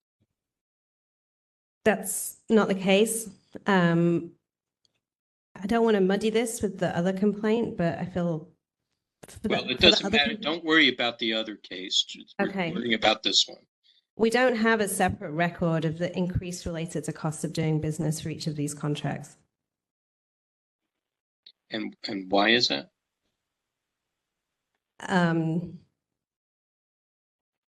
We have records of invoices that have gone out, payments that have gone out to these nonprofits, but it doesn't specifically disaggregate the cost of doing business amount. So how do you keep an accounting? How do you then report back to, let's say, the controller's office or any other, or even the board of directors, the financial report? Do you not keep that granular type of reporting? Not for the specific amount related to cost of doing business or CPI increases on the contracts. Okay, and so when there is an increase, how do you then calculate it? And then based on CPI, which is published by, I forget where, some Department of Finance. Yeah, Bureau of Labor Statistics. Yeah. But you don't write this down somewhere so that there's a record of it? It's built into the contract that the contract amounts, that the labor rates in the contracts may be adjusted based on CPI during the course of the contract. Okay, so if a member of the public doesn't have a copy of the contract and is asking for that information, why couldn't you provide it? We did provide the contract language. But you couldn't provide the numbers? I believe we for the follow-up complaint, we did provide all of the numbers of amounts paid to the nonprofits over the years, but just didn't disaggregate how much was related to a CPI increase, as we don't have that record. It confuses me, because if it goes up every year and you have to write a new check with the amount of the increase, you have a record of it. Well, that would just be reflected in the higher payment amount. It wouldn't be disaggregated by how much is the What do you mean by original amount and how much is the increase. Okay, but there's a total amount from one point in time, and then a new amount in another point in time. Yeah, that's right. All of that data was provided to Mr. Kramer as part of his second request the following year, from which he could have calculated the CPI amounts. It's just not something we keep a track of or have a record of. Okay. So we couldn't provide a record. Okay, thank you. Mr. Kramer, do you have a response or clarification on this? You know, again, this was as Chelsea noted, this is in a separate complaint, but yes, the complaint the next year was what was provided was a spreadsheet in about 5-point font that was just a list of line items of that were not aggregated by organization, and not really showing the increase. That would have had to have been done by us comparing, finding different line items and subtracting from, I guess, other line items.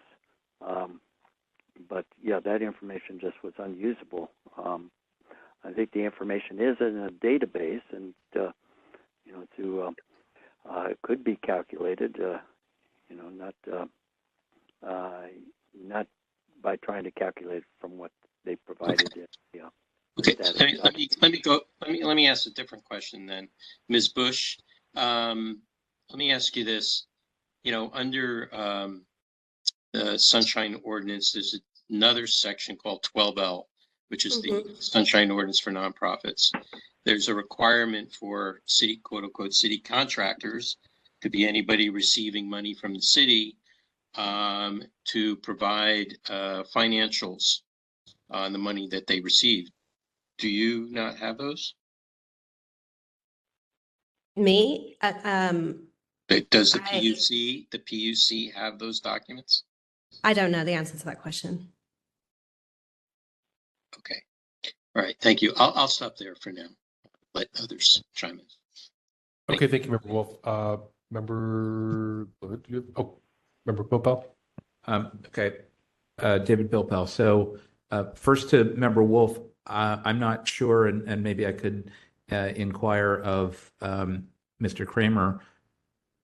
You made no request under 12L. These were all requests in relative to this complaint, requests made directly to PUC for PUC records. You weren't going to the specific nonprofits, right? That's correct. Okay. So thank you. All right. So there's no 12L issue here. With regard to PUC, I'm not sure how much of this is a question or suggestion. I think I did hear from Mr. Kramer that at least the internal message on the bottom of page 347 from Ms. Bush, we don't have a separate budget, that somehow got collapsed down to the PUC has no records responsive to this request, therefore we consider your request closed. I see your hand. Yes. That email from me was in response to someone asking me, I think repeatedly, do you have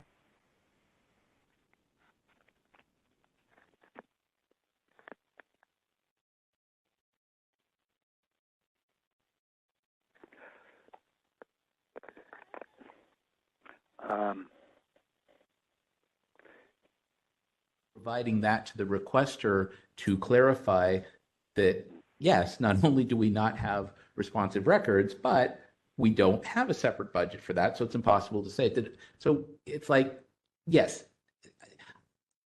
I'm leaning to think that technically you complied, but to the extent that you had a little more information that might have shed some more light, help the requester, A, there's nothing wrong with providing it. B, I'm no fan of this next request madness, but to the extent that you can, as they say, make that more visible, that would be good. And the only other thing I would say right now is and I don't know who started this over at PUC, despite my long history with PUC, this responding to things just saying, best regards, SFPUC Public Records. I am no fan of that. So whoever responds, I don't care who it is, they should give a name and, where appropriate, title and contact info so that the public knows who is providing that information. I don't care if it's PUC, health department, any city department. This, I'm getting an anonymous, what do you call it? An anonymous response from, some vague city agency. Thank you for your request. Here's the answer, right? With no name. I don't think that's great. I think it's better. And I don't care if it's a good answer or a bad answer. Somebody should be associated with it, with the name, and, where appropriate, a title and contact info. And perhaps if you're transitioning and to my old friend Chelsea, if you can make that happen, that would be an improvement. Yeah, agreed. And I definitely appreciate the feedback. I think, the public records team does sit in my team now. And so definitely appreciate, in the name of transparency and kind of accessibility to the public, your feedback. So thank you, Mr. Pupa. Okay. I'm sorry if that doesn't help Mr. Kramer as much here. I think my understanding is a number of these complaints have been heard by the task force over the last few years from Mr. Kramer. I am sympathetic to his interest in better disclosure of how the city provides. Is this a question or a deliberation? Because we haven't got. Like I said, I'll come back to you. And okay, yeah, you're right. All right. So I just want to make sure we have any questions. You're right. You're right. Any other questions? Now let's do. We'll do rebuttals, and then I'll get back to you. I you have more just questions? You know what? I'll save it for the deliberation part. Thanks. Okay. So let's get on with rebuttals then. Okay. So we'll start with. I'm not sure which of you wants to speak. We have 3 minutes. Respond. I think kind of my comments earlier, and I think what Laura shared, I think we will let stand. We've kind of spoken to the issue a little bit. I think the main challenge is that responding with any records to what Mr. Kramer is looking for would cause the PUC to create records. And so I think that there's improvements that we can make perhaps in our kind of accessibility and responsiveness, in terms of transparency to requesters. But I think for this particular complaint, we respectfully request that it is dismissed. Thanks. Okay, thank you. And if we can go ahead and give Mr. Kramer his 3 minutes for a rebuttal. Yeah, I would say that that sounds an awful lot like we have the records, but if we have to create a report on those records, then that is, we're not compelled to do that. The information is available because we saw that in the following year when we also made basically the same request for another fiscal year. So there's information, and it's really about, is the department going to provide it in a form that's useful? What we want to see is that there's funding going to nonprofit organizations that they can kind of meet their inflationary costs and provide wage increases. So we're not getting that, and I think that's important information for the public, certainly for our organization.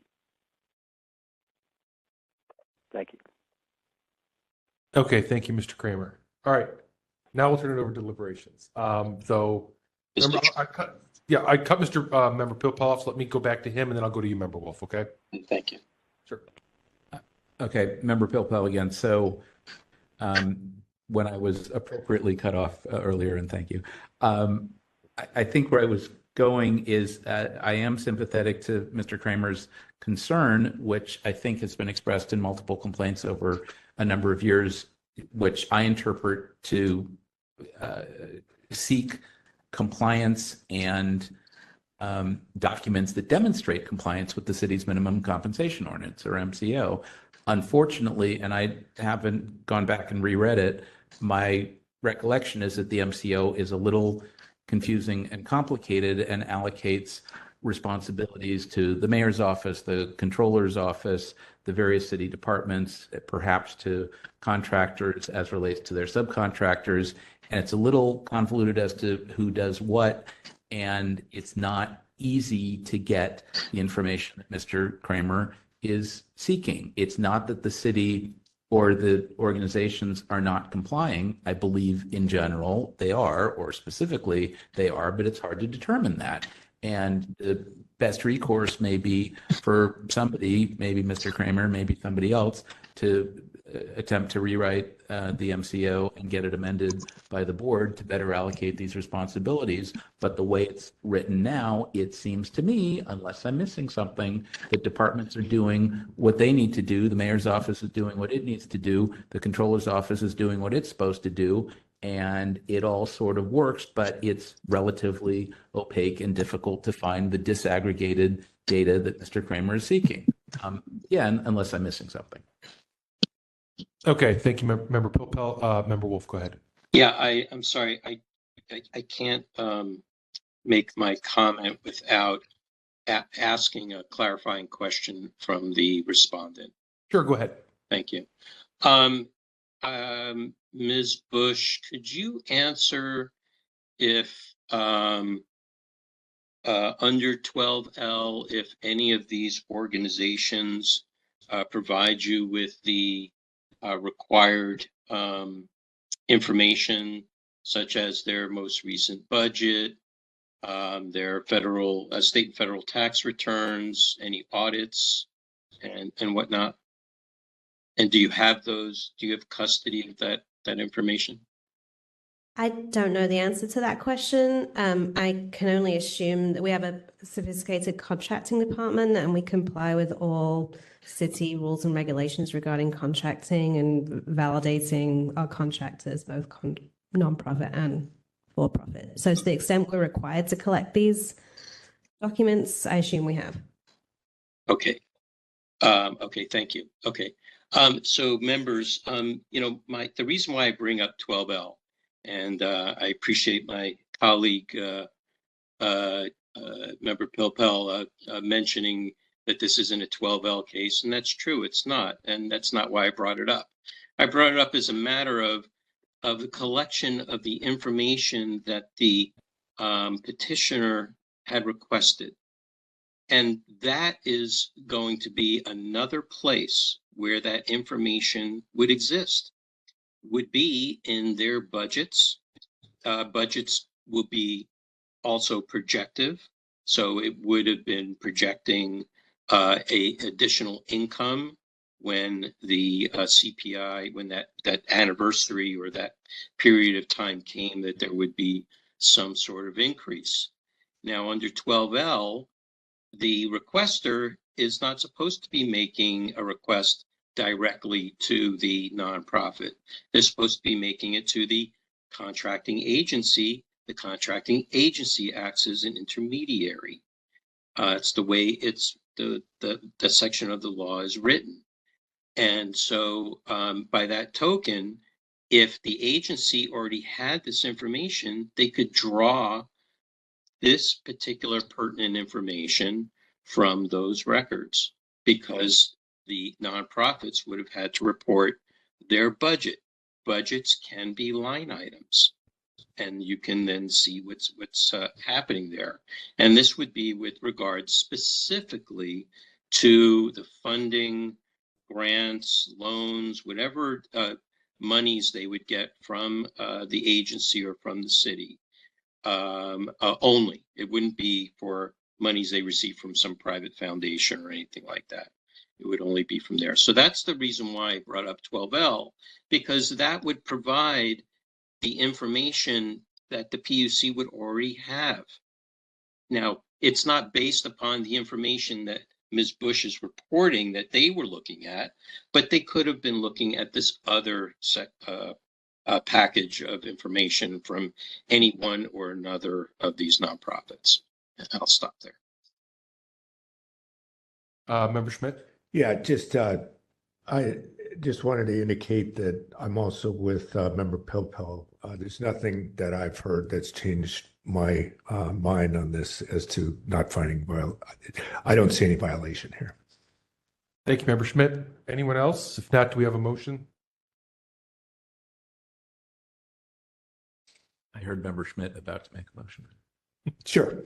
I will move to find that there's no violation in this case. And I guess that means is the case dismissed? Yeah, sure. Let's close that. Yeah. Okay, close the case. Okay, so moved by Member Schmidt to find no violation and close the case. Do we have a second? I want this one. I want to be on all of these. All right, I'll second. Seconded by Member Pilpel. Okay. Not seeing any other hands among members, so let's go ahead and open this up to public comment. Yes, if there's anybody who would like to make public comment on this matter, you can raise your hand at this time. I do not have any additional hands raised for this matter. Okay, thank you, Victor. And seeing no one else in the room, we'll go ahead and close public comment, and I think we can go ahead and vote.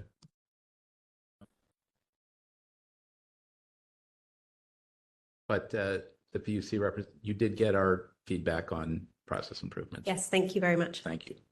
Okay, let's go ahead Keep for up the a vote. good job with the water and sewer and power.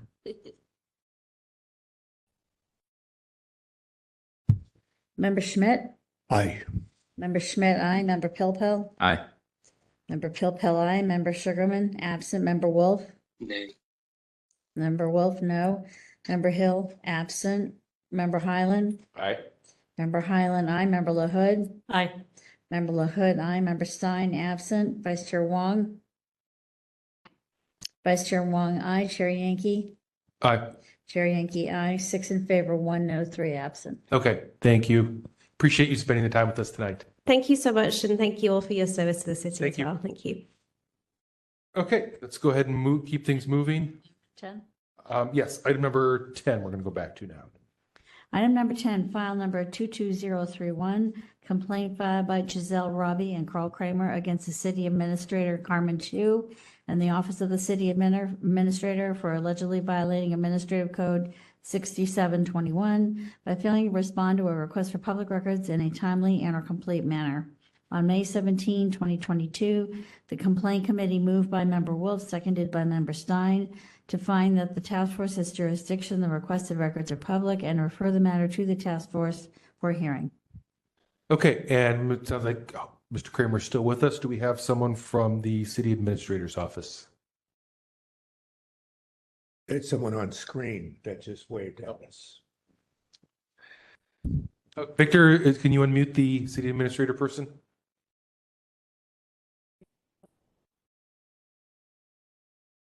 Down at the bottom of the screen.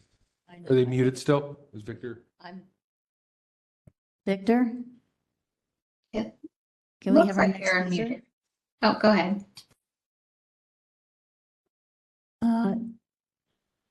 Ma'am, are you Vivian Poe? We can't hear you. You're muted. You're muted. Is Victor the one who's? Victor, she's muted. This is Vice Chair Wong. I don't think she's muted from Yeah. WebEx, so it may be the source. the audio source. No one. No luck. I see your mouth moving, but I don't hear you yet. This is so hard. Is there something in the chat? Something just jumped up. Oh, wait. Check. Chat show. If it helps, maybe you can log off and just come back.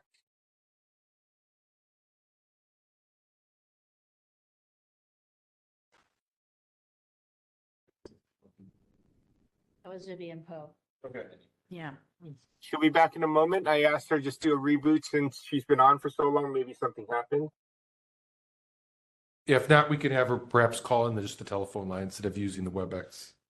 It's better if they call in anyway. We get the computer warble.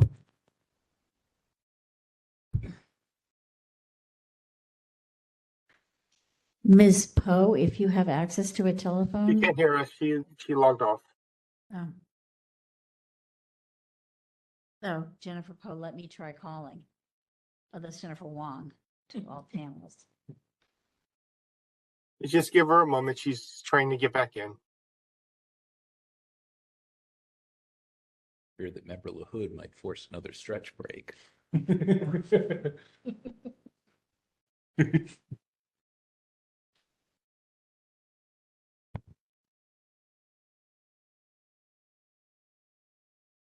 I think she's back.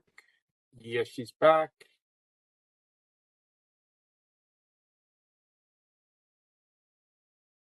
Okay. Miss Poe, I've just unmuted you. Hi, can you hear me? Yes. Yes. Great. Oh, Okay. great. Thank you for That's getting that fixed. Okay. So again, this one looks like it went to the complaint committee. So as usual, I'm going to turn it back over to Member Schmidt to give us an update on this one. Me again. Okay. This one, we didn't have the recommendation. And in looking at the file today, it looks like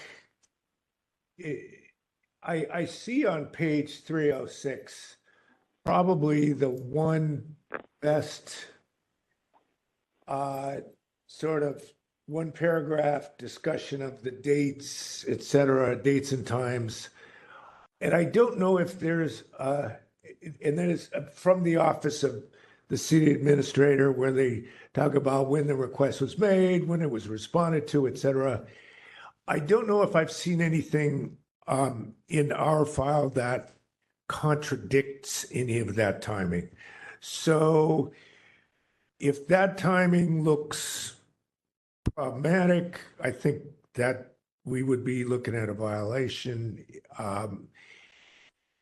If it looks fine, no violation, but I think we also should give Mr. Kramer an opportunity to explain his case. Member Wolf, do you remember anything else about that one? Yeah, the only thing I would add is that to me it gets laid out on page 298, PDF page 2, where it says administrative summary. It just, it's pretty plain there that these are city fund allocations and department contracts. This is all public dollars and information. And that was just, the basic bar to move it forward.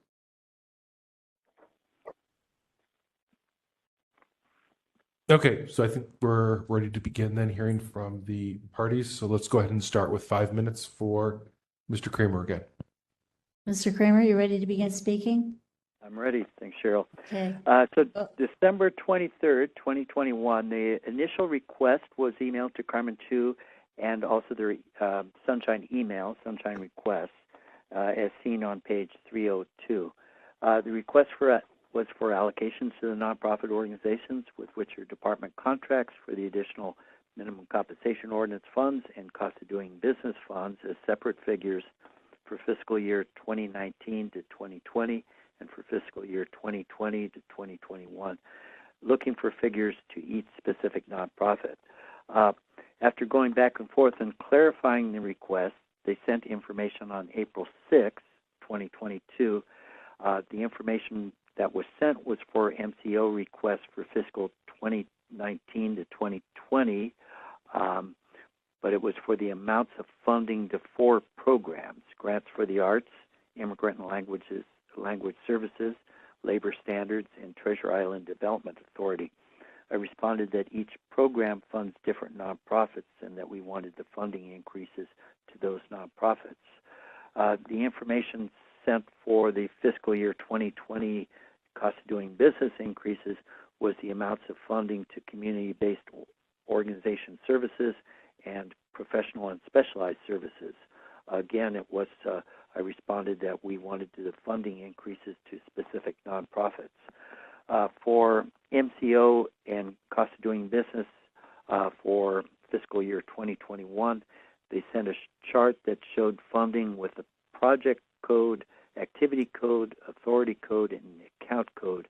I responded that we wanted the names of the organizations associated with those codes. At the May 17th Complaint Committee meeting, Vivian Poe, representing the department, said that in accounting and budgeting, they receive some totals for each contract, but do not receive a breakdown of what are increases for MCO and cost of doing business. They only have a lump sum for each nonprofit, with which which would include increases for different things. This is analogous to throwing the scratch paper in the trash after adding up the figures and reaching a total. We expect that the scratch paper to be saved. It should not have been a surprise to the department. We requested the same figures the previous year and the year before that. I'm finished. Okay.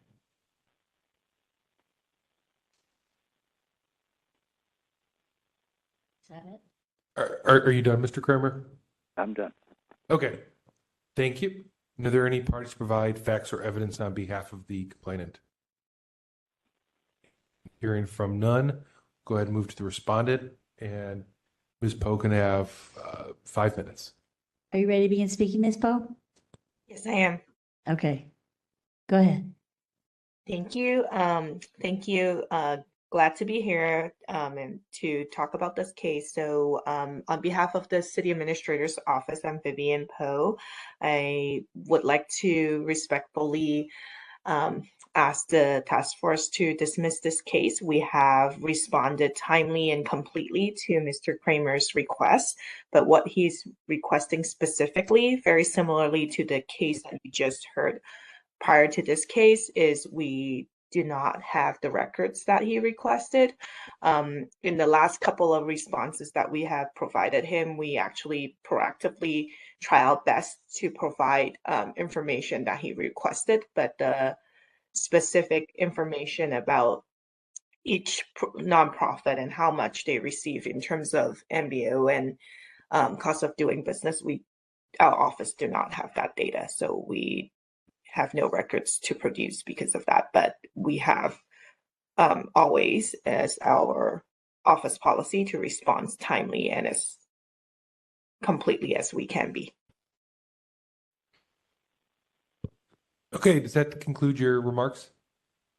Correct. Okay, thank you very much. And are there any parties to provide facts or evidence on behalf of the respondent?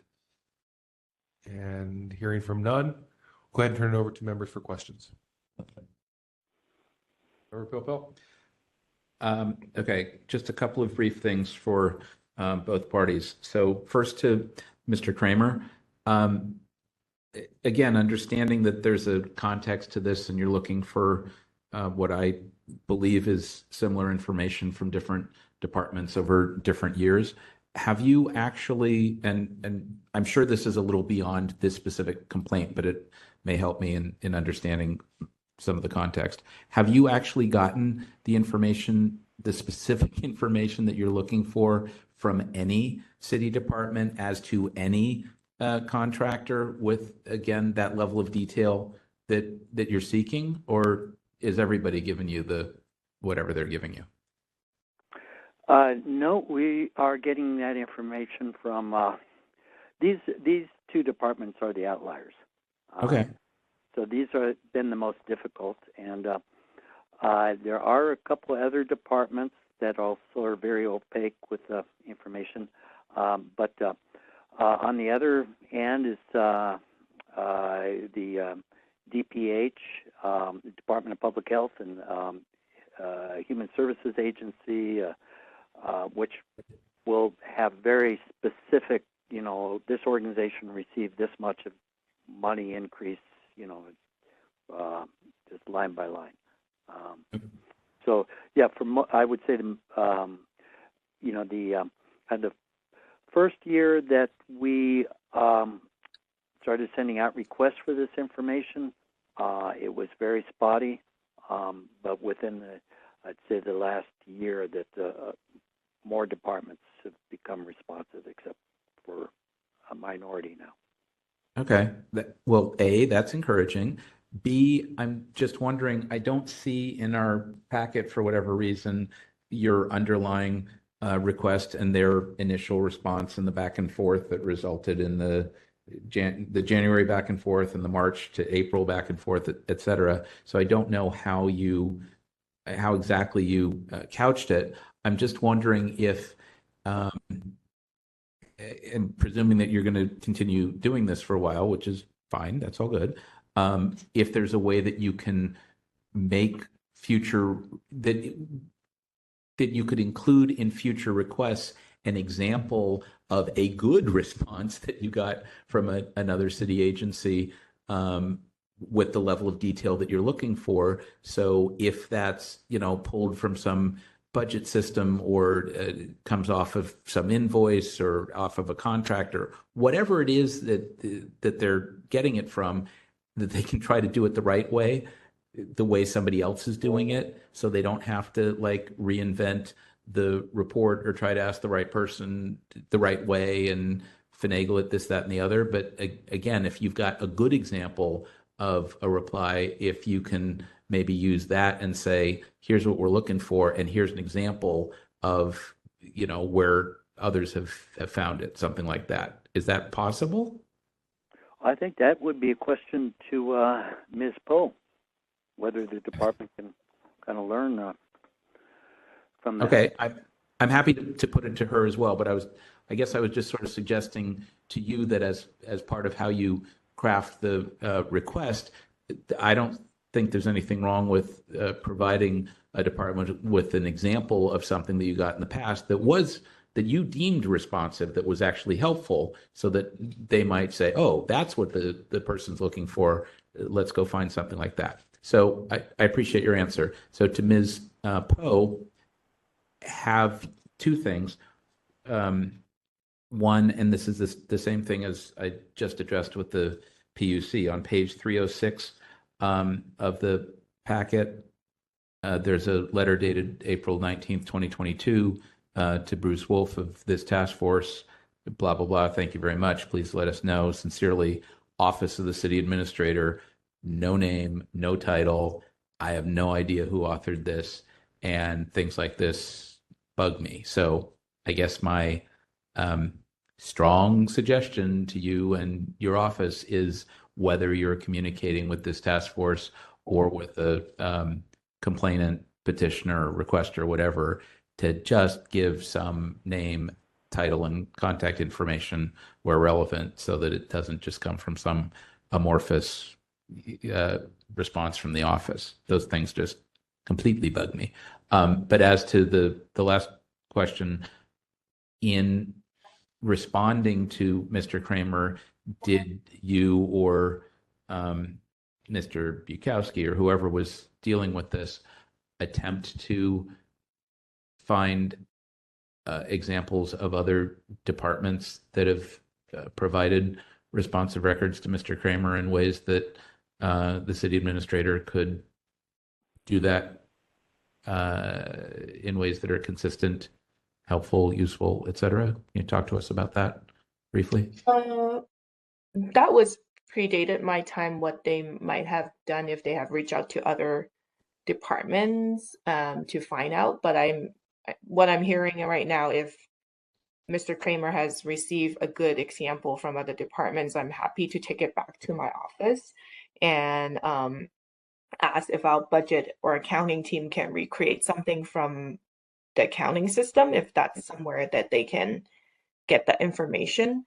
But I just do not know right now that if we can recreate something that other department can create without looking or without having any access to what it looks like.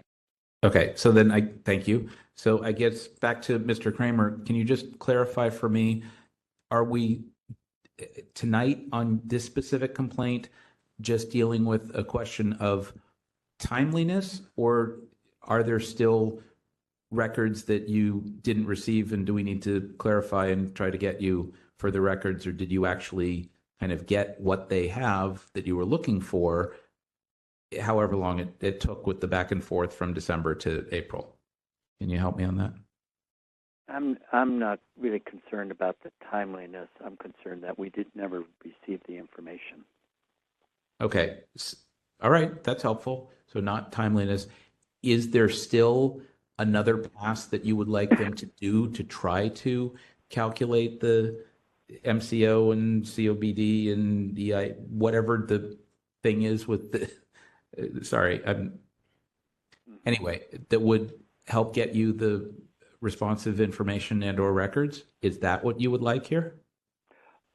We would like that information, yes. Okay. We're tracking that information. Can we try to figure that out, Ms.? Do we not do that? Tell me. From what I understand is... We're at the question stage right now. So if you're talking deliberation, now we want to order people, we can do that. Okay, yeah. But if you have further back and forth, or if you want to... I guess, Ms. Poe, do you have enough information from Mr. Kramer that might result in somebody in your office doing another pass and trying to get what it is he's looking for if he doesn't feel that he has a complete response? I'm happy to receive any example that Mr. Kramer can provide us, and I can try again, but I don't think I can make any commitment that we can create the records right now. And, understood, but you're willing to try. Records, yeah. All right. Yeah. So, Mr. Kramer, is there an example that you could provide after tonight's meeting to Ms. Poe that might help her get the right person to do the right thing and get you what you still haven't gotten that they might have, if they have it and can produce it in a form that's useful to you? Send as examples what the Department of Public Health and the Human Services Agency sends. All right. Cool. I've never looked, then I'll go to you, Member Schmidt. Okay.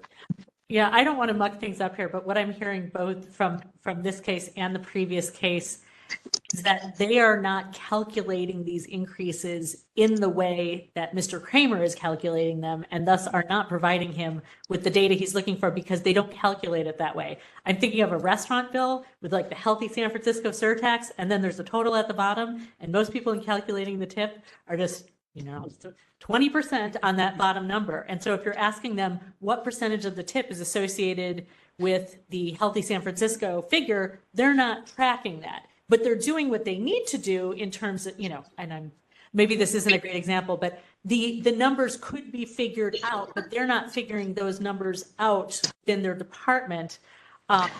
It's interesting that Mr. Kramer, that other departments are doing what Mr. Kramer is asking, and perhaps by showing that it will make it easier, but I'm not convinced that they're not providing records that exist. I don't think they're doing the calculations the way he is, which he's asking for the information.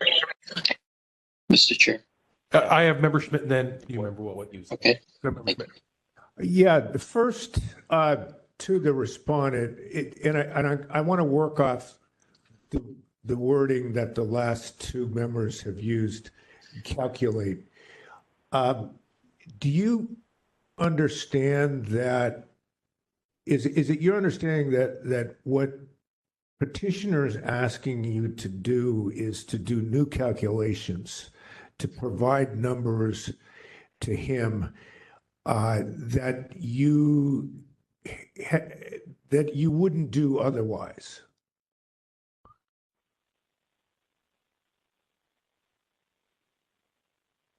Does that make sense? And this is again to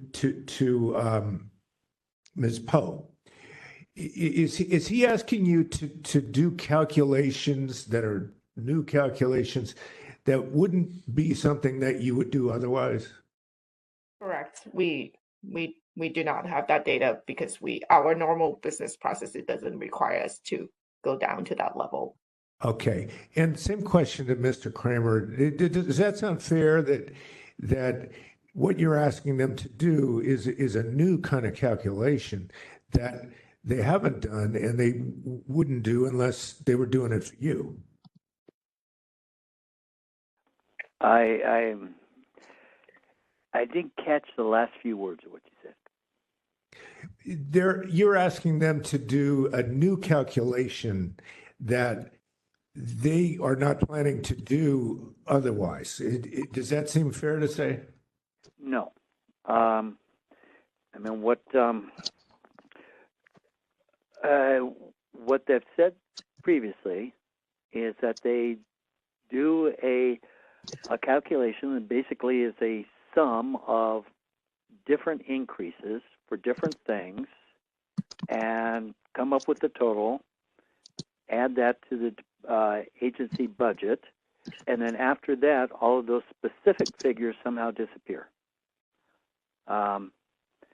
So that's what I was saying at the beginning. Those figures should not be disappearing, especially since we're asking for them every year. And that, if they don't have it, then want to hear, explanation of why they don't keep those figures, why they don't have that stored someplace. You want them to tell you why they don't have, when they say they don't have what you're asking for, you want them to explain why. Well, when you say that you're starting out with those figures, that you have that information, and then it disappears, I think there should be an explanation. I'm not sure if I saw anything in the file about disappearing. What's disappearing here? It's in the file. They come up with they add up figures for all the different increases for a nonprofit's budget and come up with a total to add to that nonprofit, but then all those specific figures disappear. All they have is the sum total.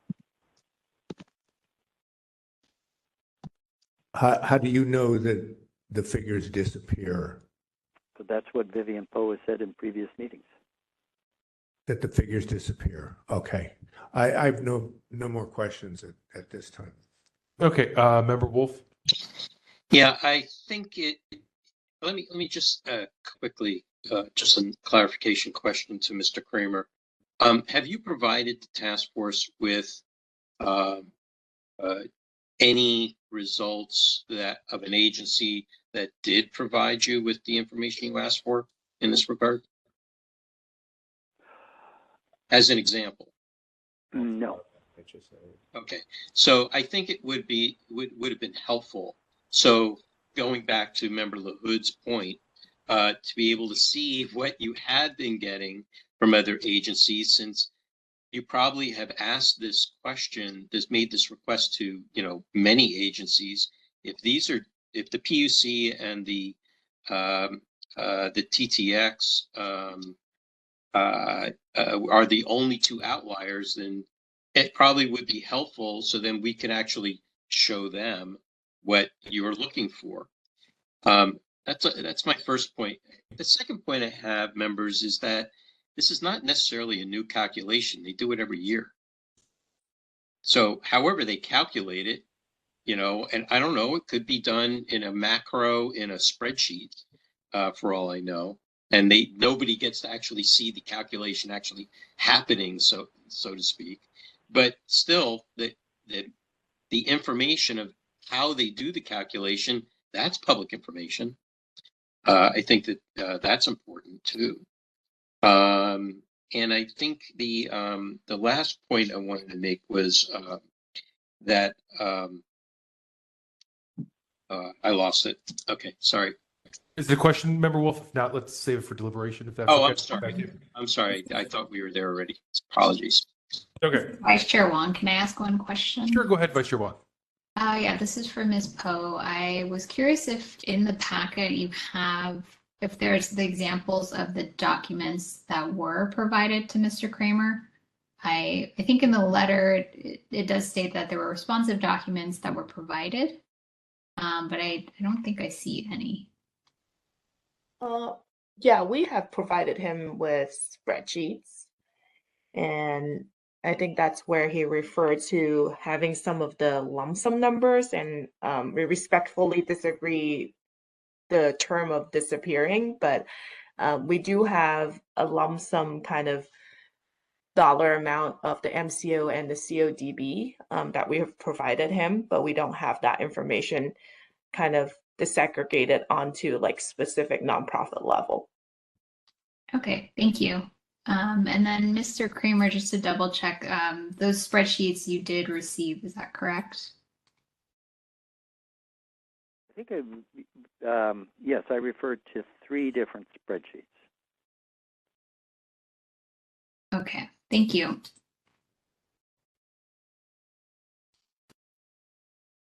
Okay, any other questions, or should we go ahead and move to rebuttals? All right, see no hands, let's go ahead and move to rebuttals. Start with the respondent, Ms. Poe. So Cheryl, please let Ms. Poe know when she can begin. 3 minutes. Ms. Poe, are you ready to start? Yes. Thank you again for this opportunity to explain our office situation. But I think, again, we want to just clarify that the information that Mr. Kramer was requesting, we do not have records. That's why we do not have anything to produce. Not that we are trying to withhold information and not respond timely and completely to his requests. So I'll just keep it short and sweet and respectfully request that this case to be dismissed. Okay, thank you, Ms. Poe. And Cheryl, if you could let Mr. Kramer know when he could begin, he also gets 3 minutes.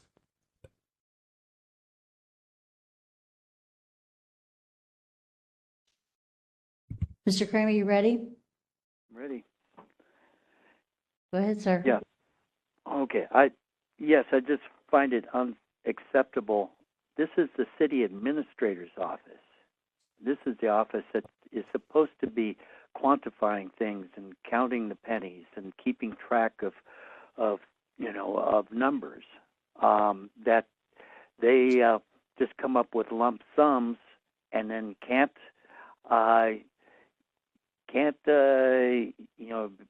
reverse engineer exactly how they came up with those lump sums. I just find it unacceptable, and this is something we're going to be requesting every year. So there needs to be some communication about kind of revamping how they keep track of their ledgers.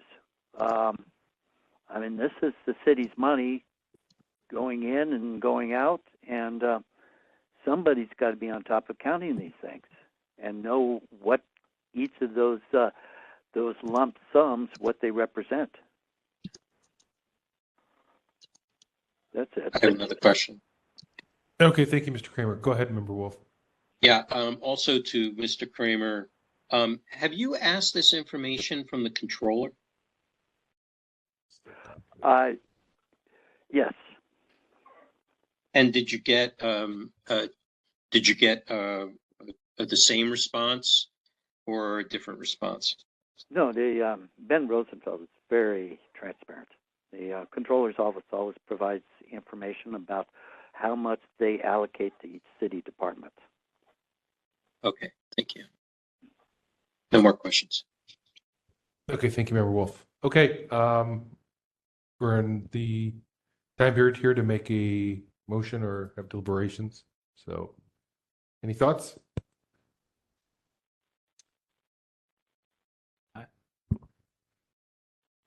Member Pilpel,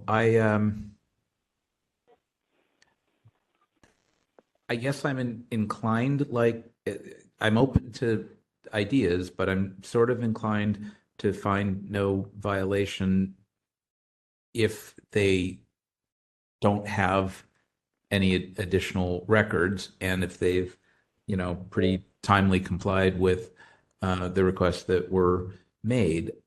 I might ask Ms. Poe if Mr. Kramer provided an example, like we've been talking about, of a good response from another department, if the city administrator would,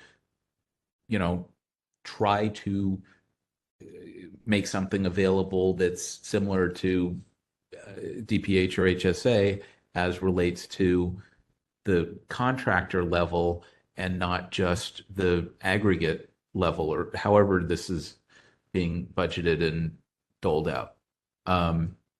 But I'm not yet convinced that there's a violation, but I'm also open if someone wants to suggest that there is here. I think this is a bit difficult in that Mr. Kramer is looking for information, some of which exists, but not in the form that he wants it. And I'm struggling for, what recourse we have here. I would again reiterate to Mr. Kramer that if you, would take some time on the MCO and if there's a legislative fix to vest responsibilities differently with city agencies as to how to make this work, or, better yet, if you, went to your member of the Board of Supervisors or someone else on the board who you think might be sympathetic and ask somebody to hold a hearing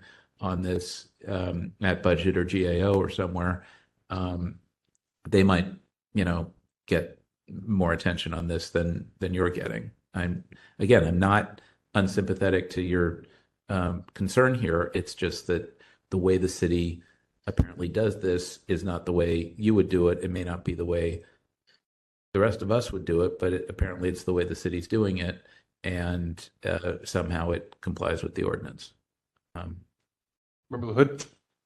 I hate to do this, but I have a question that's a simple question. Ms. Poe, you said that these increases are done lump sum.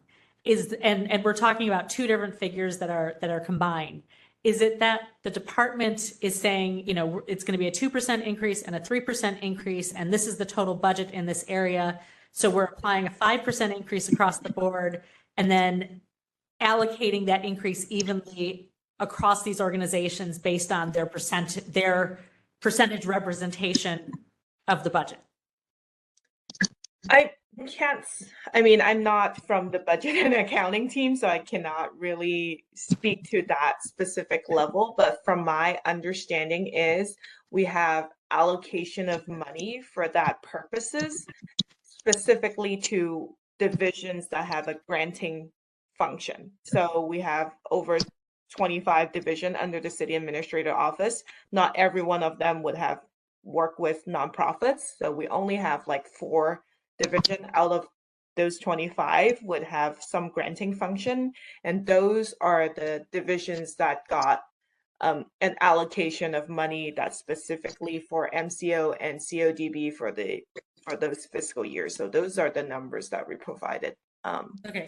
It's so back to deliberations. It seems to me there are different ways that the math can be done to get the same results. And it sounds like the department is maybe doing and we don't know for sure, but if they're doing it by category and then dividing things up, they're not going to have those granular numbers that Mr. Kramer is looking for. But if they could supply him with the formula, then he could go back and reconstruct that, even though he would prefer for them to do the math the way he wants, so that he would have those, all of those small numbers, which he's assuming they're making small numbers and tallying them, whereas they may just be doing a large calculation and then dividing it up proportionately based on what the previous year's budget was. I don't know. I don't know if I'm adding anything to this. I'm going to stop. I think Member LaHood. Mr. Chair. Yeah, go ahead, Member Wolf. Yeah, I would just ask if you don't mind if you can, and no disrespect to anyone, just monitor this section just for Q&A, and not, deliberation or statements. I think it really helps to keep things compartmentalized so we can. We're on deliberations.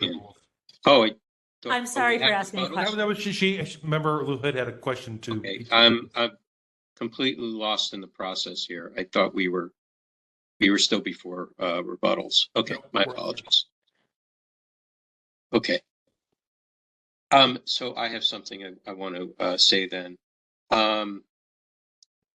If the task force doesn't see in the petitioner's favor on this one, much in the same way we didn't in the previous one, because it's almost the exact same thing. Okay, so questioning whether we can find a violation in this one and not having found a violation in the previous one would leave us in a pretty precarious situation. Nonetheless, if the task force doesn't see in the petitioner's favor on this one, maybe this is cause for a new ordinance to be created that makes a requirement for such information to be tracked that Mr. Kramer and others may be looking for.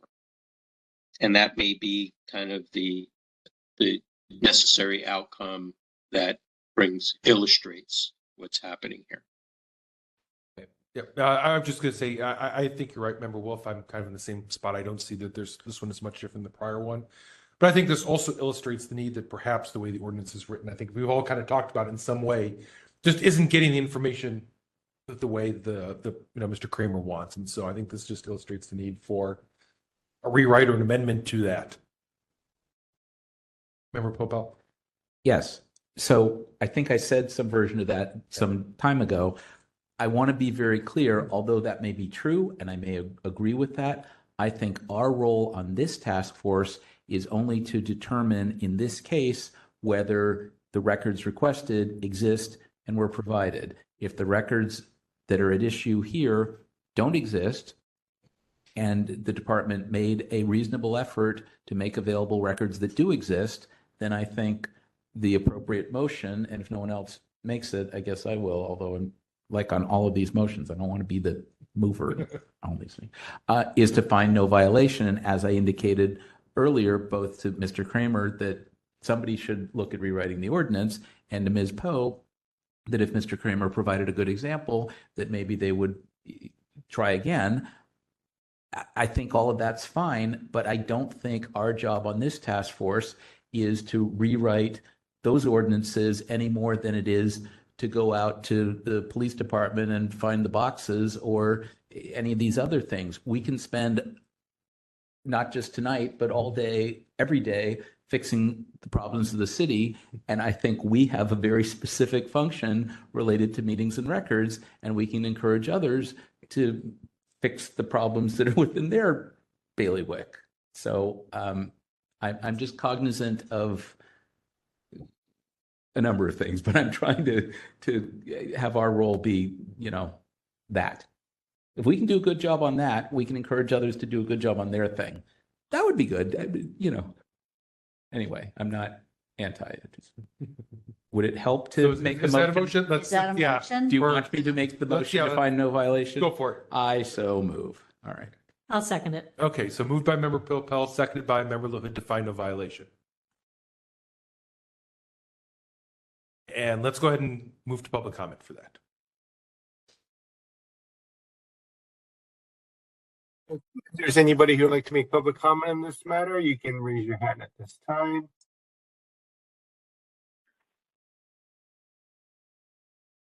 Okay, we only have one other person with us and they have not raised their hand. Okay, we'll go ahead and close public comment. See no one else here in the room, and I think we're ready for a vote, Joe. Member Pilpil? Aye. Member Pilpil, aye. Member LaHood? Aye. Member LaHood, aye. Member Sugarman, absent. Member Wolf? No. Member Wolf, no. Member Hill, absent. Member Highland? Aye. Member Highland, aye. Member Stein, absent. Member Schmidt? Aye. Member Schmidt, aye. Vice Chair Wong? Aye. Vice Chair Wong, aye. Chair Yankee? Aye. Chair Yankee, aye. 1, 2, 3, 4. 6 in favor, 1 no, 3 absent. Okay. Thank you, Mr. Kramer. Thank you, Ms. Poe, for joining us tonight. Thank you. Let's go ahead and move on to number 12. Item number 12, file number 22117, complaint filed by Carnitas Bandit against the Department of Building Inspection for allegedly violating Administrative Code Section 6721 by failing to respond to a public records request in a complete manner. On January 17, 2023, the complaint committee moved by Member Wolf, seconded by Member Stein, to find that the task force has jurisdiction, the records are public, and to refer the matter to the task force for hearing. Okay, so do we have the petitioner and the respondent available? See no one in the room, they would be online. Department of Building Inspection is here. Thank you for joining us. Your name, please, sir? Patrick Hannon. Oh, great, thank you. Okay, and do we have Carnitas Bandit on the phone, or is there, did you say there's just one person on there? Cheryl, could you look, or Victor? Oh. My apologies. I have been talking with my off. There's nobody else on the line with us. There's no one there. Okay, so it looks like this individual is not present for the hearing. Section 7B. I would recommend members closing it without prejudice under 7B. I'll second that motion. Okay, so I'll make that my motion to move it under to close the file without prejudice under complaint procedure 7B, seconded by member Highland. Any comments on that, members? No. Okay, let's go ahead and move to public comment, which I'm assuming there's none since we already confirmed that there's no one else there. But Victor's triple checking. Nobody else is here with us except Okay. for the respondent. Okay, no one here in the room, so we'll close public comment, and I think we can vote on that, show. Remind me again, it's under which complaint procedure? 7B, big subsection, I think C. And if maybe we should just explain it for the respondent's benefit, that the matter will be closed, but we will be informing the complainant of the issue. And if they do want to reopen it, they are allowed to make that request. Ready for a vote? Thank you, Victor. Yeah, we're ready for a vote. All right. Chair Yankee? Aye. Chair Yankee, aye. Member Highland? Aye. Member Highland, aye. Member Pilpel? Aye. Member Pilpel, aye. Member Sugarman, absent. Member Wolf? Aye. Member Wolf, aye. Member Hill, absent. Member Schmidt? Aye. Member Schmidt, aye. Member LaHood? Aye. Member LaHood, aye. Member Stein, absent. Vice Chair Wong? Aye. Vice Chair Wong, aye. 1, 2, 3, 4, 5, 6, 7. 7 in favor, 3 absence. Okay, so that motion passes. The files closed without prejudice. And Cheryl, if you could make sure that you follow up and send a notice to Carnitas Bandit. Carnitas did come to the committee meetings. No? Yeah, Well, he got notice. So got the notice. Okay, let's go ahead and move on to item number 13. item number 13 here, hearing authorize a letter from the Sunshine Ordinance Task Force to the Board of Supervisors regarding the use of city email addresses by city board and commission members. Okay, this is kind of a third-ish, maybe time, fourth, I forget how many times it's shown up on our agenda. But nonetheless, this is member Pilpel was able to do some additional, I think, communication with the city attorney and worked up, I think, some significant edits to the letter we had before us from member Hill. And so I'll turn it over to him to explain where we're at. Great, thank you. So, yes, on the first thing I volunteered to do for the task force, I got into it. So, a couple of important points here. I discussed with DCA Collins after the last meeting. She said that there was some internal communications within the city attorney's office. They did not decide to hold a joint meeting with the HPC. But they did say that their current view, which may have import to other things, is that our counsel to this task force, which rotates a bit, is not currently preparing legislation for us. And therefore, especially when I discussed the letter, that I was advised that we are in a better place to prepare a letter to the Board of Supervisors. And in the event that a member of the Board of Supervisors is interested in the matter, that they would be happy to assign somebody to draft said ordinance. I contested that a little bit under 67.30 and 20, whatever. We had a brief conversation about that.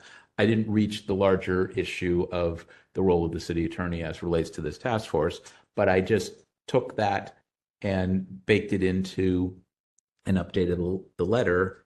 I'll come back to how that relates to amendments to the ordinance.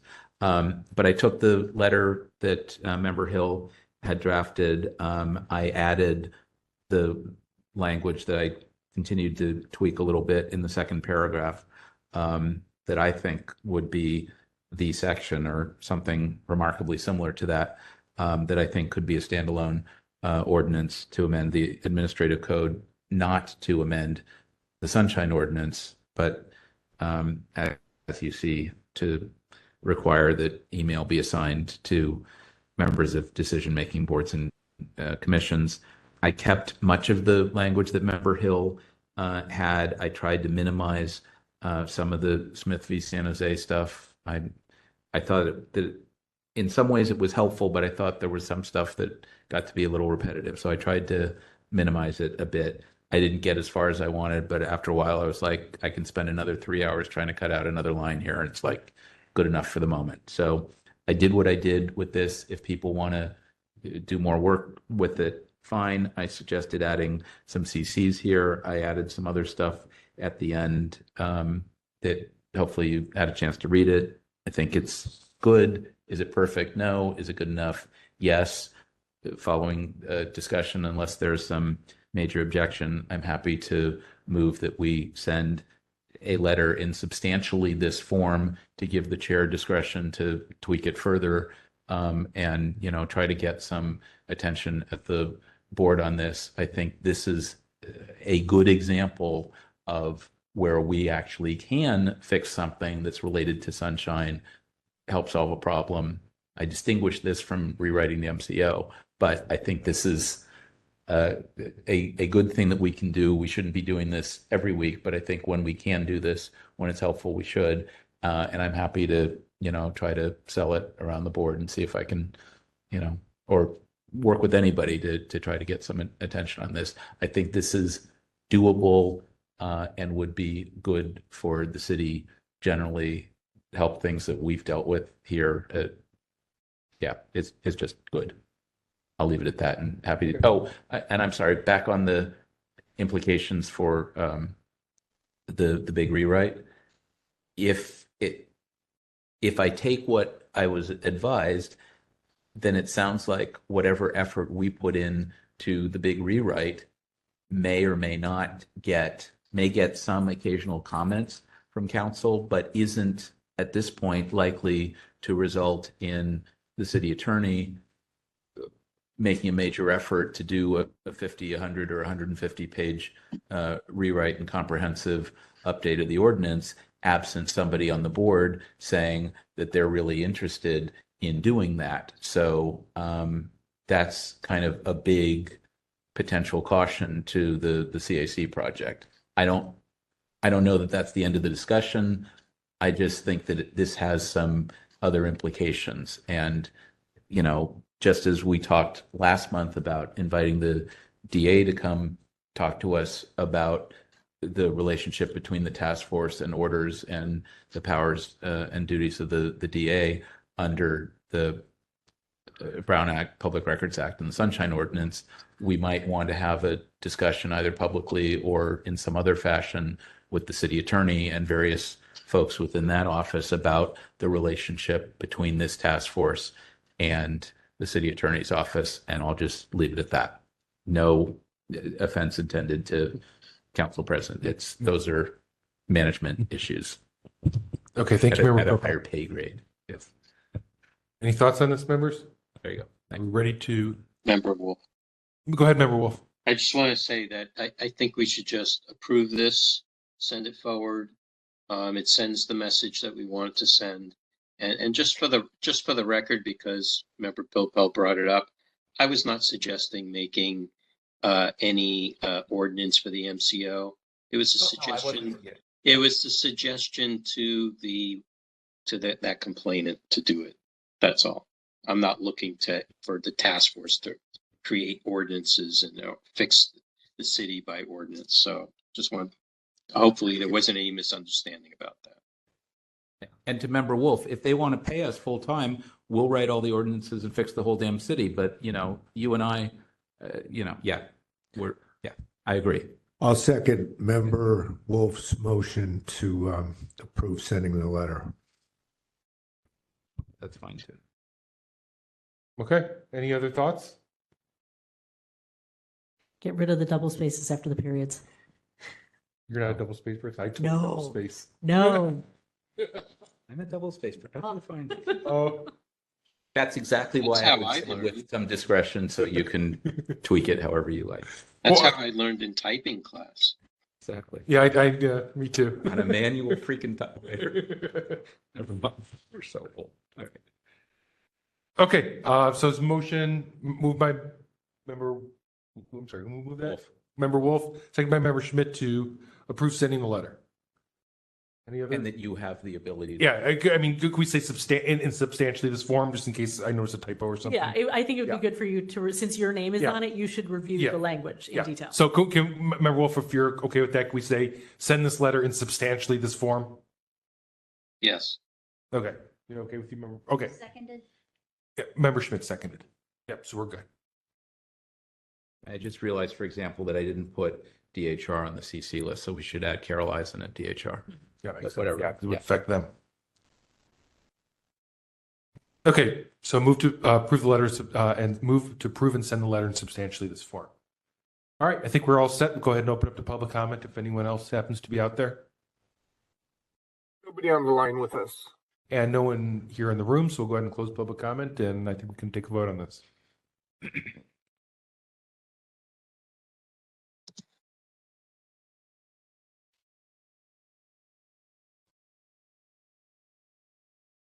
For vote. All set? Member Wolf? Aye. Member Wolf, aye. Member Schmidt? Aye. Member Schmidt, aye. Member Pilpel? Aye. Member Pilpel, aye. Member Sugarman, absent. Member Hill, absent. Member Highland? Aye.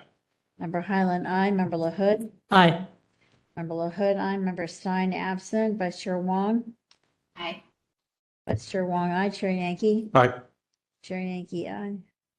7 in favor, 3 absence. Okay. Go ahead and move on to the next item. And thank you, Member Pilpel, for your work on this, and to Member Hill for his initial work on it too. He was not here. Now we just have to pass the ordinance. That's all. You ready? Yep, next item.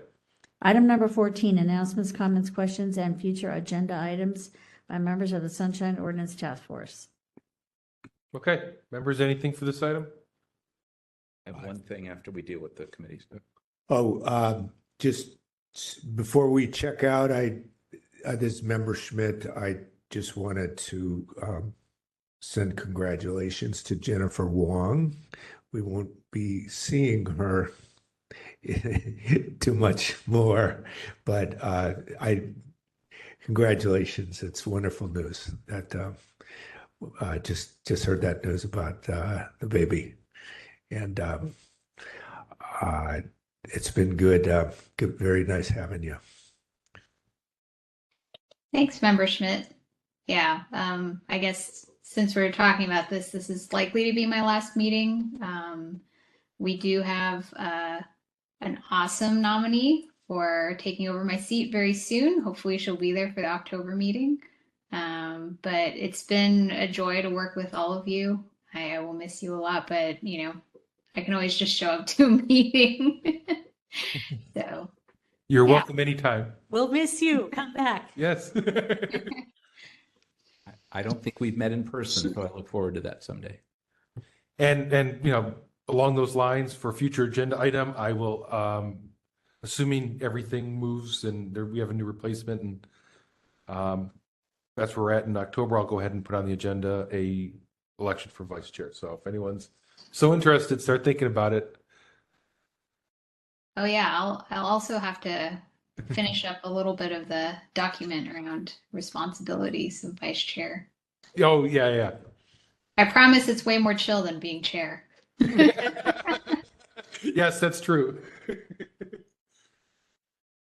Okay, anything else? I think we talked about, Member Highland, you want to bring up the issue? Okay, we're good then.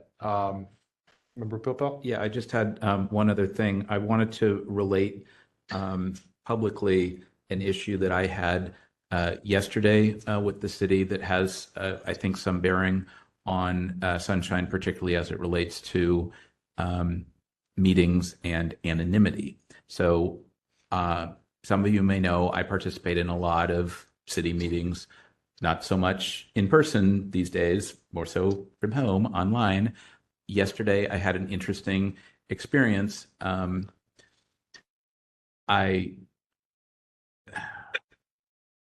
Eventually I called in, but first I was on Teams, which was the client that they were using for a city meeting.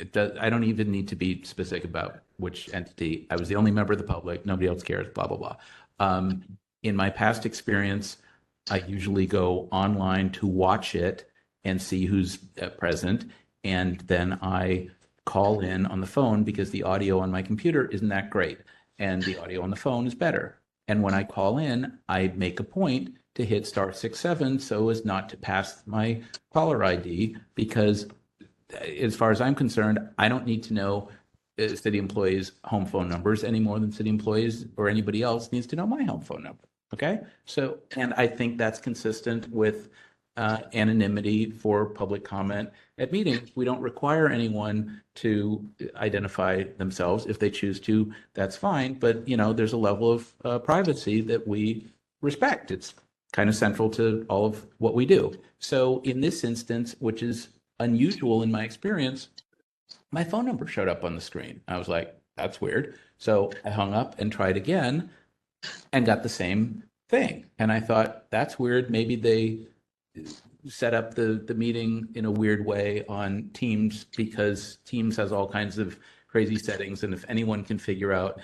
how Teams, Zoom, WebEx, how all these crazy things work in the right settings and the this and the that, good luck, because you could teach a class, because nobody, I think, understands it all correctly. So that was yesterday morning. And I thought, okay, maybe it was unique to that meeting. In the afternoon, I called somebody, as it turns out, in the controller's office, and some of them are set up to answer calls and have that functionality through their computer rather than through a phone, through voice over IP with the network and the this and the that, blah, blah, blah, blah, blah. So once again, I hit *67, called the person. They weren't there. I didn't leave a voicemail. I thought, that's fine. I'll call them later. I'll call them the next day. Not a big deal. 2 minutes later, the phone rings, and it's that person calling. And I said, hello. And they're like, oh, did you just call? I'm like, yeah. How do you have my number? Person's like, well, I was just returning your call. I'm like, that's not supposed to work like that. So I did a lot of research last night on caller ID and the technical stuff and whatnot. Apparently, without going into all the telephony stuff, in some cases your number passes through, in other cases it doesn't. When it passes through and you've made a request not to display it, there's some flag that says please don't display it. And apparently these programs that mimic a phone can either respect the flag or ignore the flag. And apparently there's some setting in Teams, as I understand it, that somebody, maybe over at DT, maybe not intentionally, may have changed the setting in the last few days to override the caller ID preference and pass it through. And they may not have known that in changing that setting that it affects all the city users of Teams, whether they're on a meeting or on a call or in a conference or whatever the heck they're doing. Well, this bugs me, and I just wanted to raise it. I will try to find somebody over at DT and track down who and what and the blah. I may or may not get to the bottom of it. I may need to call Carl Kramer and find. Anyway, but it bugs me, and I think just as we attempt to protect privacy in the main, as well as public disclosure, the ability to be anonymous, I think that needs to also play out in remote and hybrid participation in city meetings. There's no reason I can think of why anyone needs to know a home phone number, nor should someone have to give that up as a condition of participating in an online city meeting any more than you should have to sign in to get into a building or to make public comment at a public meeting. So sorry if I was a bit winded, but it bugs me, and there you go. Okay, thank you, Member Pippo. I don't want a whole paragraph on this in the minutes. Mr. Chair. Yeah, go ahead, Member Wolf. Yeah, just the short answer, because I do this work and have been doing it for a long time, is under the previous presidential administration, a lot of things got relaxed at the FCC. So there's one aspect of that. And then the other aspect of it is with all the VoIP stuff, things also got relaxed, but also anyone who has an 800 number, if you're calling into an 800 number, yep, they are exempt. Your phone number passes right through. So there's all kinds of issues going on. But this was a 415 to a 415. Okay, fair enough. From Comcast to Microsoft or whatever. David, anyway, you can call me offline, and actually, member Hill is pretty good at this stuff too. So, all right. Except you won't know that it's him calling. Yeah. Unless the thing doesn't work, and in which case you will. Never mind. Anyway, I've said enough. Thanks. Okay. Anyone else for this item? What are we doing for September for committees? Are we doing one or the other? Or? I think we're on track right now, unless Member Highland has something to come up. So for now, no change. So there should be EOT on the 26th, unless there isn't.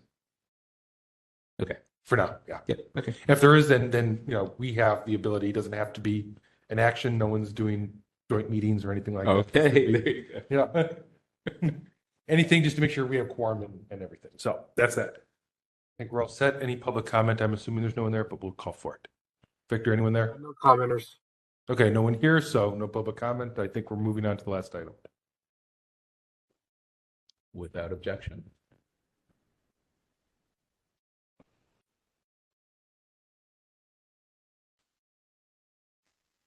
Ready, Cheryl? 10 o'clock? Thought we could get it before 10. It was rushing there to get 9:59. Item number 15, adjournment. Okay, without objection? 10 a.m., 10 p.m. Please no, not 10 a.m. No objection. Okay. I object to being here until 10 a.m. Thank you. Are the mics still on? Thanks, everyone. You can stop the recording. See y'all. Thanks, everybody.